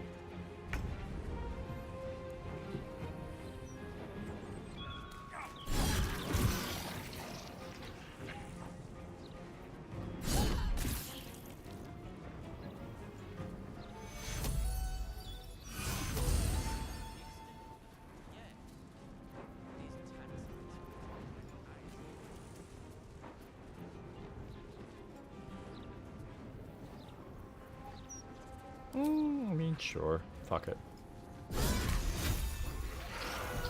Yay! We need to stop him before he strikes again. Who? Never a dull moment. I think the guy that Tunes? tried to fuck us over. Or fuck them over. Interim report. The Scar Dwarf is a promising candidate for unholy assassin. Though he is personally crude, his methods of homicide are artistic and even innovative. He has set up a deadly wine festival to eliminate his next target, and I, for one, will be observing it closely. Shalakol.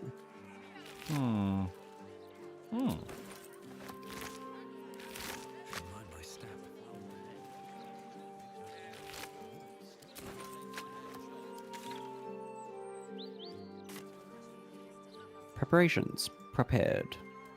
To the Highbury household, stock is exactly where it needs to be. All preparations have been perfectly fashioned just so.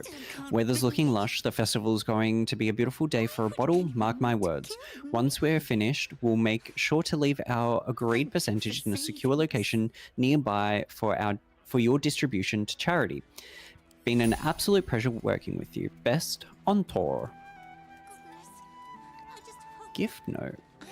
Dearest Cora and Roger, what a pity I cannot make it to your celebration. I've sent my best aged wine in my steed that you may celebrate without me. Store it in the basement and it will age like, well, you know, with greatest regrets, Hoops. Sweat-stained note. Okay. A letter scrawled in an unsteady, lopsided hand. Lovely home you've got here, Mrs. Highbury. Lovely husband, lovely orphans in your care. Lovely, lovely, lovely. Perfectly lovely. You take care now. Right, so she was one of the murder victims. Or murdered targets. Oh. And we're basically trying to save them.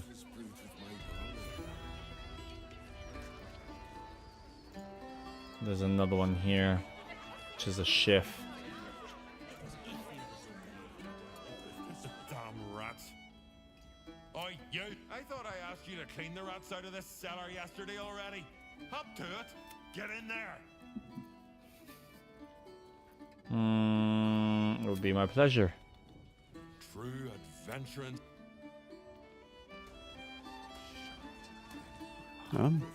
Down we go.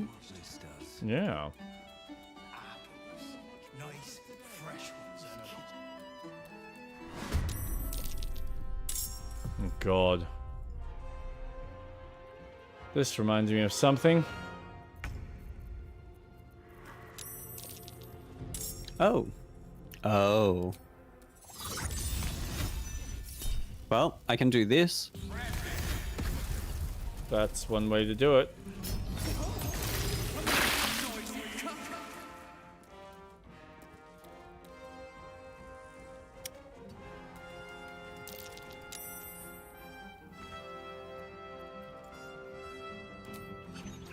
What do I have to lose?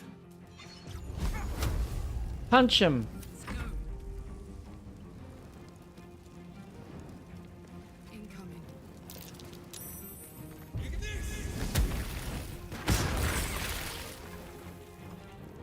Where's my... Oh, I gotta do a short rest. Fine, fuck you.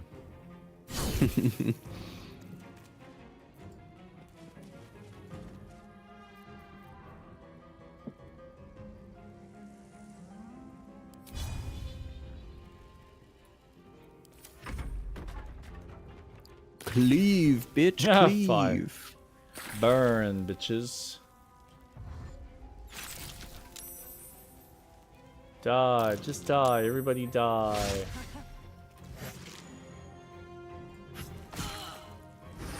I love this because it's basically a reference to the very first Baldur's Gate. Rats? Yeah, one of the first missions you ever have to do in Baldur's Gate 1 was take out a whole bunch of rats.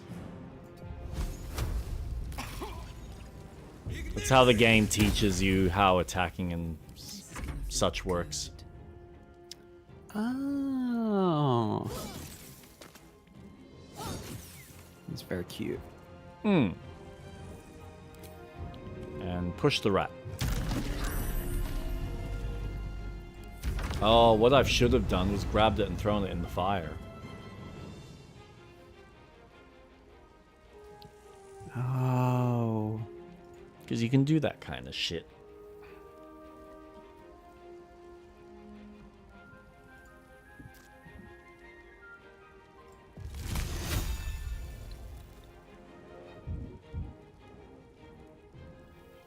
How many is left? 1.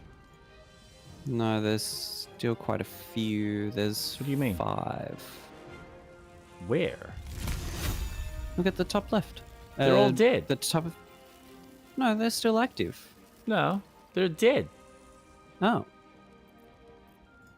Then I shall do this.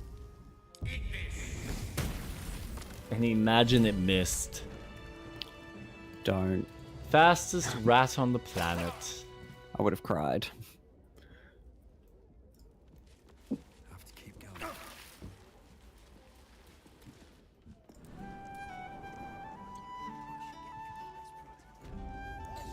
Send to camp. Send to camp.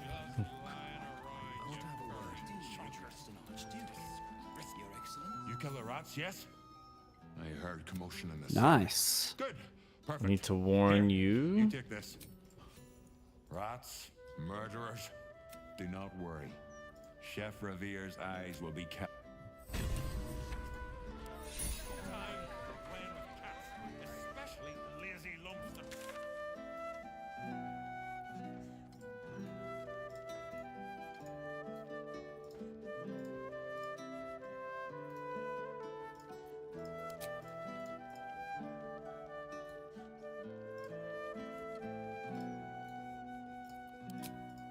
Hmm.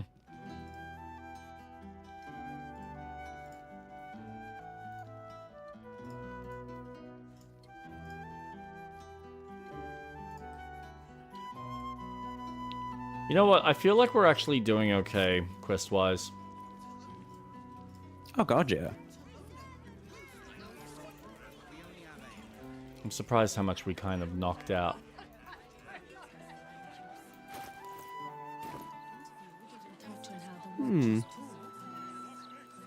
Done a bit.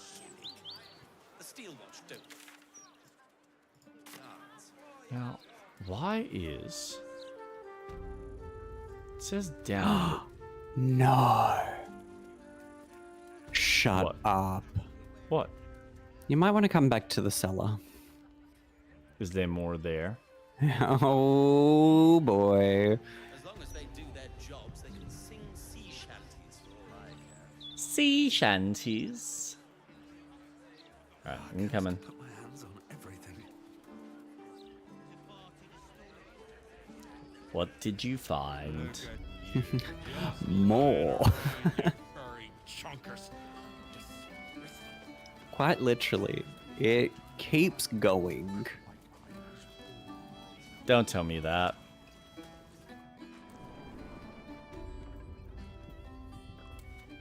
Oh, wow. Alright, open the door. See what happens. Knights of the Shield hideout. What? Should we be here? Don't know. I'm gonna save. Yeah. Shall we leave this for next week? Ooh, Wait a second. cliffhanger. Oh. I was on the other side of that. Huh.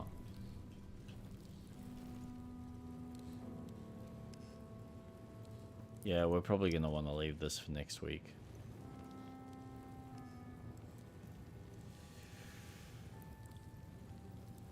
What do you Well, think? I have. Yeah.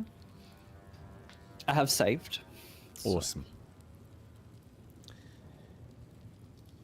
Ah, dude. This game doesn't want to end. At all. Nope. Nope. It seems hell-bent on just giving and giving. And Impulsive's right. When they release the inevitable divinity, it's just going to be such a massive game. Do you think they announced it too soon for how big it's gonna be? Yes. But I have that mindset in general. So we'll talk about this because I might actually start with it since it's such a large piece of what I would consider my news for the week. Did you watch the Triple I initiative? Not all of it. I saw bits and pieces. All right. I watched the whole thing. I haven't gone into the developer docs that they had afterwards because it was like all together. I think it was over 2.5 hours. Jeez. There is so much. Now, granted, not all of it is coming out in the next 6 months. Some stuff I think have been kind of like, hey, just put us on your wish list, save the date type of deal. We'll have more information next year, or like we have a rough time frame for when the games are coming. Now, there's probably a handful of games on there that I have highlighted that I've actually written down that I thought, yep, these look really cool. These are actually interesting. I think these will be neat. But I must admit, I think maybe it's because I've seen so much of these types of games that I just feel like there's just too much. And I know that there's probably a lot of these developers that feel like they're offering something slightly different or something unique, but in this landscape where we have so many games, not just coming out, but stuff that's already in early access that hasn't actually been fully released yet, do people want more fucking games that just allow you to sink in hundreds of hours in to build or craft your own little world? And it's, yeah, I don't know. I'm noticing so many of these games now are just creating another reason to, hey, here's another farming simulator, or here's another go off and explore this world and build your own personal castle or your own township or your own this or your own that. Where does it end? And does anyone actually have time to sink in? Like you're currently playing Pacopia. And you're already experiencing the fact that if I keep doing this, I'm going to burn myself out. Yeah. Because it is very much, I mean, like Stardew Valley, you do spend an exorbitant amount of time investing in the world you're building. This is kind of what I've experienced playing Enshrouded, because honestly, and that had a recent update as well, where they're talking about some of the mechanics that they're tweaking. But I spent so much of my own personal time building my own little world. And, you know, you've got all these people that do the same in Minecraft and whatnot. So why would anyone suddenly buy another one of these types of games to do the same thing again and again and again? It just feels short-sighted, especially from indie developers.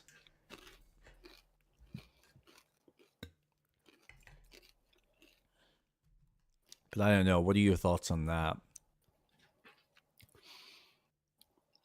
I agree. How many fucking survival games are there? Thank you. All right. How many that's base what I was building looking for. games? Yeah. Not to mention how many extraction shooters, how many battle royales, how many PvP games. There's so much repetitiveness, and it's hard. And we've talked about this before, where Concord tried to come out and it's competing with your hero shooters. You've got Overwatch, you've got Marvel Rivals. They've established themselves now. How can you, as a studio, then compete? You either need a really good fucking IP. Even High Guard, that game is dead. Oh, yeah. There's... And you're right. How much more?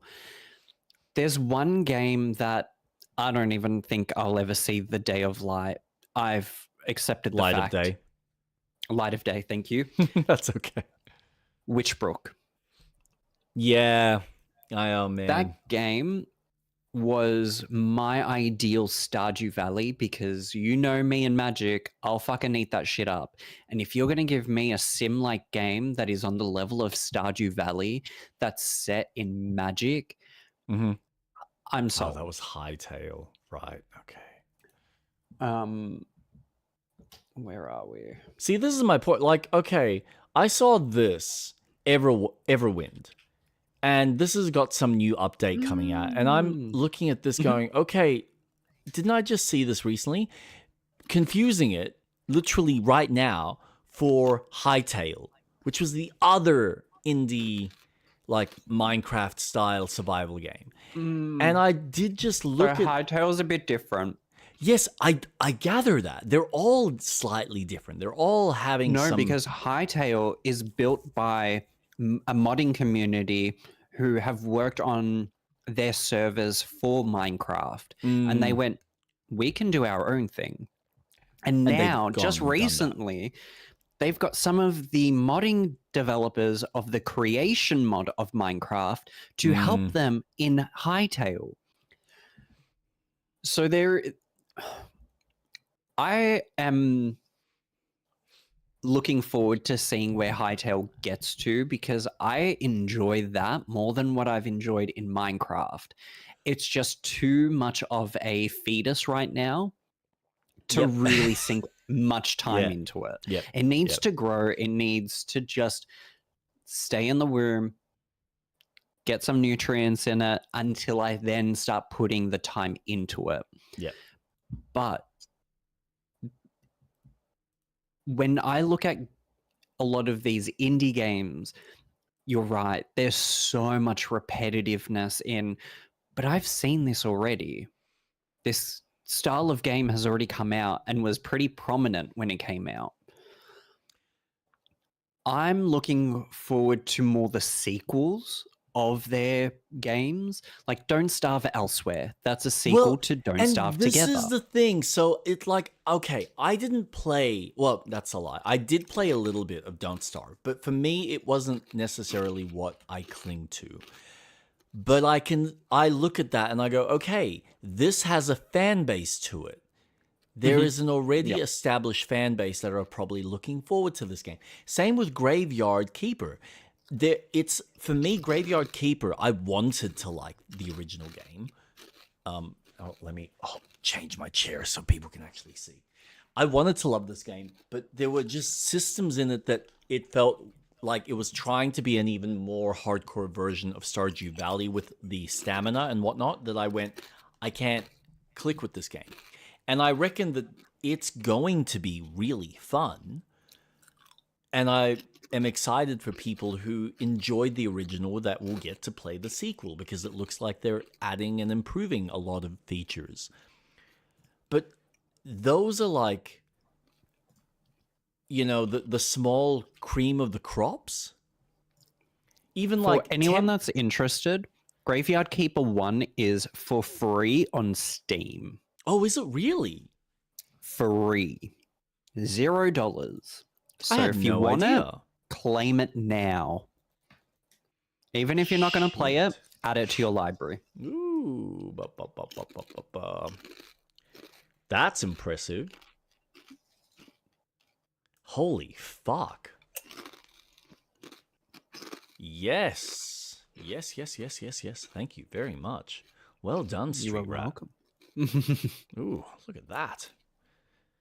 Got to spread the word. Absolutely. Free things are good things. Fucking-lutely, yeah.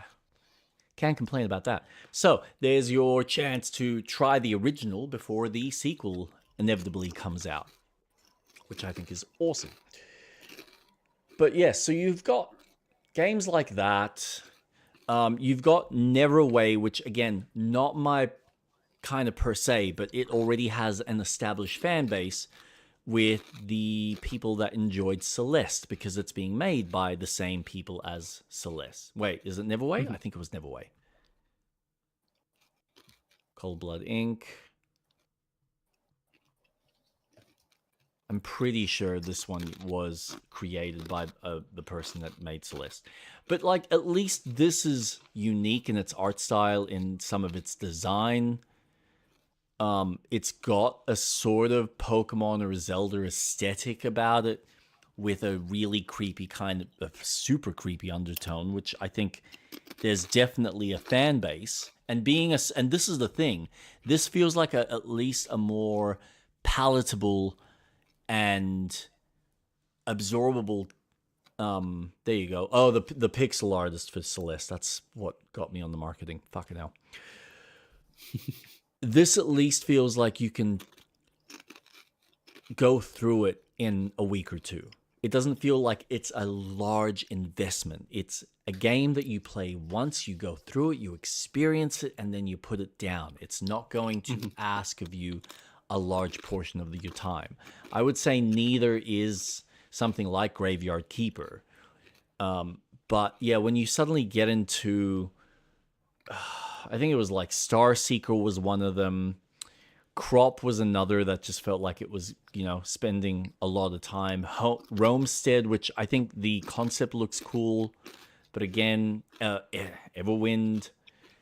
These are games that just want you to keep, investing more time into building your own little community in the world and just, enjoying the sim aspect of it. And then there's all these other like smaller titles. Like this one didn't even have any real gameplay. There's your gameplay.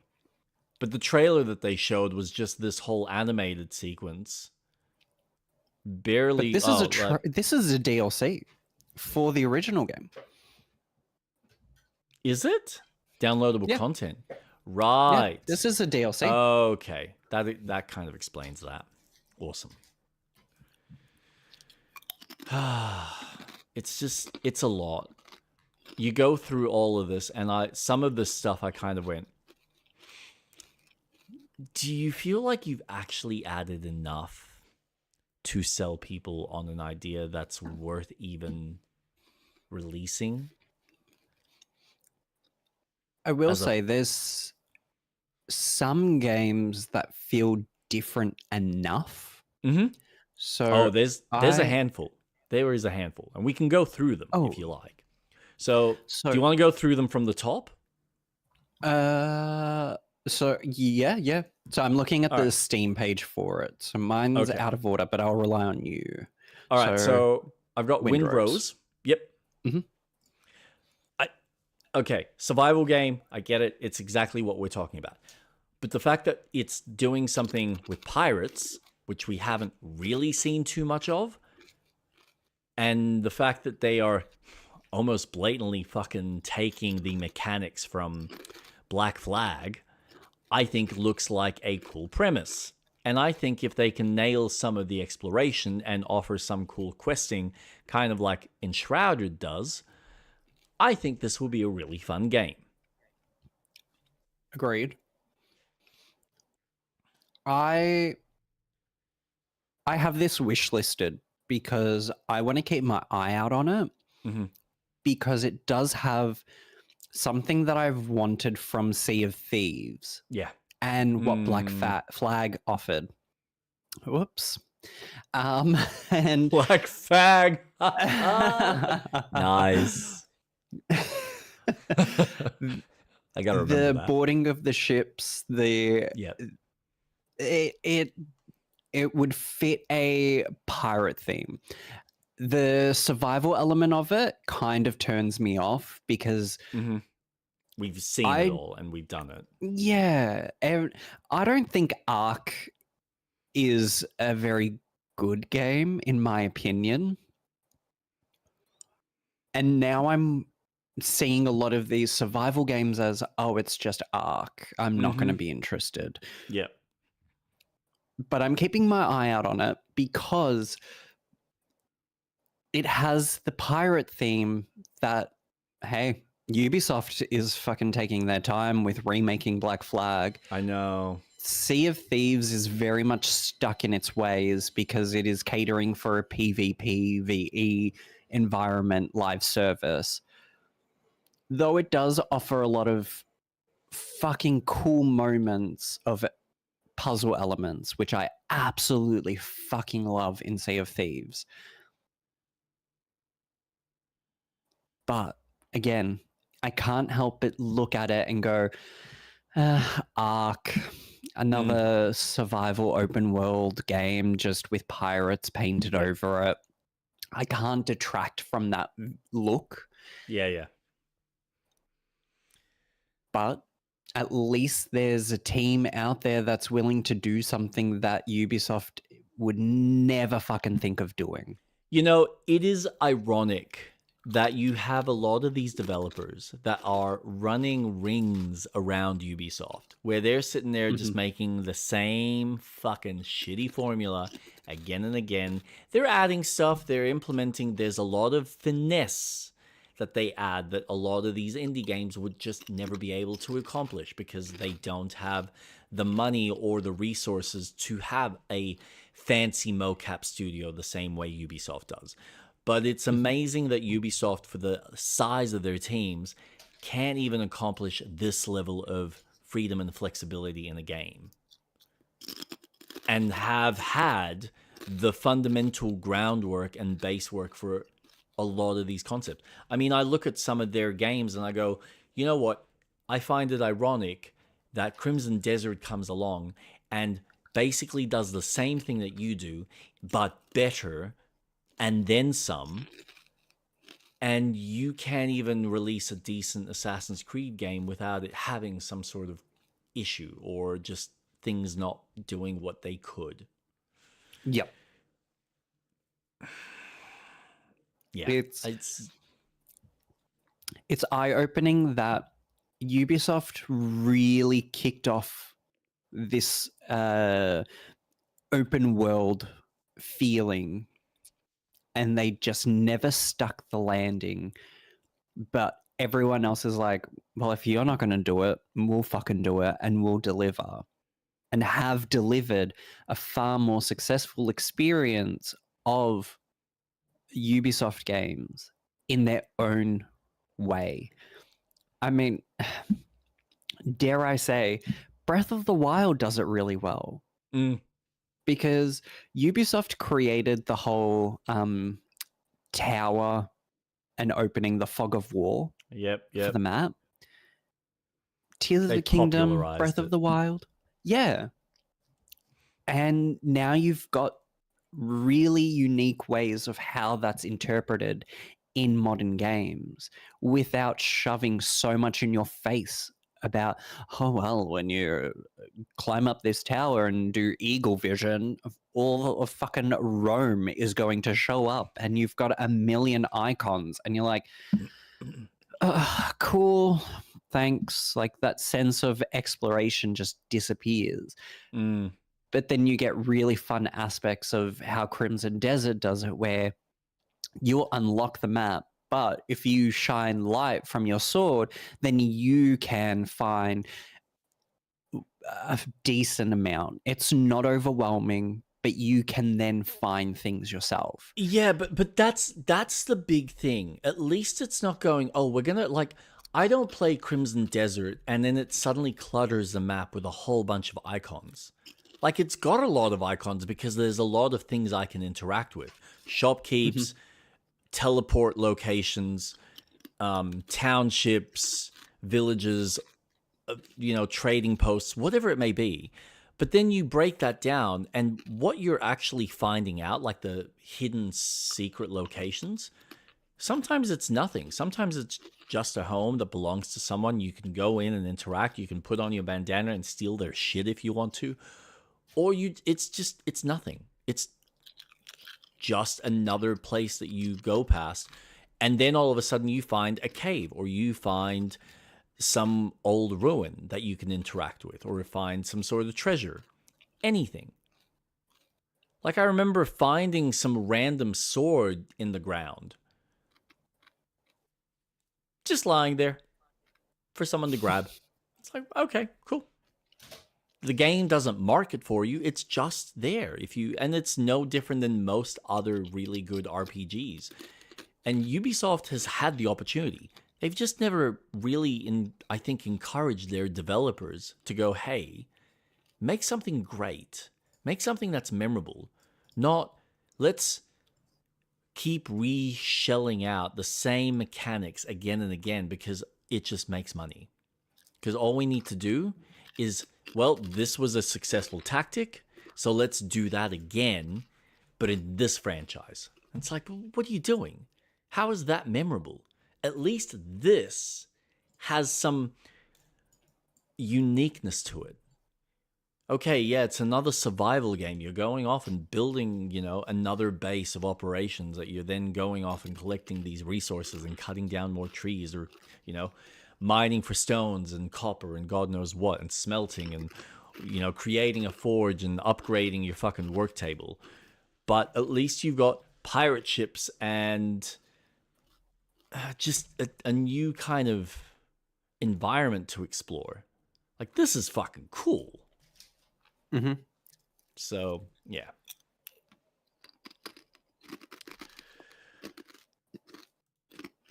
I don't know how much more to say about Don't Starve elsewhere. It's more Don't Starve. I mean, have you got any real connection to this franchise? I tried playing the first one. I'm not really big into survival open world games. To me, it was fine.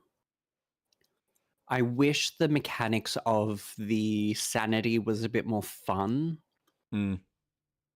Because why is losing your sanity an evil thing? Why can't we play a game like Bloodborne where you want that higher insanity rate and then start seeing things in the world that weren't there? Like when you're exploring Bloodborne and you get above 40 insight, you can start seeing the amygdalas around. And it's like, what the fuck? I know. And it's shit like that that I feel games don't really play too much on. They treat it as a negative impact. When you play any games that include Cthulhu, you want me to have high insanity. You want to lead me into that world of seeing Cthulhu, or maybe not Cthulhu because that's the end of times, but it's never played upon. So when I played Don't Starve, the sanity increases and monsters start to show up more often. And I didn't enjoy it as much. So I didn't play too much of it, probably an hour or so. And I was like, this game is not for me at all. Yeah. And there's only so many times that I'm going to chop a tree to build a crafting bench to then craft weapons. If I want to do that, I'll commit to a game that I feel attached to and that I know that I want to do that. But with Don't Starve, I just felt it aesthetically, love the art style. I cannot fault it. It is absolutely fucking beautiful. I love the 2D, 3D animation. Yeah, I will agree with you. It is a really beautiful art style, and if they ever made a cartoon, I would be there in a heartbeat. But as 100%. A game, I don't enjoy it. And there's clearly a certain type of player that does, because they've made a sequel out of it. And I think that's awesome. I think that's great.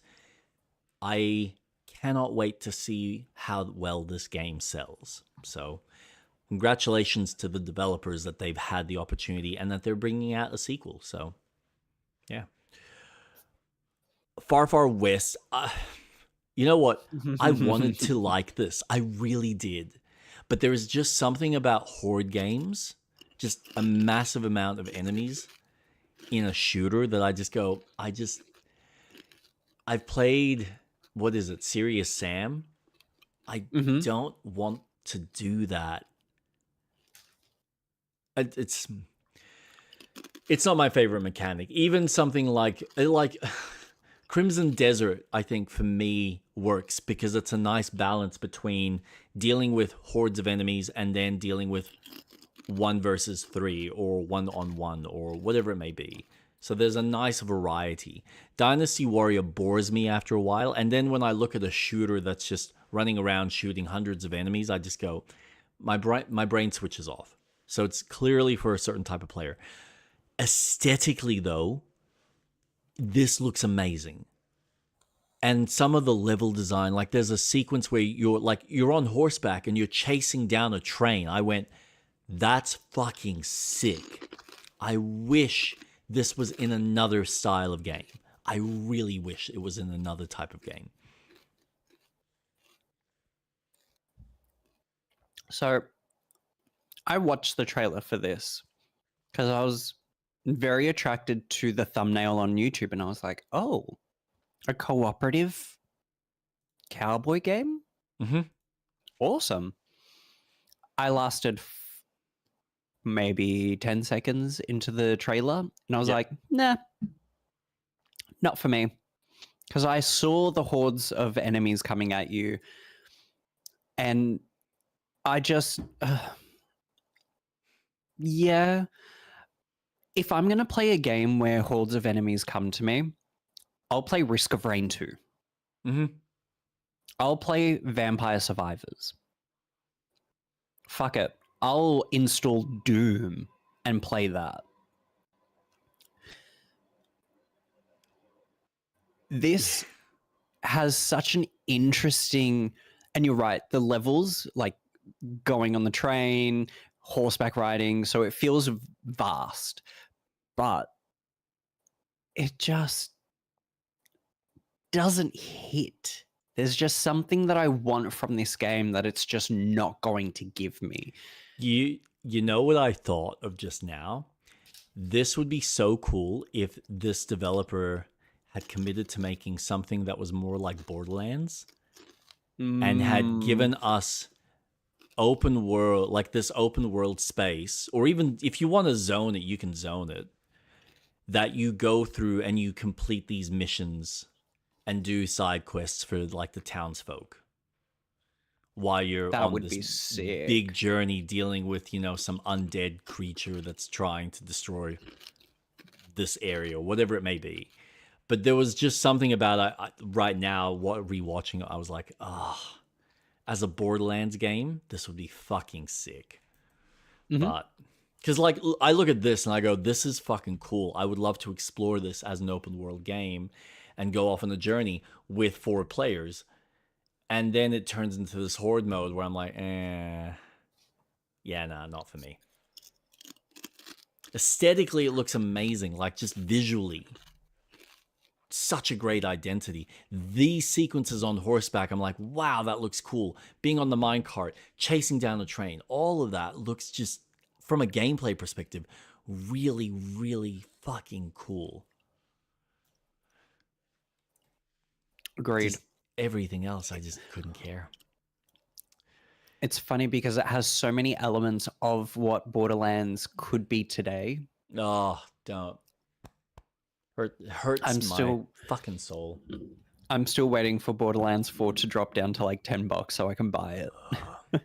You know, I'm still bitter that we went from Borderlands 1 to 2, and then 2 introduced the fucking flying buzzards that were flying about trying to kill us. They were in 1. And I'm like, they were in 1. Yeah. And I'm like, okay, let me fly that. Make the 3rd game where I can start flying up to locations.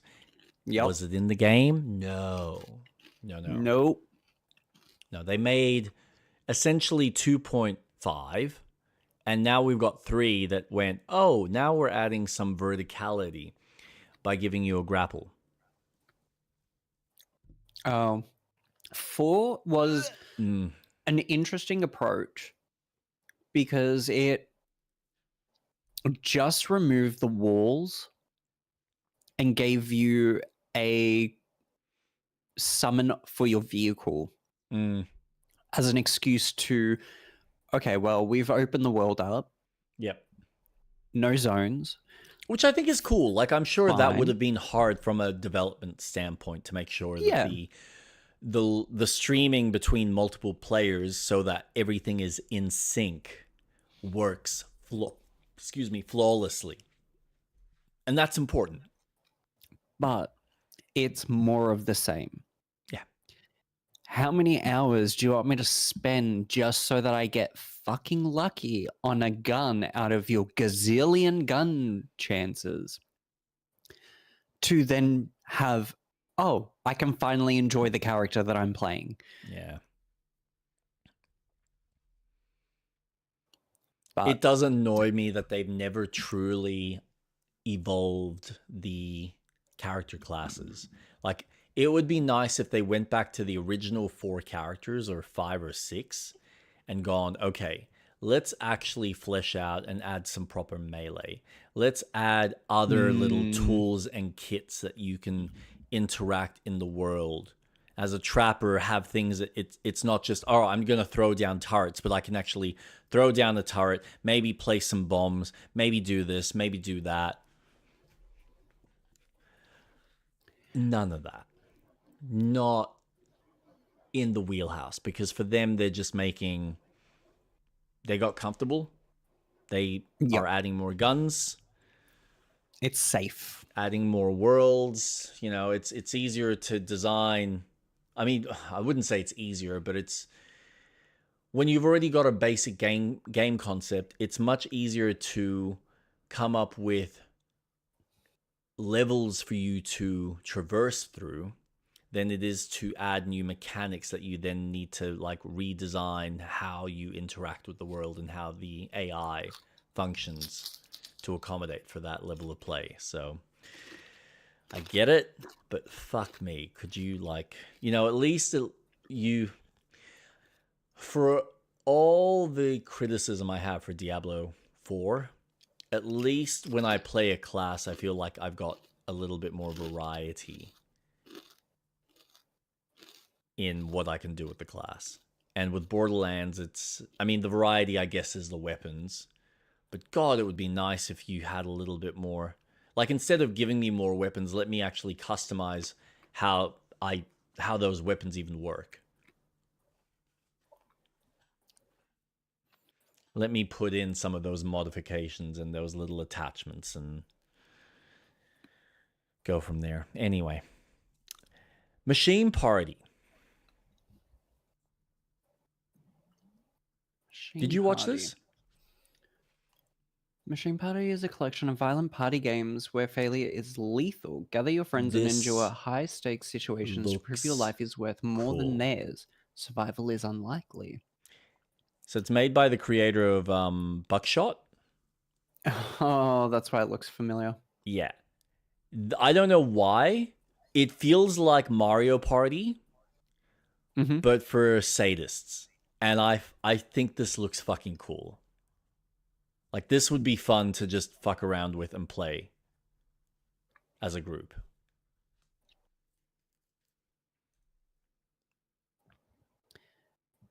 This is a... So fucking creative. This is Saw meets Squid Game mixed with Mario Party. With smoking. As you do.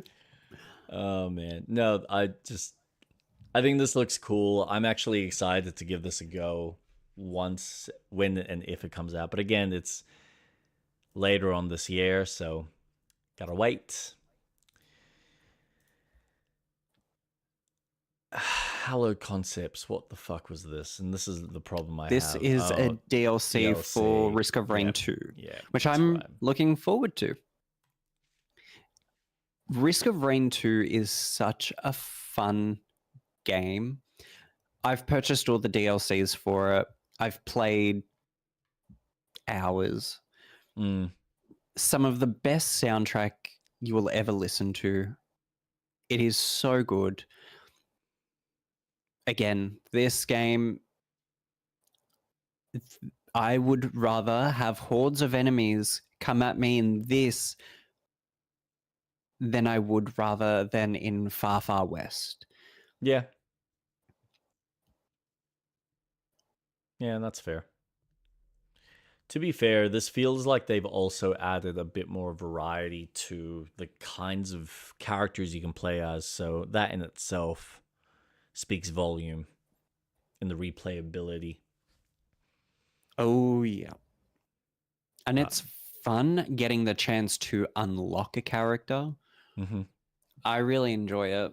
Risk of Rain 2, are you Pretty kidding cheap, me? too. $12.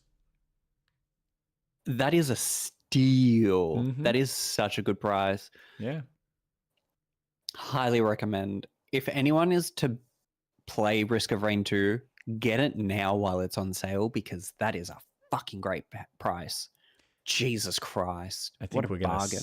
I think we're gonna see that a bit today, based on what I'm noticing. The Belmont's Curse. Pass. Yeah. Well, I mean, you've never been the biggest side scroller. Yeah. Of this caliber. It's funny because when this game was announced, I went into my Steam library and I was like, should I install Castlevania? What is it? Castlevania Lords of Shadow. Look, I know that this is being made by the guys that did Dead Cells. And I enjoy Dead Cells enough. I think it's nice that they're finally doing something that isn't a roguelike, because that was the one thing that annoyed me about Dead Cells was, I have to go through these bosses again, these dungeons again, just to get a little bit further in the story or in the world building, whatever it may be. Whereas this feels like, all right, at least you've actually just committed to straight run.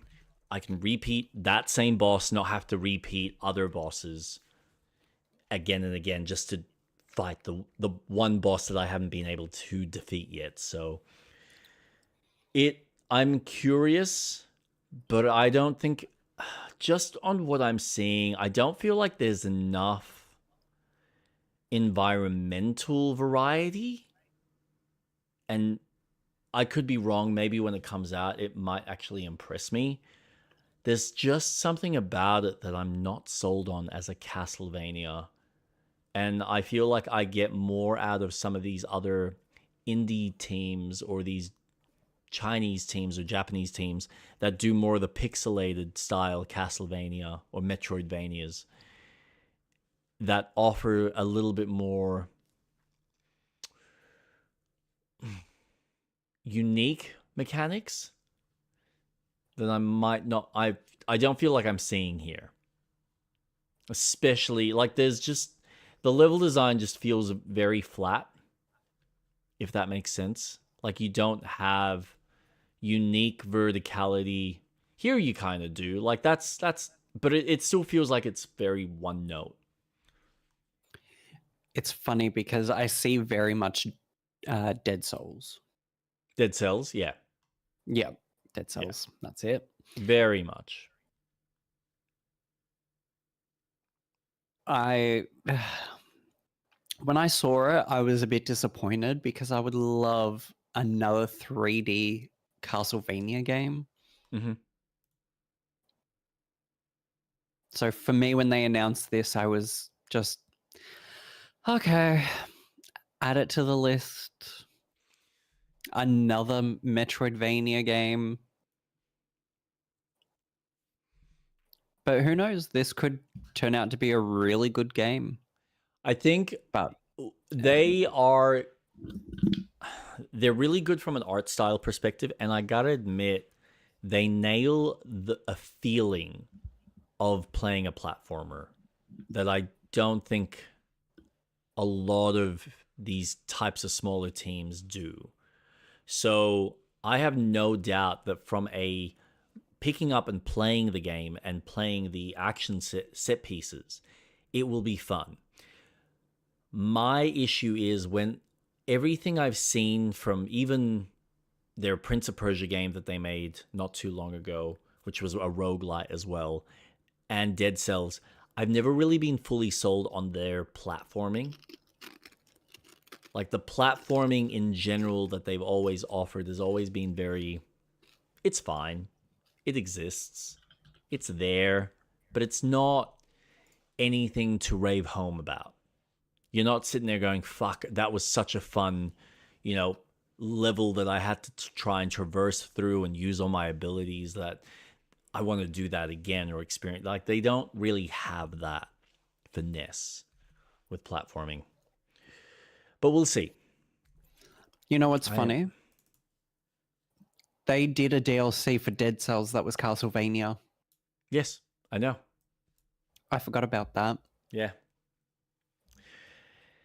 Dead as Disco, I couldn't care less. I don't know if you have anything else to add. Dead is Disco. Let me just bring that one up. I can load it up here. Martial arts meets music video in Dead as Disco, neon drenched beat 'em up, where every punch, kick, and combo syncs to the music. I think this would be really fun to watch someone play. Possibly. Look, I'm sure it'll be fun to play. Yeah. I think I'm not sold on the... I'll put it this way. Because I still haven't played it. Sifu? What was it called? No. There was one that's similar where it's an action game that's rhythm-based. High something. Yeah, High something. I just can't think of it. I've got it. Hi-Fi Rush. Hi-Fi Rush, yeah.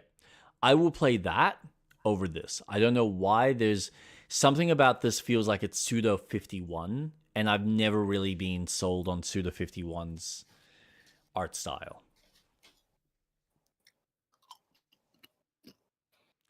But I'm sure a lot of people are going to pick this up because it looks unique, and I think I reckon it'll do well. I have no doubt in my mind. I think it will. I won't play it, but I think... Oh, God. 2 seconds. Your throat's going. Have some water.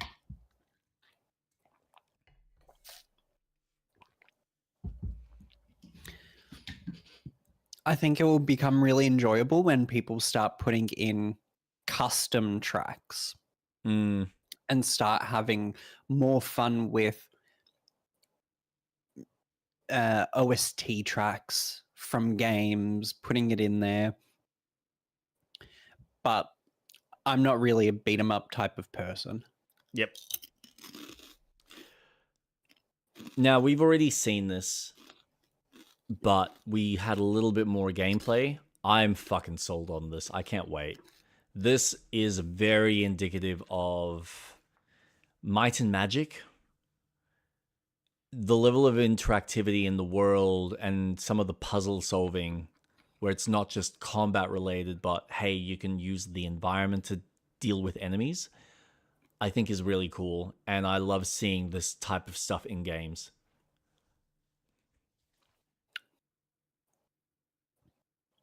Huh. Yeah. Have you seen this? No. Yeah. This is the first time I'm seeing it. It's really cool. Like, it reminds me of... There's like a handful of games, but you've got the...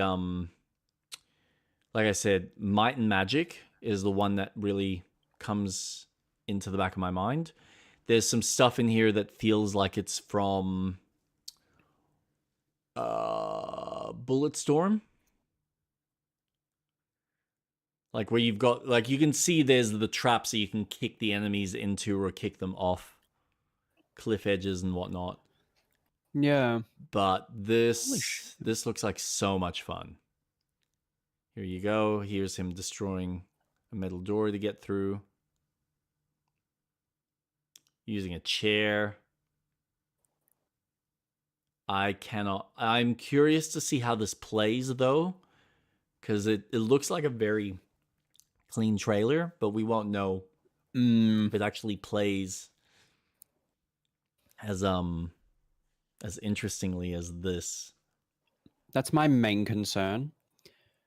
This trailer looks too fucking nice. Mm-hmm.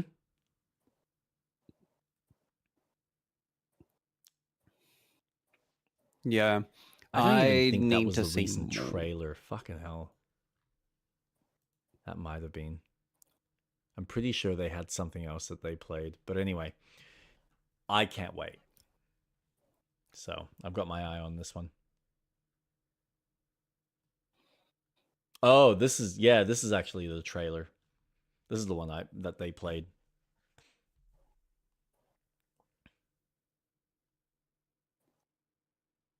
There's stuff in here that also feels like it's from like a Thief style of game.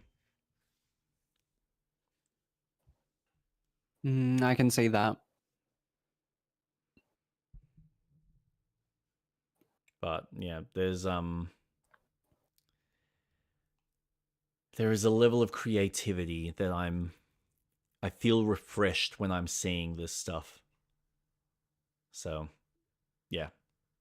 I'm looking forward to this. I hope they nail it. Because again, how it all comes together is one thing. But if they can get the balancing, the feeling, the kind of, like I said, the problem solving aspect in this style of first person game, that's going to be cool to see. Yeah. We had Karn DLC. Some nice stuff. I haven't played it. I'm curious about this game. Yeah, I've had this one on my wish list since its release. I thought it was going to be a game like Getting Over It with Benny Foddy, just because of the difficulty, but it's more narrative focused. So I'm intrigued. I mean, it's on sale, but I'm waiting. I just want to see more of it. Over the Hill. Do you have any interest? This is the co-op driving game, isn't it? Yes, and by the end, when they get to the campsite, the fire turns into some sort of weird rock. So there's something ethereal or alien about it, but until it's out, I don't know. Like if I've got nothing to play, or like if we've got nothing to play together, we need something, this might be interesting, but there's another one further down that I think I have more interest in trying with you. And I think you know which one. I think so too.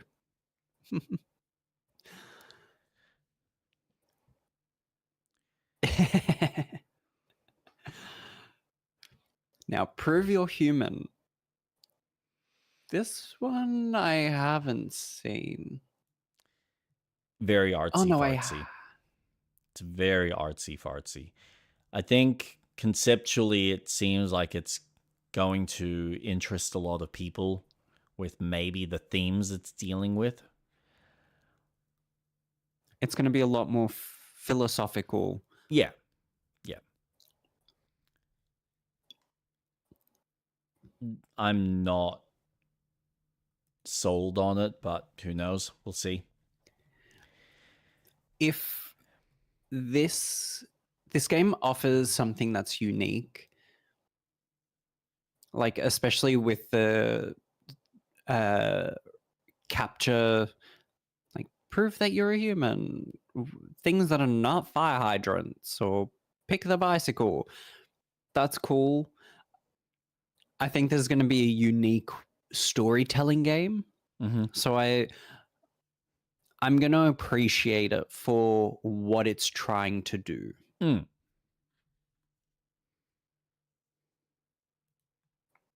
But... Graveyard Keeper 2. I think we said our piece with that. Neverway, I, again, said what I needed to. Unless you've got anything you want to add about those two games. Nah. Not really interested in either. Cool. Solarpunk, another survival game. I couldn't give 10 fucks about this. But All the best to the people I that want to play this style of game. I love that we've got a game coming out that is focusing on green energy. Yeah, And fair. I love that. Okay. It's so unique rather than, oh, get oil, get coal, and, you know, all this stuff. No, we're getting green energy. I love that. So it's a game that I've had on my wish list since it was announced. Okay. And I really want to try playing it. Fair enough. I mean, there is a demo, so I should just play the demo and see what it's like. But well, being able to fly around to different islands. Well, that was probably the only selling point that I was like, oh, I can see this being interesting. Clearly not for me, but it's nice to see that there is someone like yourself that does connect with it. So awesome. Yeah, see, that's why we have varying opinions and varying likes and dislikes. So, yeah. Not everything is necessarily going to agree with me 100%, just like not everything is going to agree with you 100%. So, absolutely. We can still continue being amazing friends. Valor Mortis, I am curious about. I actually didn't realize that this was being made by the Ghost Runner team. Oh. But it's a Souls-like first-person game. Of course it is. Yeah. Add it to the fucking list. I think it looks cool. I don't know whether it's going to have an interesting, lasting appeal. But there is something unique about it. Again, being a Souls-like from a first-person perspective in itself is a bit different. Until it's out, this could go either way. Could either be really fun or just average. My issue when it comes to a Souls-like in first person, what's happening around me? I've only got such a limited view. There's such a risk that I feel the combat is always going to be in front of you and nothing behind. So I don't... yeah. Like I said, I'll keep an eye out. Way. Yeah, no, you're right. It 100%. So, well, Ghost Runner, guys. Interesting. Yeah, I thought that was fun little news. I gotta admit, this one impressed me. I know that they've got a game that's coming out, which is like a survival game that I thought, oh my god, this is fucking shit. What are you guys doing? You went from a really cool Pokemon game to a survivor-like game. And then they showed this trailer and I went, holy fucking shit. They are taking it to the next level. This is really fucking impressive. Yes. So I enjoyed Temtem. I thought it was a cool Pokemon game. I never finished, so I never saw the credits, but I'm at the end. Yep. Mind you, I was playing during a time that the game was still coming out. Yep. And they were still dropping updates.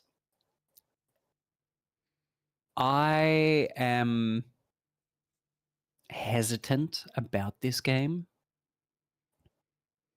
Because if they treat this game like they did with Temtem, then forget it. I'm not going to touch this with a 10-foot pole. Explain. So they focus too much on the MMO experience of the game. Yep. And instead of making improvements, they went more greedy with their premium currency. Okay. Right. So I I need to see a bit more because I backed that game on Kickstarter. Mm-hmm. I need to see a bit more of it, of what they're going to do. Because so far, it looks like a great concept of what Power World could have been like. Because Yeah. Power World itself is another very much survival, open world Pokemon game. Mm-hmm. Or what's the genre? Catch 'em all. Yeah. Genre.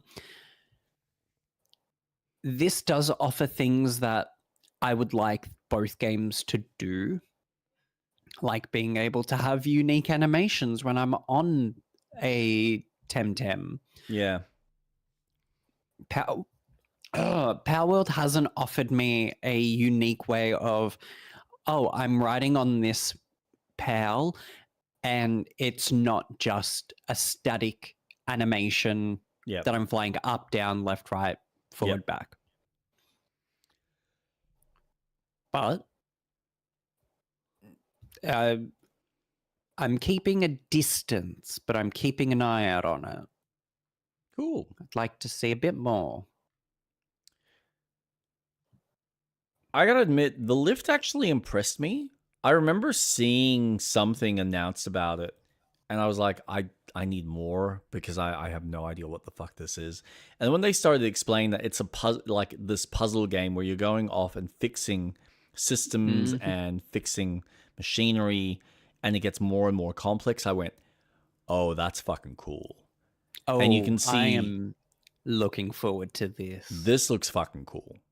This really impressed me. Going from like simplistic systems to even more complex. All right, you now have to really start understanding what you're fixing, how it all correlates, and yeah, this looks like fun. Yep, I agree. So I'm down. 100%. There's an element of keep talking and no one explodes, escape room. There's just a fun element of puzzles, and love, very much love. Lost Railway, I think the concept intrigues me more than me wanting to play the game.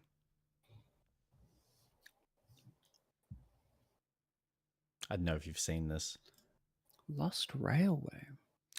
Side scroller, you go in as 4 players and you basically go through. I would say it's kind of like a roguelite where the 4 of you go through, you collect resources, you're exploring these like spooky spaces that when you complete, you then move forward into the next stage or the next part of whatever the train ride is.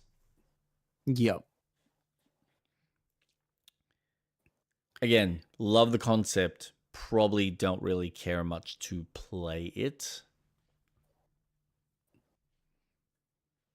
It looks very cute. I like the idea of it. I mean, it's got co-op. So for me, this is a huge selling point. Yeah. But I'd rather this in 3D. Yeah, I know. Final sentence I've already talked about, so we can move on from that. Frost Rail. Is this an expansion? No, this is its own game. I thought this was already an existing game. Add it to the list. Another open world survival crafting game. Because there's already so many. We need more. How many do you want to fucking play? Well, I mean, we can knock out Starkeeper for the exact same reasons. Because I think this is like another survival game. So Starseeker is essentially a sequel to Astroneer. Right.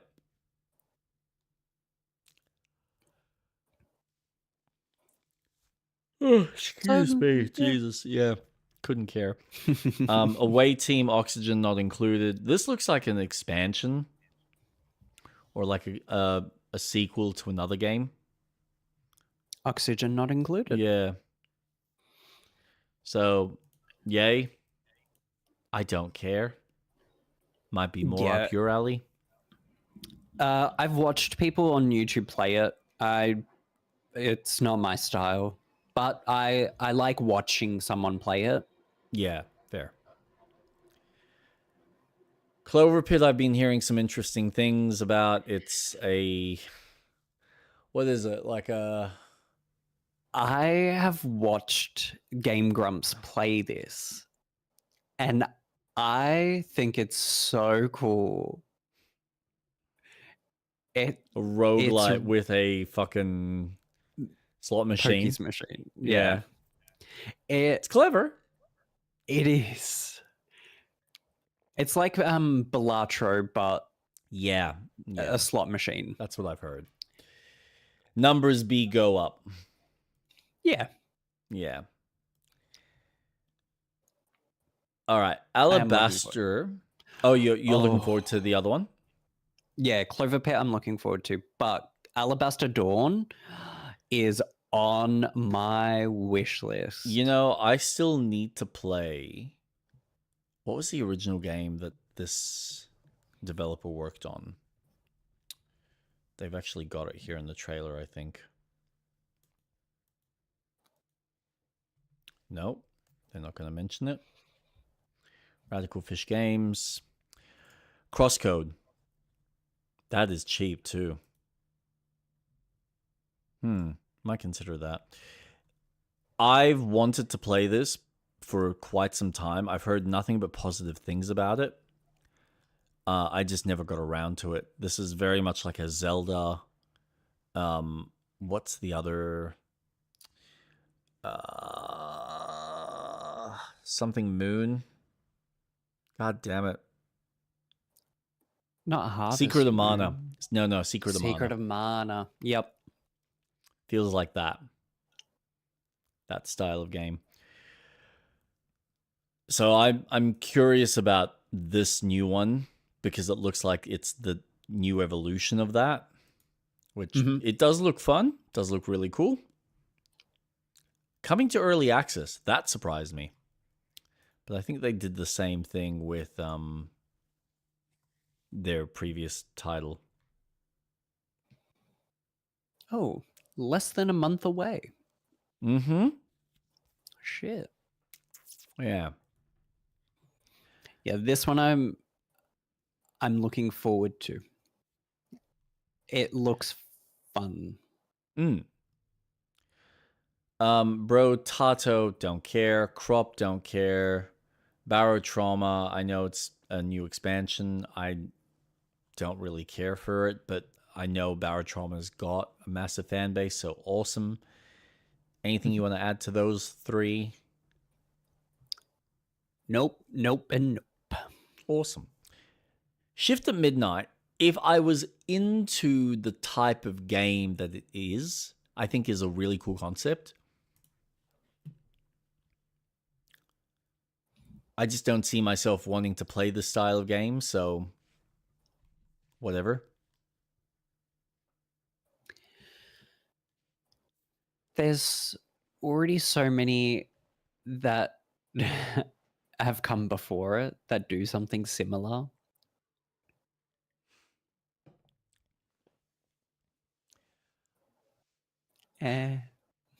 I'm reminded of what's that horror game? Phasmophobia, for some reason. Kind of got that Phasmophobia vibe to it. Yeah. Especially when you're now dealing with the... What do they call them? Oh, excuse me. There's like a term that they use. The entities. Anyway. In Phasmophobia? No, not in this. Anyway, it doesn't matter. I think there's going to be a fan base for this. I think this will actually do really well, especially with the younger audience. Something tells me Yeah. this is going to be very fun. And I think it'll probably be more fun to watch. Streamers playing this game, this is going to be a streamer's fucking dream. Yes, agreed. So, especially when you've got a group of friends playing it, I think, yeah you're right. Long Gone, I'm looking forward to. There's something click adventure about it, which I'm curious to see if that's kind of what they're going for here. But, I mean, I know you're not a big pixel art fan. I usually don't care much for zombies, but there was something about this I went, ooh, you're doing something unique in this space. Maybe?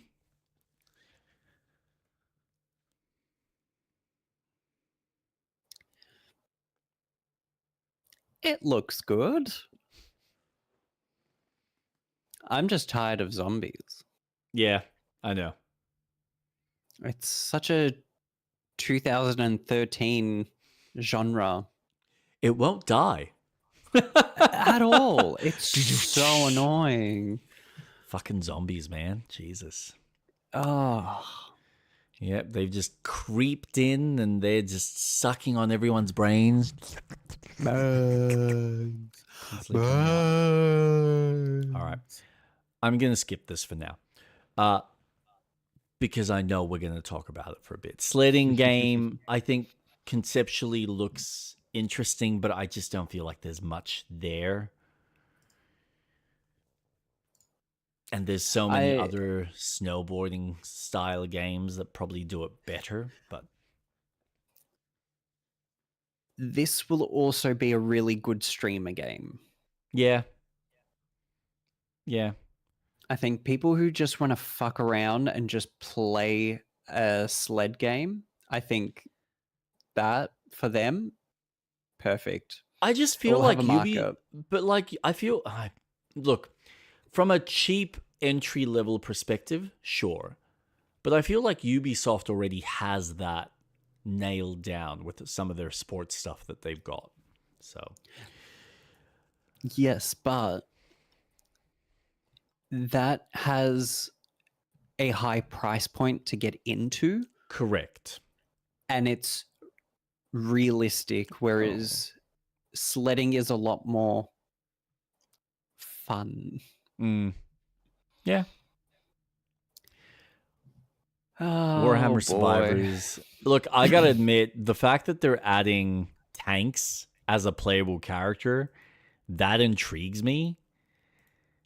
There's some cool, interesting game design ideas that they're trying here, but I've played Vampire Survivors. I don't, honestly, it's like the only game of that ilk that I'm ever going to want to play.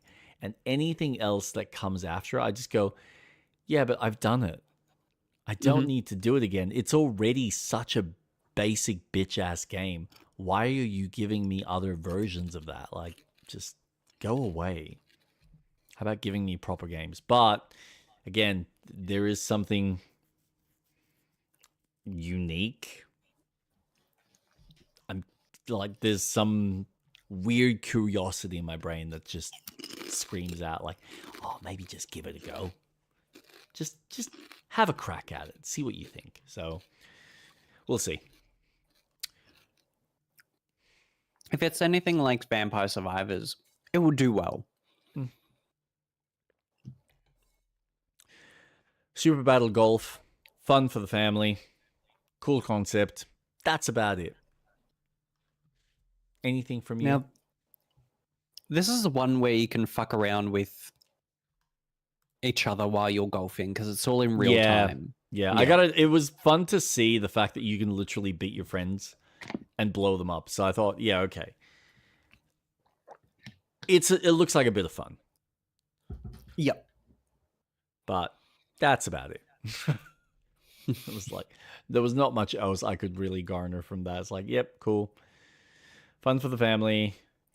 Online co-op. Love how none of these games want to offer split screen because, God, it's just too hard. Anyway, Roamstead, there was like monsters and zombies in this, so I was like, I want to enjoy whatever this is. And then they're like, oh, it's an adventure survival game. And I go, oh.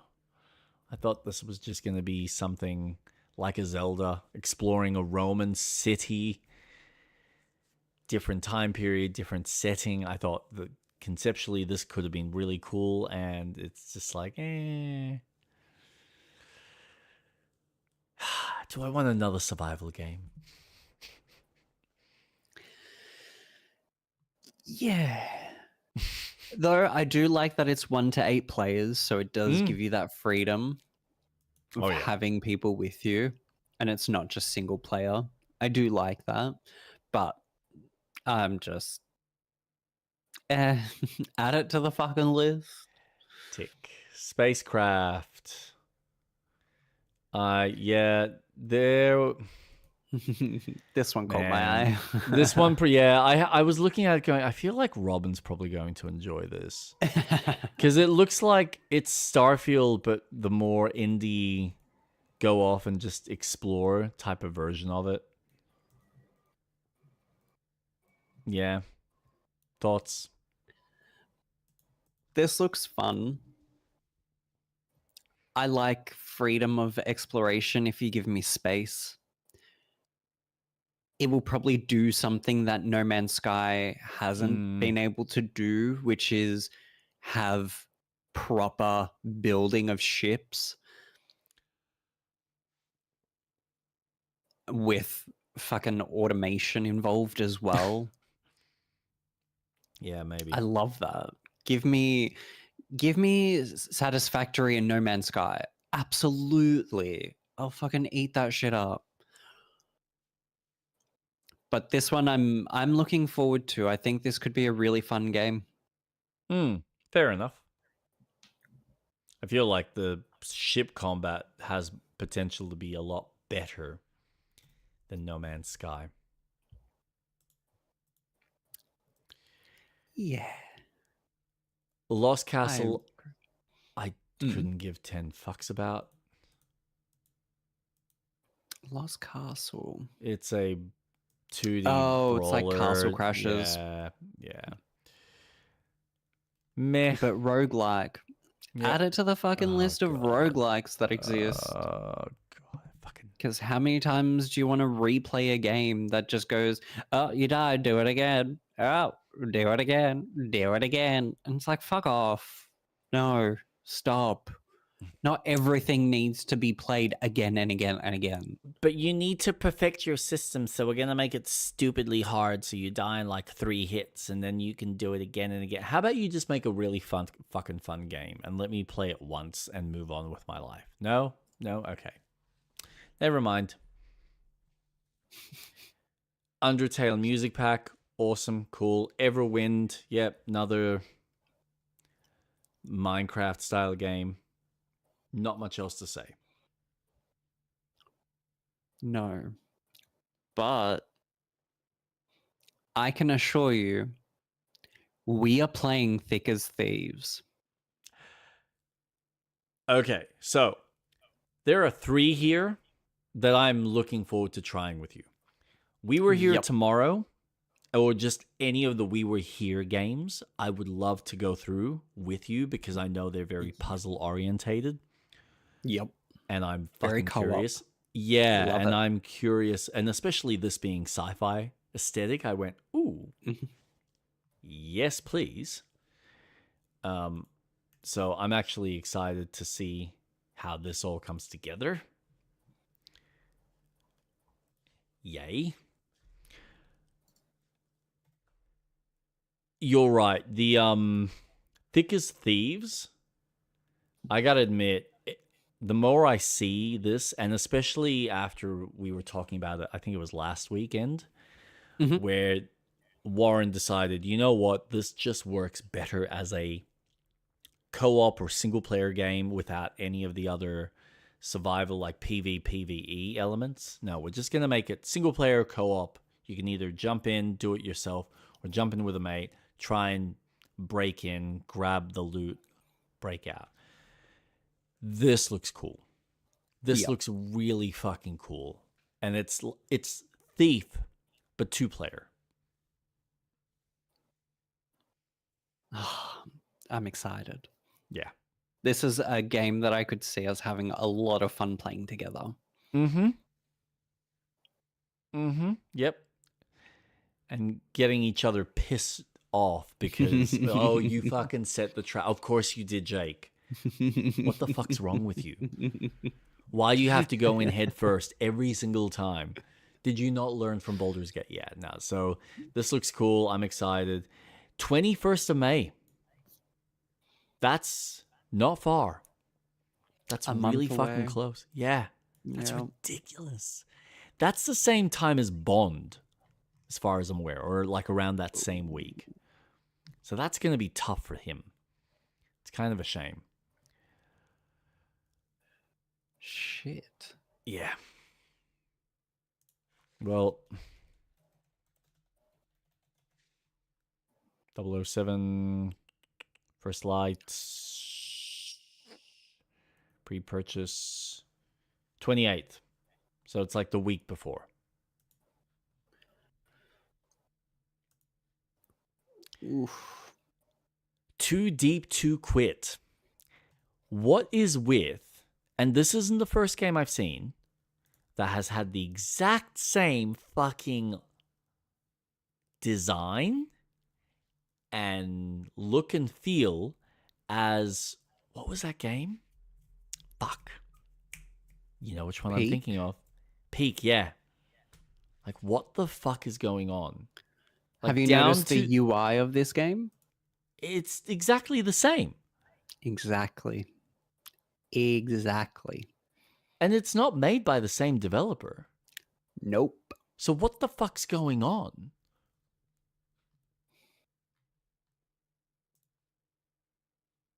That's my massive curiosity.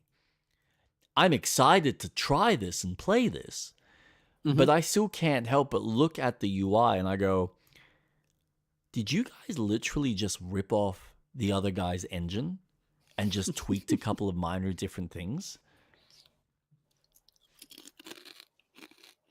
Either that or it's being made by the same game engine from a baseline and they're just adding their own tweaks to it. This looks really enjoyable. Something that I would much prefer is this style of game rather than what Peak offers. Sure, Peak is about getting to the top, getting to the peak. But this is exploring tombs and having those elements that Peak offers. Yeah. I'm looking forward to this. The co-op scene is growing substantially, and I'm really happy about it. But it's like the variety of co-op that's growing is really exciting to see. That's the part that I feel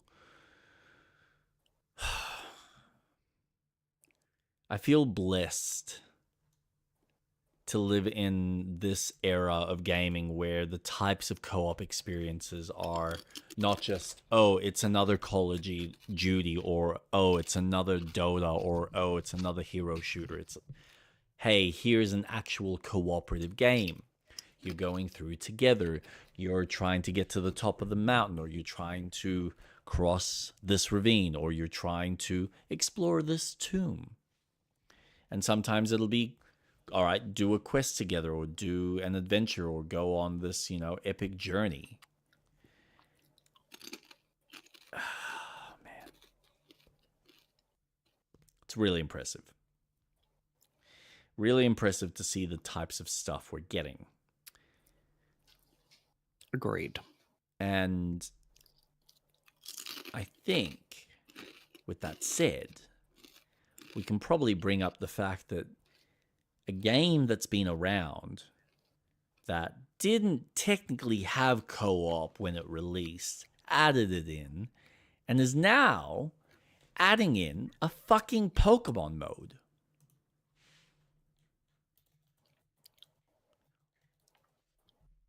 What level of fucking black magic are these guys?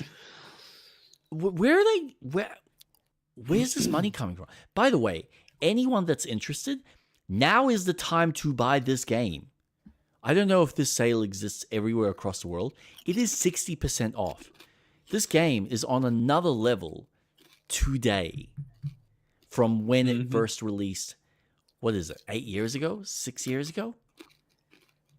It's completely insane. No, it's almost 10.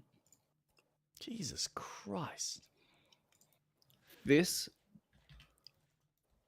game is incredible. When did it come out? 2016, 10 years. August. So one thing that I really wanted them to focus on was shipbuilding, base building, exploration, and fauna.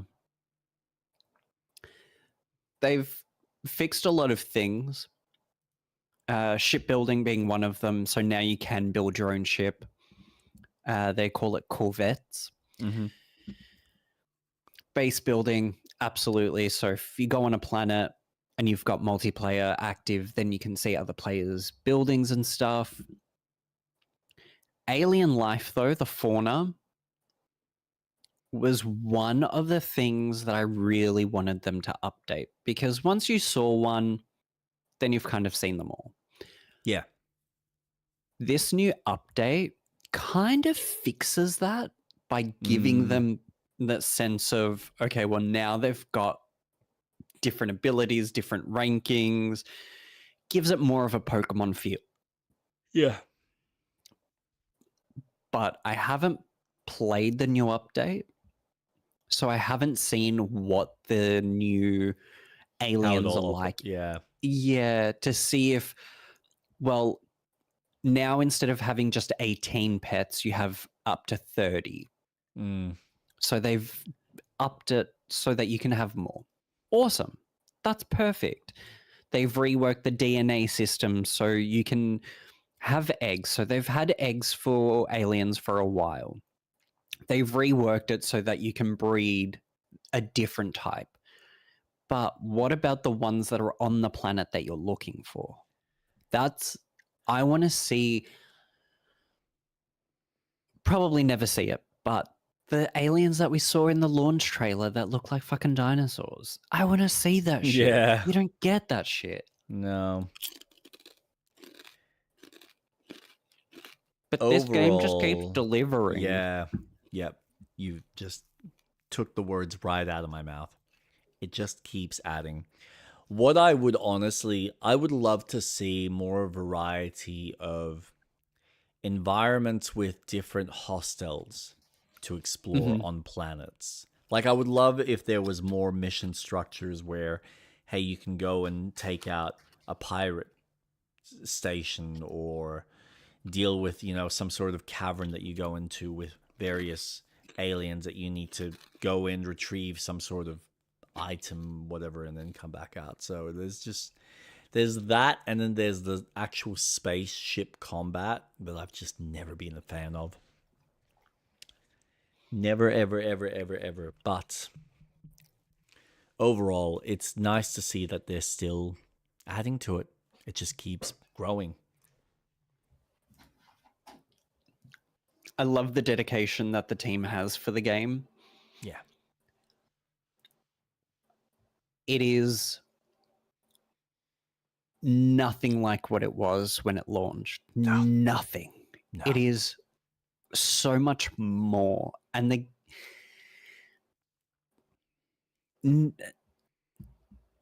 people who are watching, for the love of God, buy the fucking game while it's on sale. Yeah. Seriously. Like, even at its full price, it's worth it at this point. But if it's on sale, run away. Run away into the trees. If you want a space version of Minecraft, this is it. In my honest opinion, it doesn't get any more breadth of a game than this.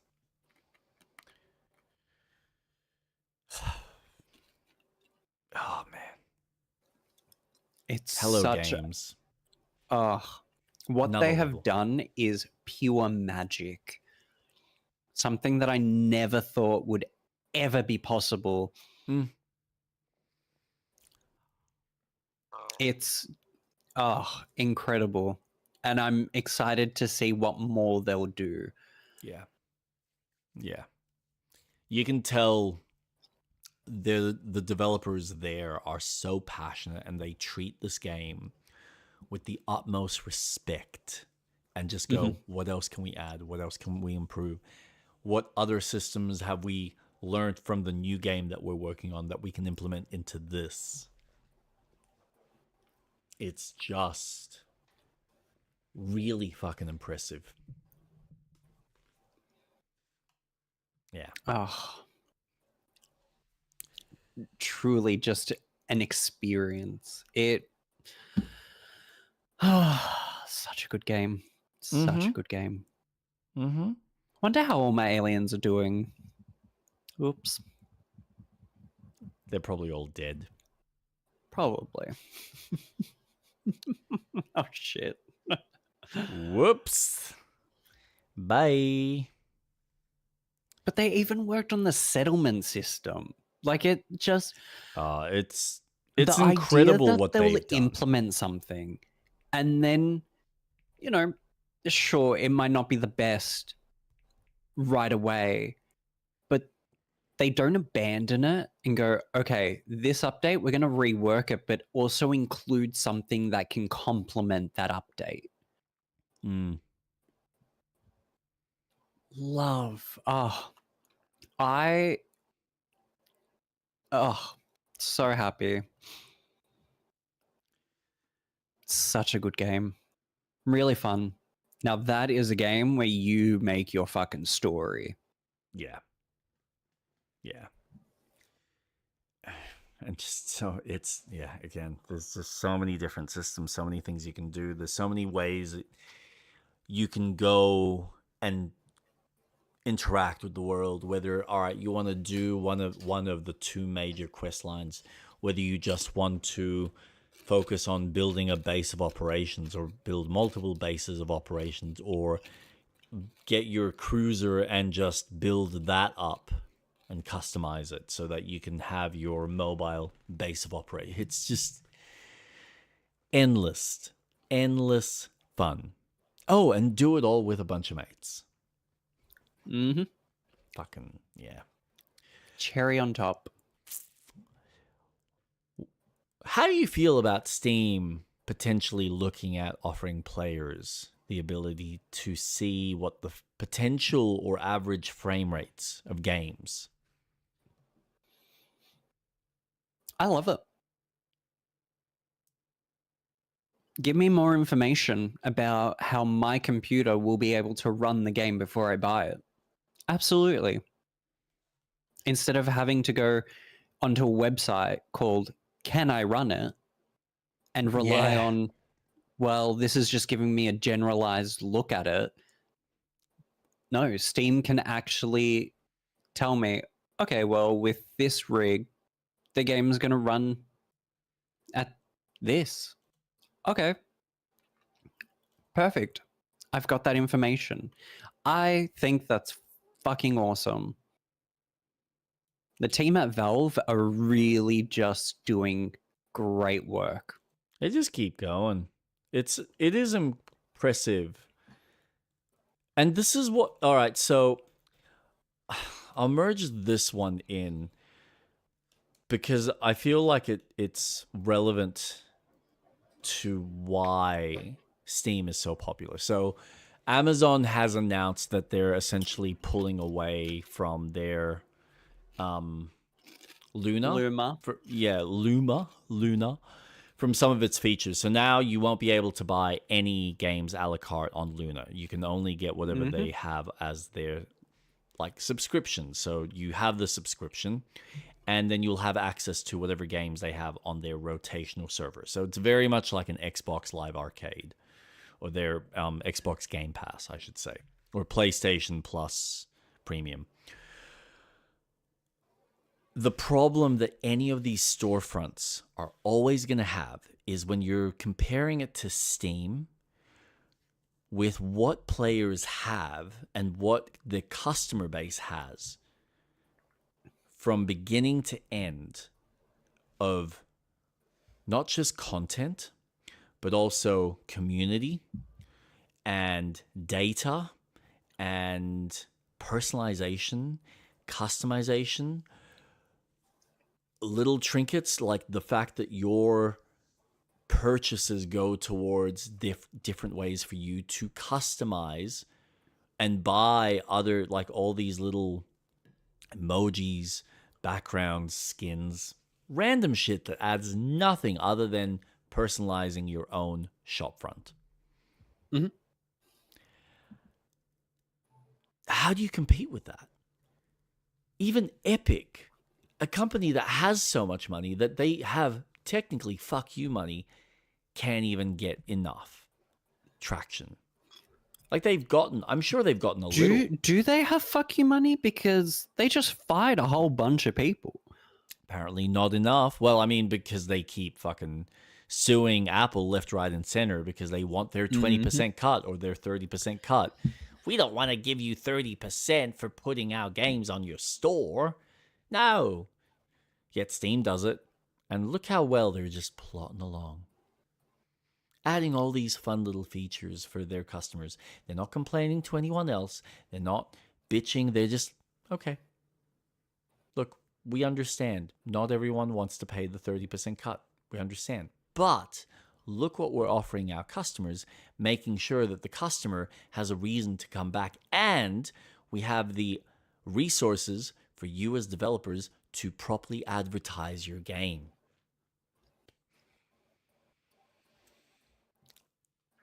It's become a storefront that's so much, because I rely on Steam to, like, the AAA initiative. I can just go on Steam and look at the list of games. I can get fucking great sales. But this is compared to PlayStation. I have better, more consistent sales here than what I have on PlayStation. Now, I know Steam may not want keys to be sold a la carte, but they're there. If I want to go to a different shopfront or someone has a key that they want to give me, it's so easy to just chuck it in, off you go. And you can get those. Like, it is fun to know that there are people that probably buy multiple of these keys, right? They gift themselves, they keep the keys, and then they sell it for a little bit of a profit so that you can maybe continue getting that discount on another shopfront. Is it dirty? Sure, but there's a business there and you can get games for fucking cheap in various ways compared to the way Sony or Microsoft or some of these other companies tried to fucking withhold it. Yep. So I think it's great. I think what they're doing, what they're fostering, what they're allowing, just leaps and bounds. And it's no shock that Amazon they can't compete. They will never be able to compete because they're not actually treating this seriously. And most companies will not have the time or the patience. Like, they can have the capital, they can have the finances to do it, but will they have the time and the patience to go, we're in this for the long haul. We're going to keep working on offering whatever services and whatever subtle exclusives that we can make on our system so that people have a reason to be at our storefront, purchasing other titles.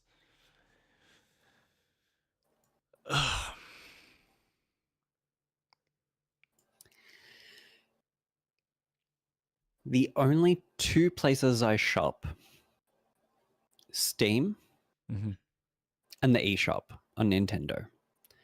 Yeah. Nintendo is very X-y, and I get that. The only time I'm buying a full price game on Nintendo is if it is a Pokemon, a 3D Mario game that I'm really excited to play, like Odyssey or 3D World. Other than that, my eShop wish list is just, when is that game on sale? I'll get it then. Yeah. And even then, I've... you know me with double dipping. The amount of times I've purchased Kingdom Hearts. Oh, yeah. Fucking hell. The amount of times I bought Tomb Raider. I own Tomb Raider on my Switch and my PC.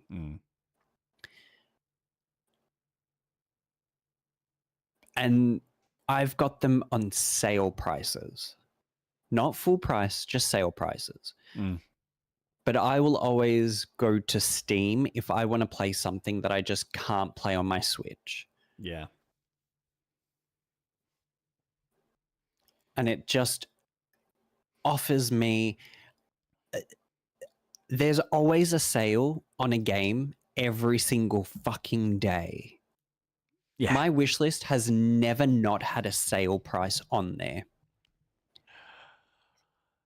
And just to know that, holy shit, I could just go on Steam, look at my wish. Granted, I do have about 495 games on there, but yeah, well, I could don't we all? get true.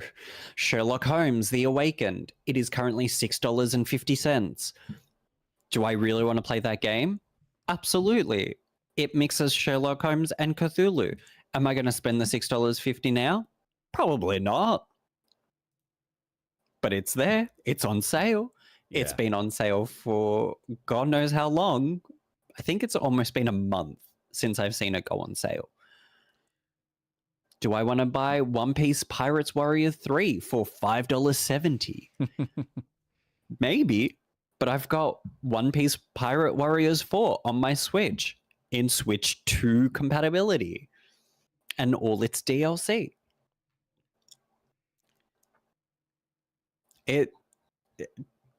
Do I want to play Baldur's Gate 3 and just quickly send you a friend request so you can join in? Yes. Steam allows me to do that.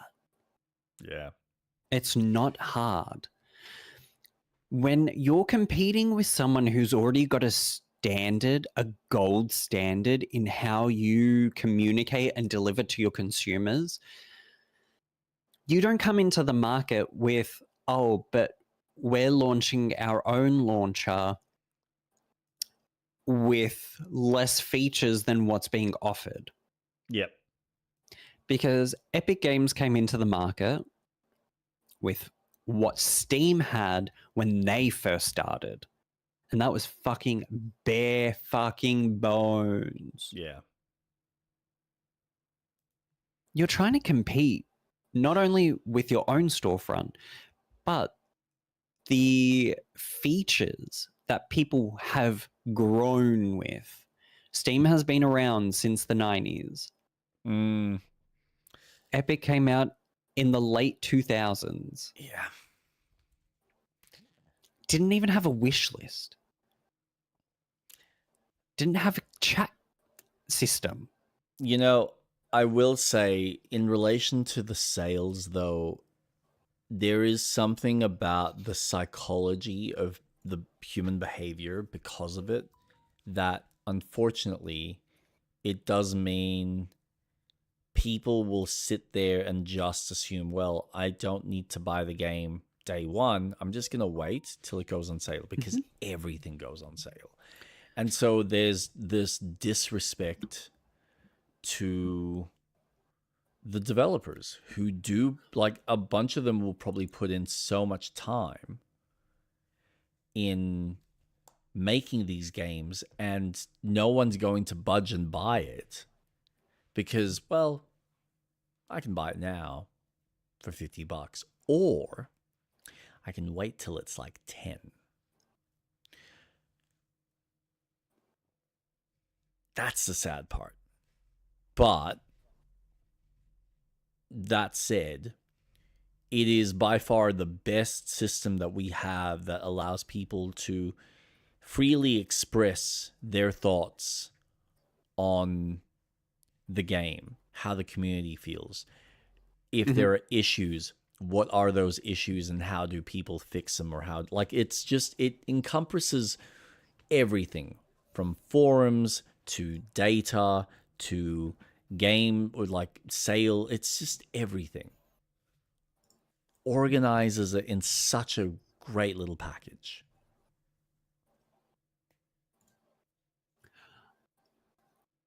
The sale comment is really interesting because I encourage people to be patient gamers. Oh yeah, I'm the same. For example, Borderlands 4. Once all the DLC comes out for that game, it will go on a steep sale. Yep. So you're not spending upwards to $200 plus. Instead, $20 and you're getting the base game and all its completed package with it.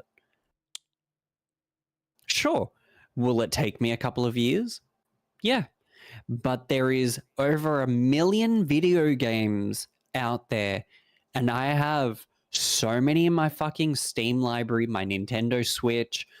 Correct. I've got time to play other games, to wait.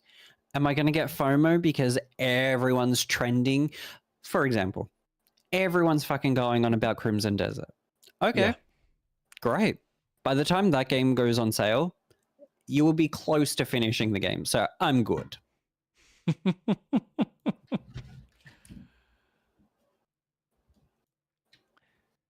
There's that, hey, and then there's... How are you doing? Hi, Isabella Bailey. Sorry, Bailey. Nice to meet you. Welcome.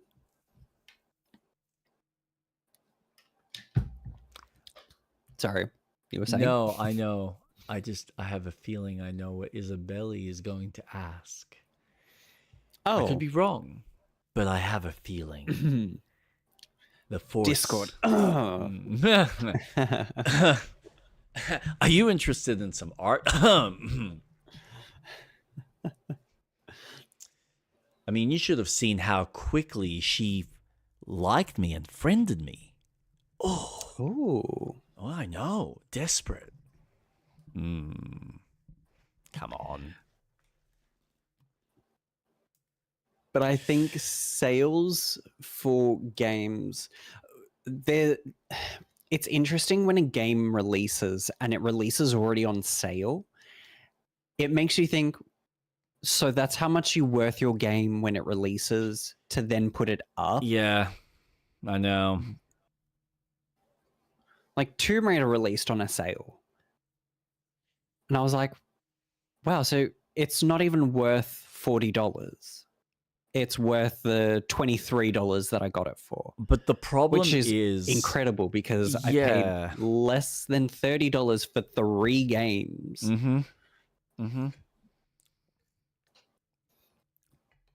It is unfortunate that some developers do undermine their game because they feel that, okay, well, technically speaking, we have sold as much as we can. We're not getting any traction, so we're going to drop the price by 50% or even 25% and see if we can squeeze a little more. And then no one's budging. Okay, well, then the next time we do a sale, we'll do it at 50%. Squeeze a little more. And we'll do that a few more times and see if more people budge or are interested. And sometimes, say in the case of fucking Gravedigger, they just use it as a means to market the new game that they've got coming out, which is the thing that they want to sell now because no one's interested in the old thing. So here's the old thing for free, or we're going to sell it 90% off. Try the old game, see what you think, come and jump into the new experience that we've spent the last 4 or 5 years working on. So it's kind of a damned if you do, damned if you don't. Yeah. But it's it's funny. An interesting marketing for a game because Planet of Lana did a deep sale for their first game for the launch of the second game. Yeah.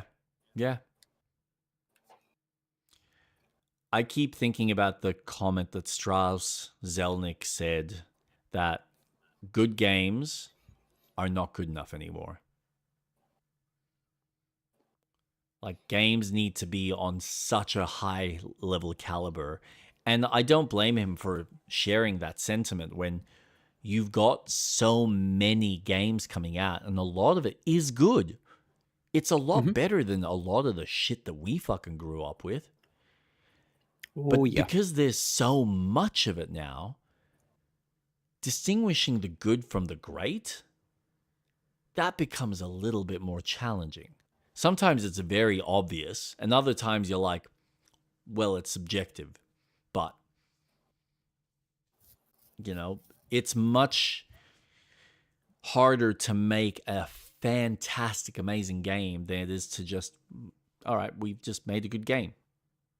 There's so many that I can literally pick up right now on Steam or on any key site for under $5 and have at least a good week or two worth of fun. It's ridiculous. It's ridiculous. People are living in the best time for content, whether it's shows, movies, video games, which sink up so much of your time. And this is my concern with a lot of these fucking games that come out where they're, hey, here's another survival game or here's another crafting game. I am already spending so much time playing these games. Why do I have to play another crafting game and go through the same rigmarole to build another house to supply me with all the tools and items I need to build the next bigger thing to get the bigger... It's just too much. It's too much. I miss smaller, tighter games. And here I am playing a massive open world game. One of the biggest games. I am such a fucking hypocrite. Fucking with certain survival elements to it, mind you, and building crafting. It's just fucking hell. Biggest hypocrite. Absolutely. Did you have... Oh, I had one interesting one that I found fucking phenomenal.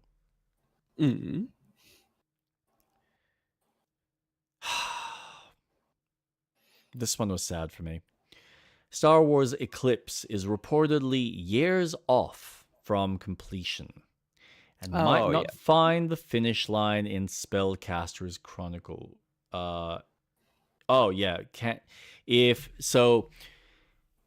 This is the... what are they called? Quantic Dream. Have been working on this fucking Star Wars title for God knows how long. But because they have also decided to make a hero-based shooter or action game, I think like a brawler, called Spellcaster Chronicles, which I think, according to Steam, hasn't been doing too well.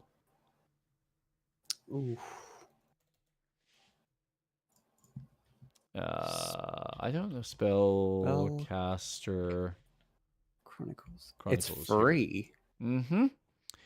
Mixed. Cast, fly, fight, cooperate in intense 3v3 action strategy battles. Summon hundreds of creatures, cast devastating spells, and call upon the might of Titans to rise as the most powerful member of the community of spellcasters and shape the fate of the world. It's together. a MOBA. It's a MOBA. Yeah. Through and through, it's a MOBA. Couldn't you tell how excited I was when I was reading that? Yeah, I know. God. I find it fucking sad that... And I'm sure maybe their investors said, you need to find another way to make money because otherwise we can't just keep funding this single-player game. But it's sad that they've even had to consider spending any amount of funds working on something like this when they could have just put that towards the Star Wars game. And here's the other thing. Why has it taken them so long to even make the fucking game in the first place? Detroit.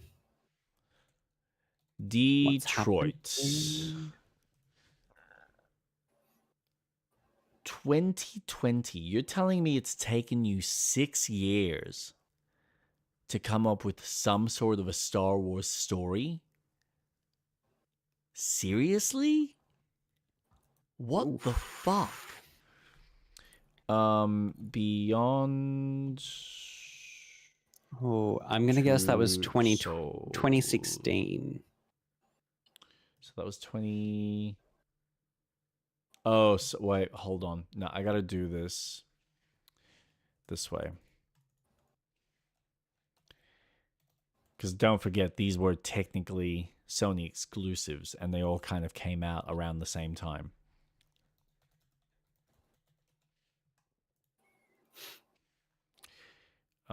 Detroit Become Human. 2013. 2019. 2013. Oof. Initial release date 2018.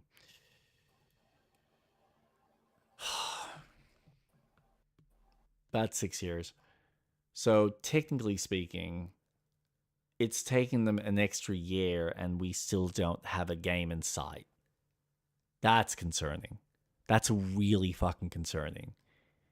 And if you've decided to prioritize this fucking MOBA, what the fuck is wrong with you? It's sad. I used to love this team. Used to be in... It's Detroit, out of most of their more newer-esque games, because I've never played Omnicron and I haven't finished Detroit Become Human. But ever since Indigo Prophecy Fahrenheit, which I fell in love with instantly, that, Heavy Rain, Beyond Two Souls was okay, but it was lacking some level of complexity from the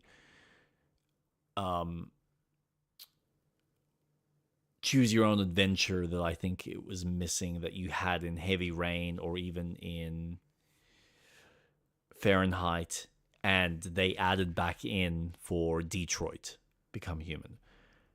This was such a great team for storytelling, and it sucks that it just feels like they're shitting the bed, and they're at risk of losing it all.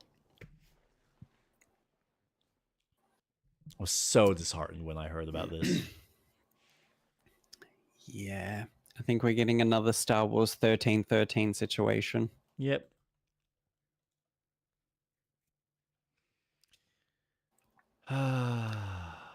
Sad. And I know David Cage has had some bad press as well, so that probably hasn't helped, but fuck me. To go from this amazing storyteller to here's a MOBA. What? Are you fucking high? Ugh. It's sad. It's sad. All I can think of, honestly, logically speaking, is we made a hero shooter or this style of game as a means to understand how to make an action game for a Star Wars game. But why didn't you just put that time and money into the Star Wars game? Why is this the sink or swim decision for whether you continue having your Star Wars game made? Why has it even taken you that long to make? And all I can really think of is they went with Detroit Become Human, and it's like some part of them went, well, we need to scale it up even higher. It needs to be the next level of graphical fidelity and decision making and mocap. And I just kind of go, yeah, but is that really necessary? I think you could have made just as fun of a choice and just tone down the graphics.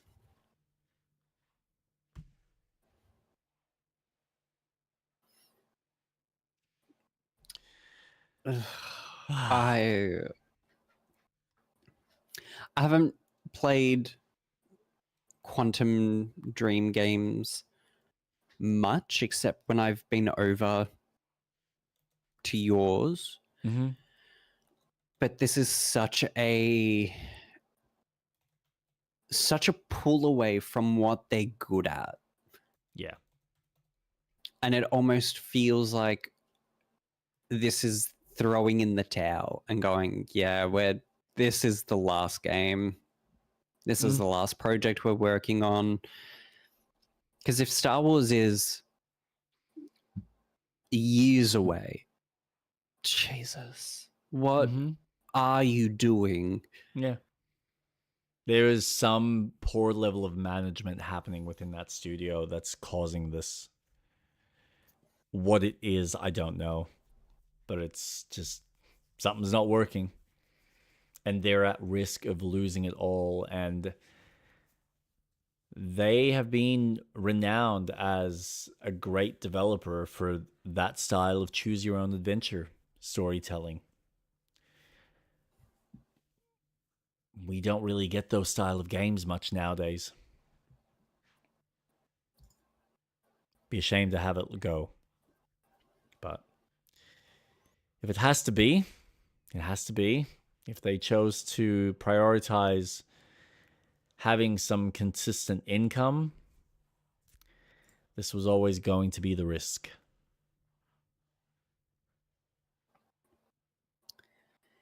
Yeah.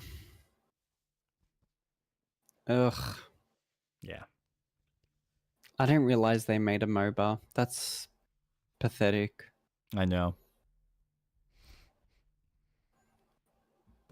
God. Money talks and bullshit walks, man. Gotta love the investors. God. Why do they ruin things? Money ruins things. Yeah, there is that. There's an interesting thing I was reading today from Pete Hines, the old business executive for Bethesda. And he shared some thoughts and opinions about Microsoft as the head of the company when they bought out Bethesda Softworks and the ZeniMax. And he was kind of expressing how, yeah, it's funny how you think that they're going to be a good fit, and then you get to grips with, they're listening to you. They're saying, yeah, we'll do this, we'll do that. This sounds great, awesome. And none of it transpires. They don't give a shit. They do what they want. And then he's there trying to pick up the pieces and go, well, I know what needs to be done, but they're not actually helping me. They're hindering me. And so I personally just had to walk away and go, I don't want to be a part of this shit show because you're not treating this studio that I think had some grand ambitions and need support and need to be tailored in a very specific direction, and you're just shitting the bed because you don't understand how to get the most out of this team. And that's the unfortunate reality. You do have these executives that just don't understand the creative process. They're looking at other people's backyards. They're seeing the successes that certain studios have had with the Fortnites and the Apex Legends or Overwatches of the world and gone, make us that. Give us more of that, please, because that seems to be working. Yeah, it worked once. That doesn't necessarily mean it's going to work every single time. Look at all the failures. Sony's failures in their games. Like, it's not new.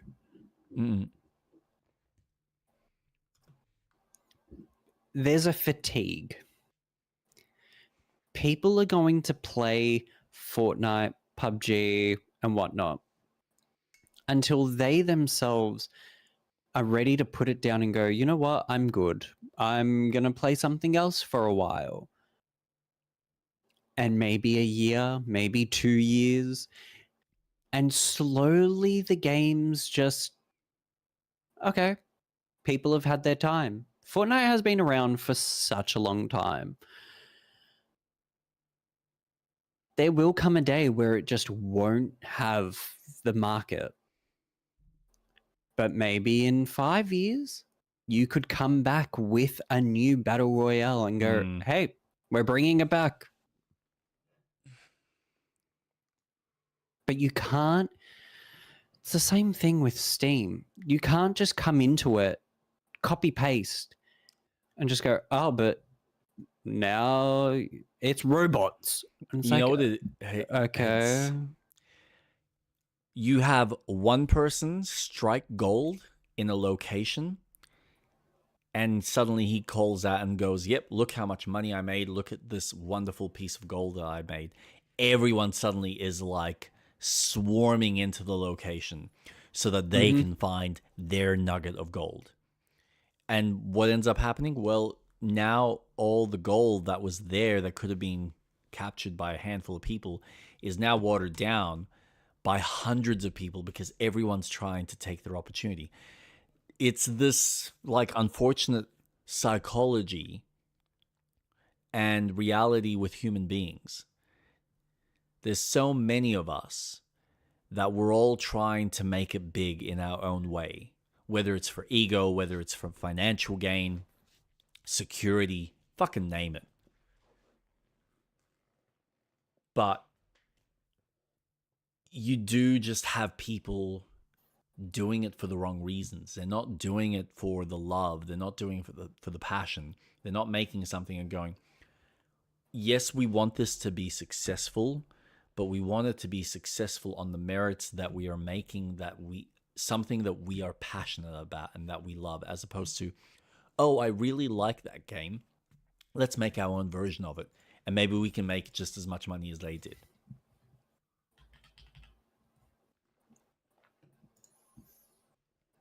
Everyone's Mr. Krabs.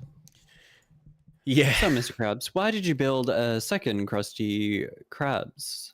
Money. Yep. Pretty much. Just gonna keep fucking putting another McDonald's on another fucking corner next to a fucking service station. Because money. Look what happened to Starbucks. Oh, God. That shit was everywhere. I love that. And then they just went, no one. And it tanked. You know what? Krispy Kreme went through that as well, I think. Oh, they sold out. Fucking. They used to be.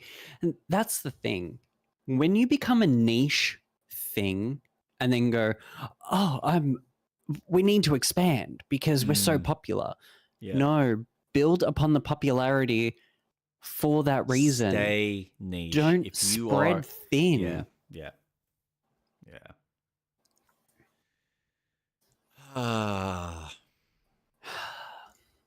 And that's the problem. A tale as old as time.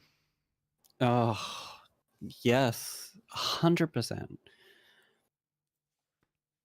But no, everyone needs to be an extraction shooter. Everyone needs to be a battle royale. Everyone needs to be a 3v3 MOBA. Okay, sure. Compete with League of Legends. Please, please compete with them. I would love that. Yeah.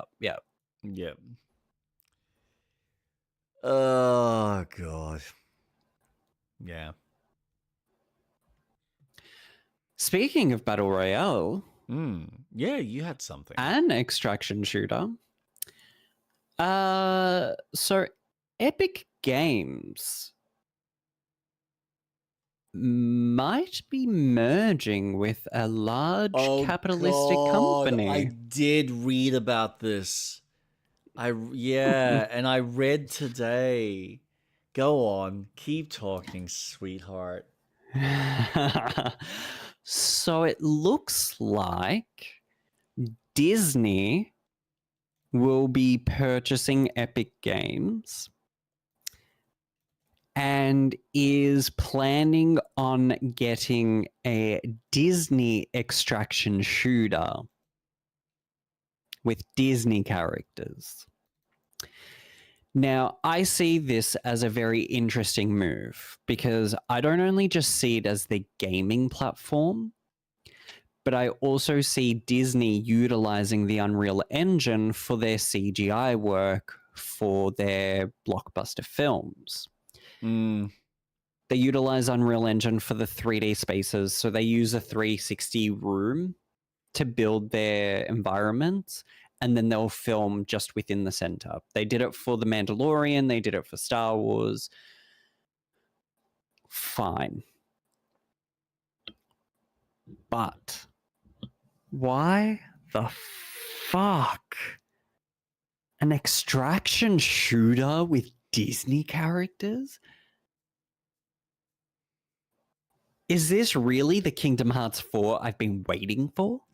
I just find it fucking hilarious because Disney has been talking about wanting to expand into video games. I think the new head has said that, look, we want to actually have more in the game space. And that was a healthy move, and I think that was solid. I think that's really positive. However, not like this. No. Don't do this. Go out there, be serious about it, look at your properties, look at the various studios that are around. Don't charge them a fucking truck ton. This is what annoys me about these fucking these big companies like Disney, Warner Brothers, because they will look at their IP and go, okay, so we're going to go with Star Wars. We're going to come up to a developer. Hey, do you want to make a Star Wars game? Cool. Yeah, we'll let you do this game, but you're going to give us 30 to 40% of your profits to us for the luxury of using our IP. Fuck off. What work are you actually offering? None? Then fucking take 5 or 10% and just sit back and let them fucking make really good quality content, provided it follows some basics, guidelines, and rules of, hey, when you're making Mickey, don't have him go around fucking killing people and sucking their blood, because we like Mickey's image to stay PG, as it were. But the way they're going about it, I don't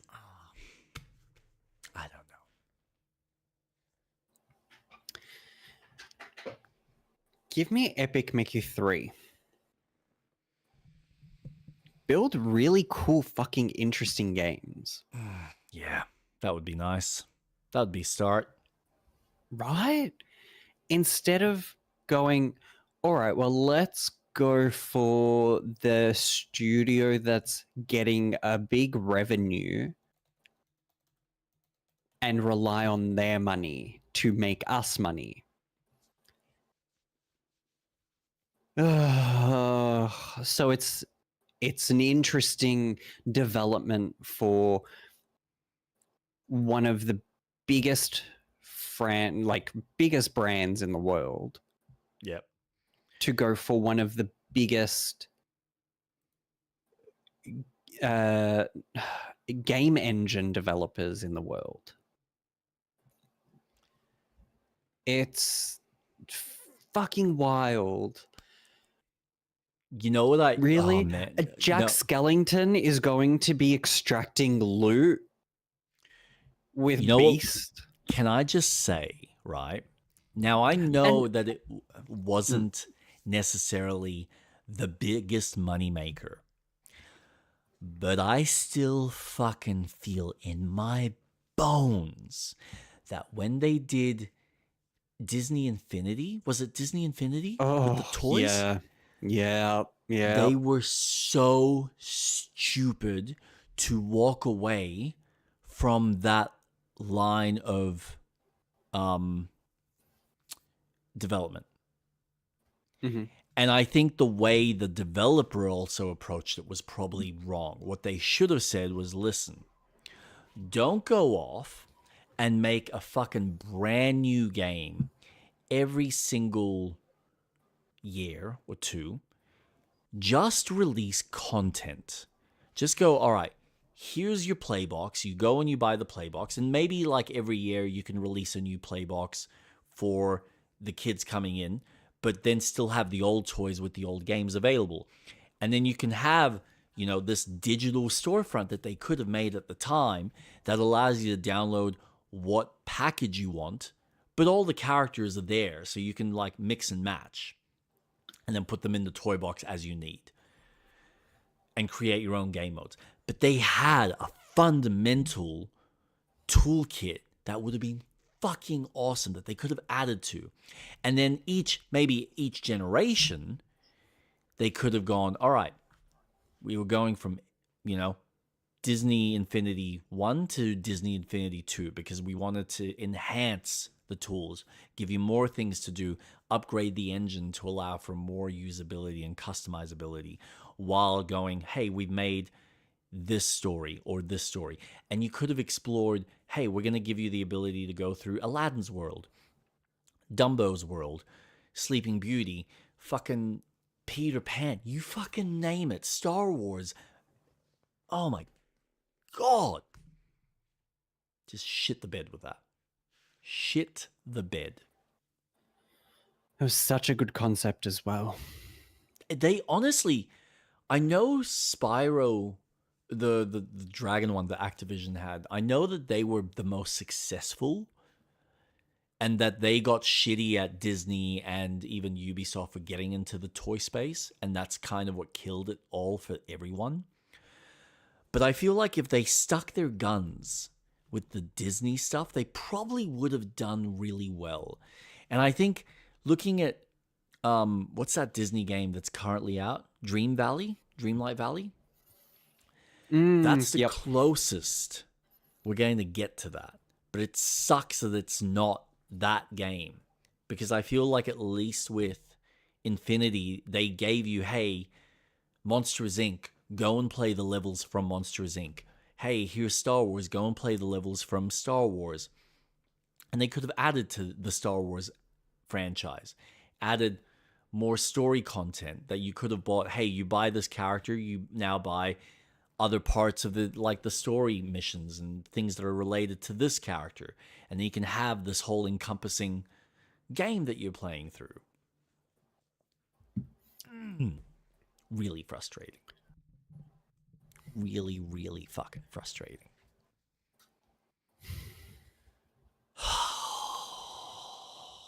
They had something. I honestly feel like I'm telling you, I feel that if they just persisted and found a way to do it relatively cheap, I know the toys probably cost a bit, so it might have been difficult to try and sell people on that. But look at Nintendo. They're still releasing fucking Amiibos. And why wouldn't kids want to buy Disney characters?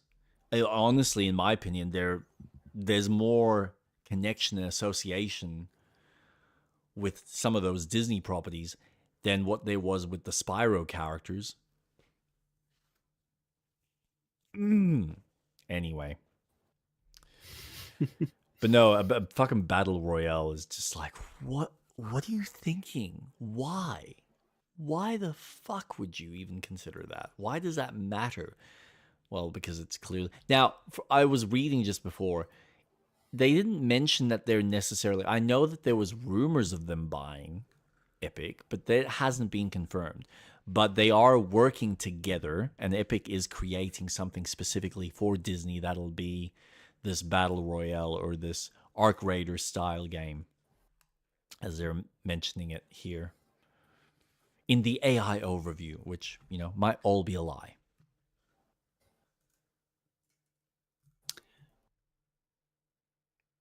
I was under the impression from this whole thing that Disney has been working closely with Epic Games, hence why we're getting Disney characters in Fortnite. Like Star Wars, Marvel, and some Disney characters like Jack Skellington. Yep.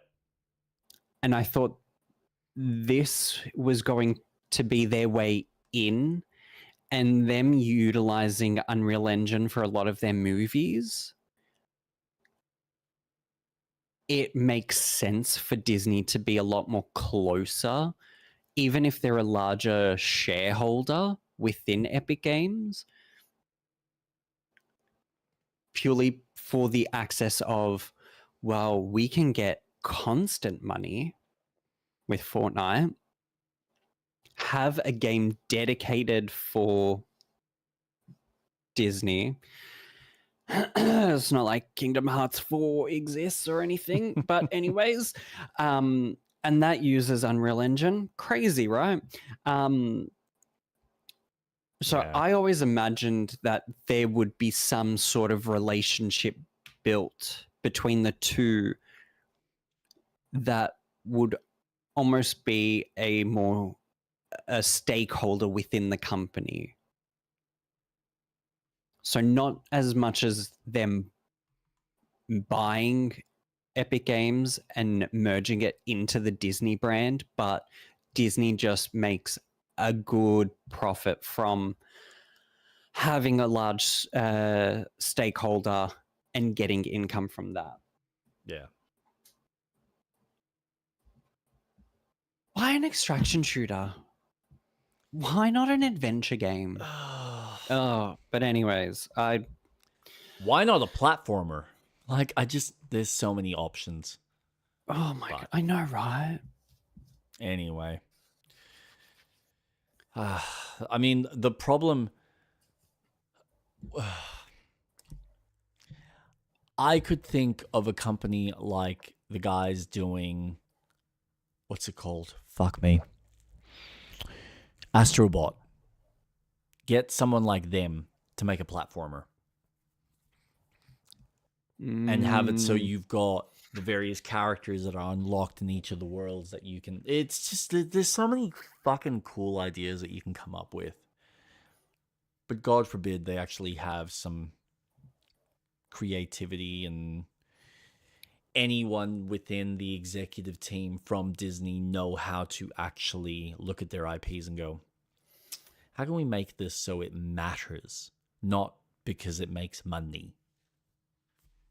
But shareholders and everything else and blah, blah, blah. You know. The usual rigmarole.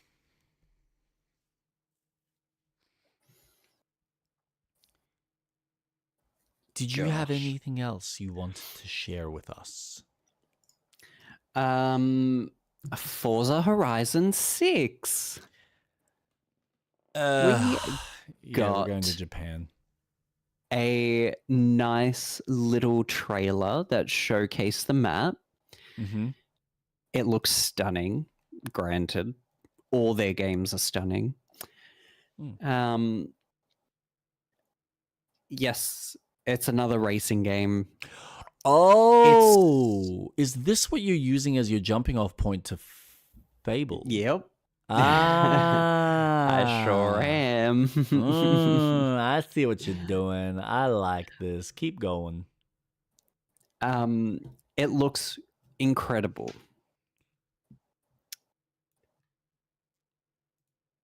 So a racing studio is... Obviously, there's a different team within... is it Playground? Yes. Yeah, Playground Games. That's right. That is working on Fable.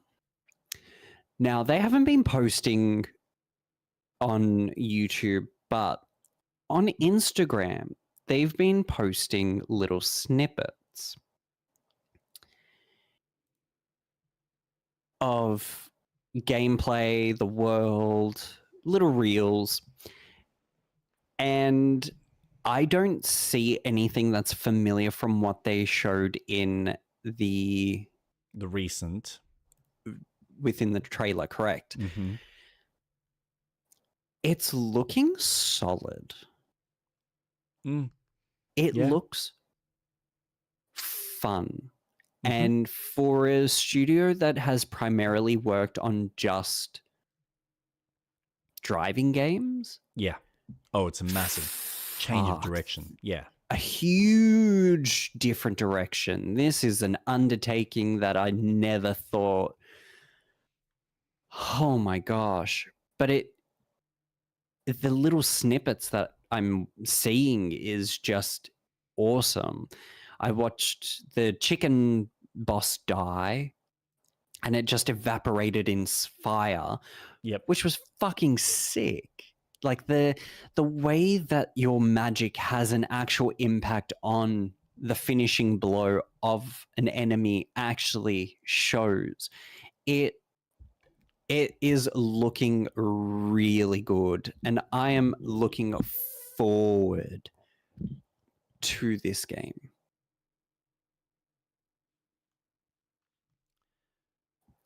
I'm excited. I am too. Yeah, look, I am too.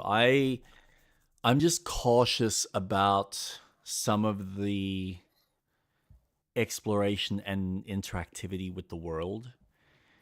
I think they will nail the storytelling. I think they will nail some of the sim life stuff on a basic fundamental level. So for most gamers' sensibilities of just having fun, exploring, fucking around with the world, it'll be cool. There is something about it that feels a little bit too... Stiff's not the right word, but two-dimensional, very similar to the way Harry Potter feels. Or not Harry Potter, but the Hogwarts game. Where I think Hogwarts is a good first concept. Oh, not concept. It's a good first step of a game, but I feel like it's lacking a little bit more je ne sais quoi. Something that really makes it stick long term. And I'm concerned that this game will have its story, will have its like pivotal moments like this. And those are the bits that'll stick out. And then when you complete the game, it's like, well, I'm done. There's not much else. And that's fine.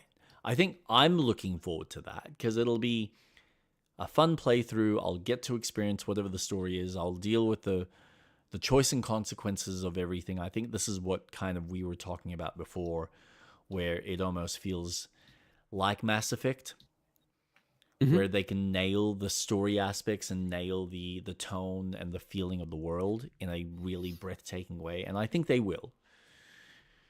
If you've seen more of what they're working on, that's awesome. That's great. I honestly can't wait to see more, and I hope that it does come out this year and that it is in a polished state. But I'm also keeping my expectations low.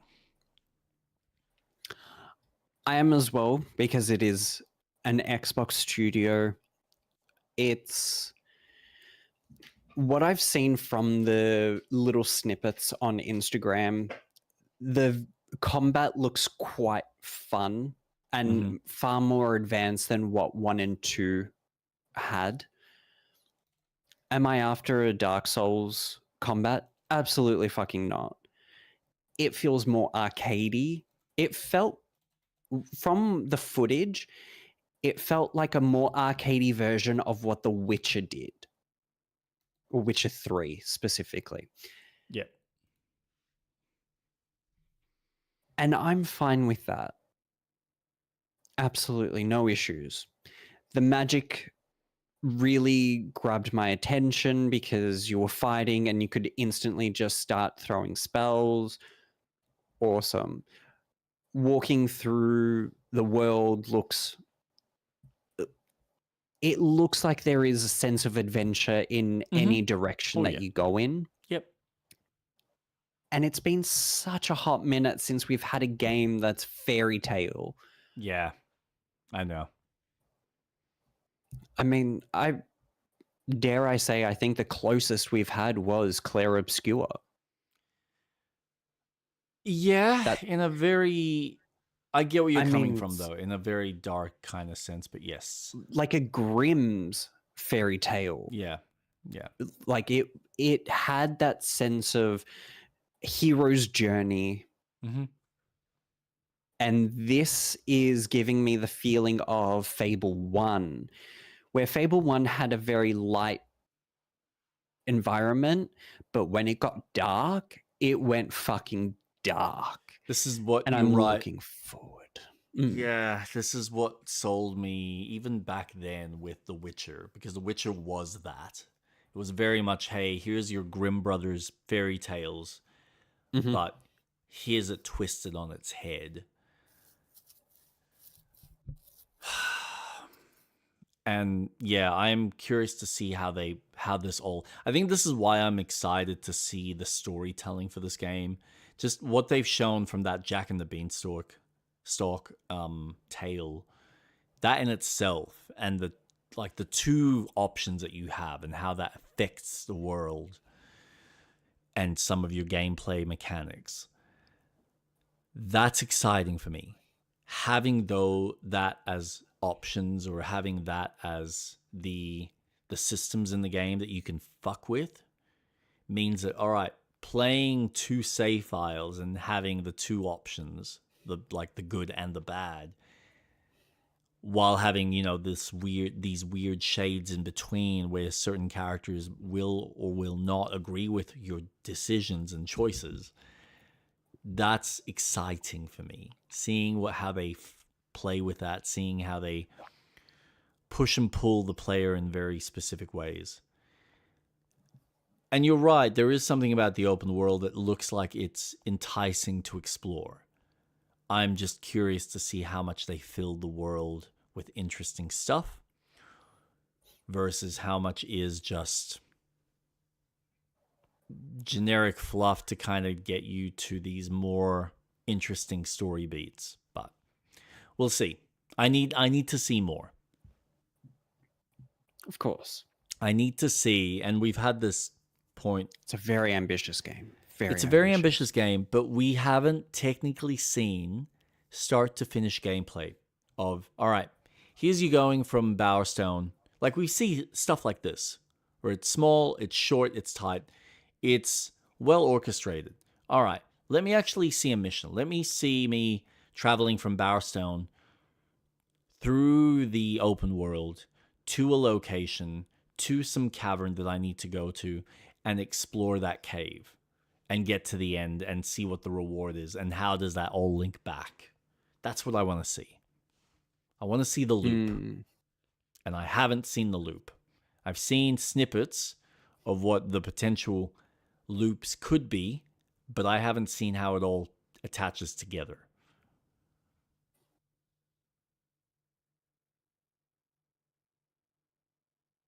Yeah. You're right. I imagine we'll start seeing stuff more and more because it's a September, October, November release date? Theoretically, yes. That's the American autumn. Yep. But that's the thing. We've got April, May, June. We are technically, I would say, less than 2 months away from Keeley's fucking showcase. That's where we're probably going to see more of it, that theoretically. Because if they haven't shown us then, and we're theoretically, or they are technically wanting to release at the end of the year, something's now off.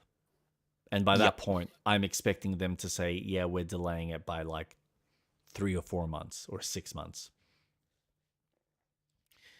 And all you need is GTA to announce their release date and everyone's suddenly going, hit the brakes, push back, move forward, whatever it may be. Whatever their budgets or developers' budgets will allow. I am standing firm on my theory. We will not be seeing GTA 6 this year. It's a risky endeavor. You know what? If they do not release, this is the weird thing. They would be silly not to, especially if they are technically planning an end-of-year release, because they would have a better opportunity to entice people to go off and technically spend money on a console. But you might be right. They might be looking at the economy and going, shit, now is definitely not a good time to be releasing this game when the cost of these fucking systems is through the fucking roof. But they might not have an option. They might just go, release it. The people that have the money will go off, buy the system, will go off and buy the game. We will release it on PC at a later date with lower specs in mind, but until then, this is what people get. But we know that we will eventually sell this game over the course of its lifetime. They might be banking on that. So we'll see.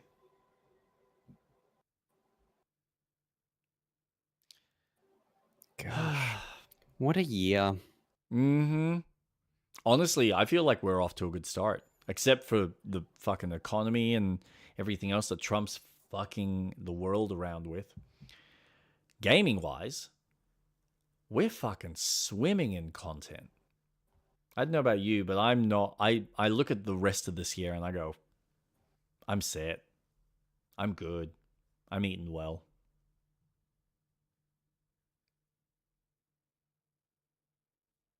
Yeah. I agree. There's been a nice stream of games coming out. Well, like, okay, I'm just thinking about the fact that this is potentially coming out this year. GTA's on the horizon. I've got Crimson Desert. I've got Kingdom Come Deliverance 2, which I want to finish. We've got a couple of smaller things, you know, around the corner, literally. But then I think about games that are still in early access, like No Rest for the Wicked or Enshrouded, sorry. And I go, I want to go back to those. I'm looking forward to going back to those. And I want to play those. There is so much content. And then there's things that have been announced that are scheduled to arrive early next year. And that's fine. I've got so much just in this year. I don't need to worry about next year. I'm not bored yet. That's the fucked up part. Because when you're bored, then you're like, oh, I can't wait for that next title. But right now, I don't feel that, man. I don't feel that sense of boredom with games. People that are bored need to go outside and fucking smell the roses. Live a different, like, take a break from gaming, live a bit of a life, then come back and go, oh yeah, no, there's some really fucking fun stuff on the horizon. Just going through the AAA stuff with you, or even watching the whole hour showcase, I was like, yep, there's about 4 or 5 titles that I can't wait to try out. That's exciting. Agreed. And I know not everything's for me, not everything's for you. There are games there that are for a different type of audience. And as long as people have those 4 or 5 games that they look forward to every single year, that in itself is enough. So, yeah. Is there anything else you wanted to add? No, that's everything on my list. Oh, cool. We can talk about it next stream. Tomb Raider? No, Gothic 1 Remake. Yeah, I'm looking forward to that. Do you want to play it? Are you now kind of curious about it? After seeing that video that IGN had exclusive preview for, oh, yes, I want to play that game. It is looking fucking mint. Uh-huh. Have you ever played any of their games? Like the Gothic games? I don't remember which one it was. It was either 3 or 4. I gotta admit, there was something about it from an open world game that I'd never experienced like that before. Because it didn't hold your hand, but it was still fun and rewarding. And so when you got, like, it was the kind of game that it started you off and made you feel like you were fucking weak. Like, the smallest enemies or the like big groups of enemies would just massacre you. But as you slowly progressed, you leveled up, you got better at understanding the mechanics of the game, and you got stronger, you felt the shift where all of a sudden it's like, now I'm a tank. Now I'm a powerhouse. I can come in with magic. I can come in with fucking dual wielding attacks or single, like massive swords or axes, whatever it may be, and I can just handle myself. You want an army of like orcs at me? Fine. Come at me, fuckers. Such an empowering game. But seeing what they're trying to accomplish with number 1, and I think I like the setting as well, I can't wait. And I played the demo. What I played of the demo, I was like, it's a little rough. Like, not rough. There's a certain tightness to the game that I'm curious whether they will tweak or whether they will keep it and people will enjoy. But what I played, I was like, this is actually cool. So, yeah. Can't wait for that one. And again, that's like another smaller remake title that's, you know, being brought up from the ground up. We're eating well. There's no shortage of quality content on the horizon. It's astounding. Yeah. But yeah. That's pretty much everything. Cool. That I've had. Well, yeah. Well, we'll leave it there. I'm sure we will have plenty to talk about next week. So, Street Rat, where can we find you? You can find me on all socials, Twitch, YouTube, Instagram, and Blue Sky at straightrat_Atlas.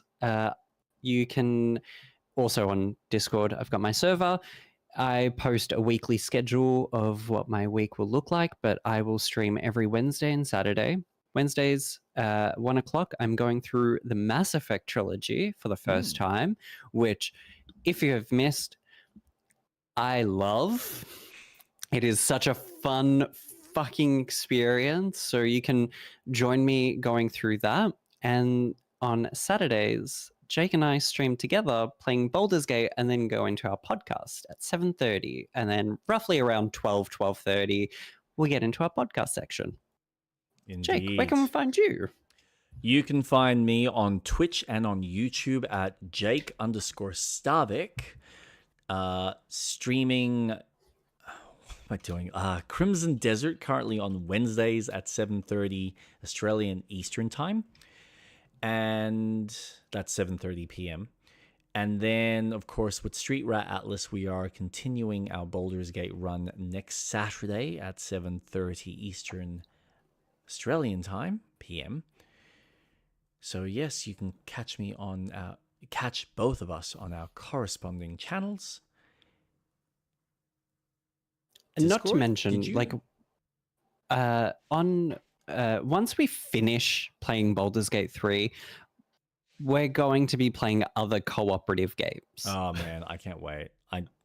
We need to start because I feel like we're going to be playing catch up with what's coming out versus what's already out. So yes, and if you can get it running, which I think you can, but going through No Rest for the Wicked.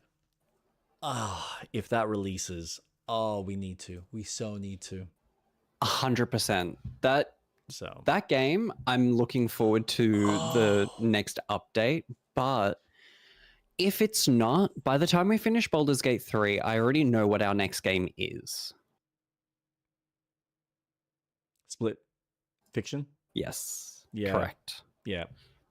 That I had a feeling. Did you read the news about that? 50 million games sold throughout all their games. Yeah, but did you see the separation? It is astounding. But did you see that Split Fiction actually sold less than It Takes Two? It Takes Two sold, 20 million? Something and like Split that. Fiction was single-digit million, 7 or 9 million. That was way too big. What is going on? You've got a loco? Yes, I do. There we go. Isn't that cute? I just thought about I that like right it. now. I'm like, that's perfect. Why haven't I done that? Yeah. I was very disappointed to hear that because I honestly thought Split Fiction would have done a hell of a lot better, and it hasn't. Which, My to be apologies. fair, It sold 30 million, not 50.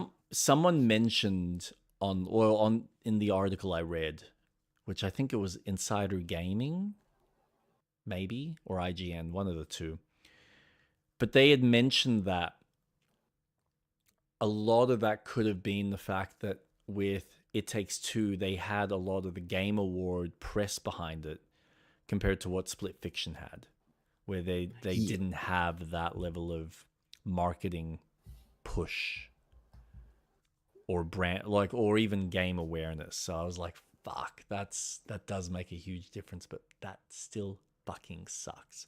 Although when Joseph is talking about, yep, well, you can look forward to our next game that we're working on. We're so excited to show you. I'm like, fuck yes. I can't wait to see the next thing you're working on, mate. And it sounds like it's another co-op-esque game. Yes. How it plays, what it is, who the fuck knows, but can't wait to see it. Cannot wait. So, yeah. But anyway, we shall leave it there. Thank you so much for listening to us blabber on about all the fun gaming news. And we look forward to hearing from you next week or on our corresponding channels over the course of the next week. So thank you so much. Look after yourselves and have a wonderful, safe night. See ya.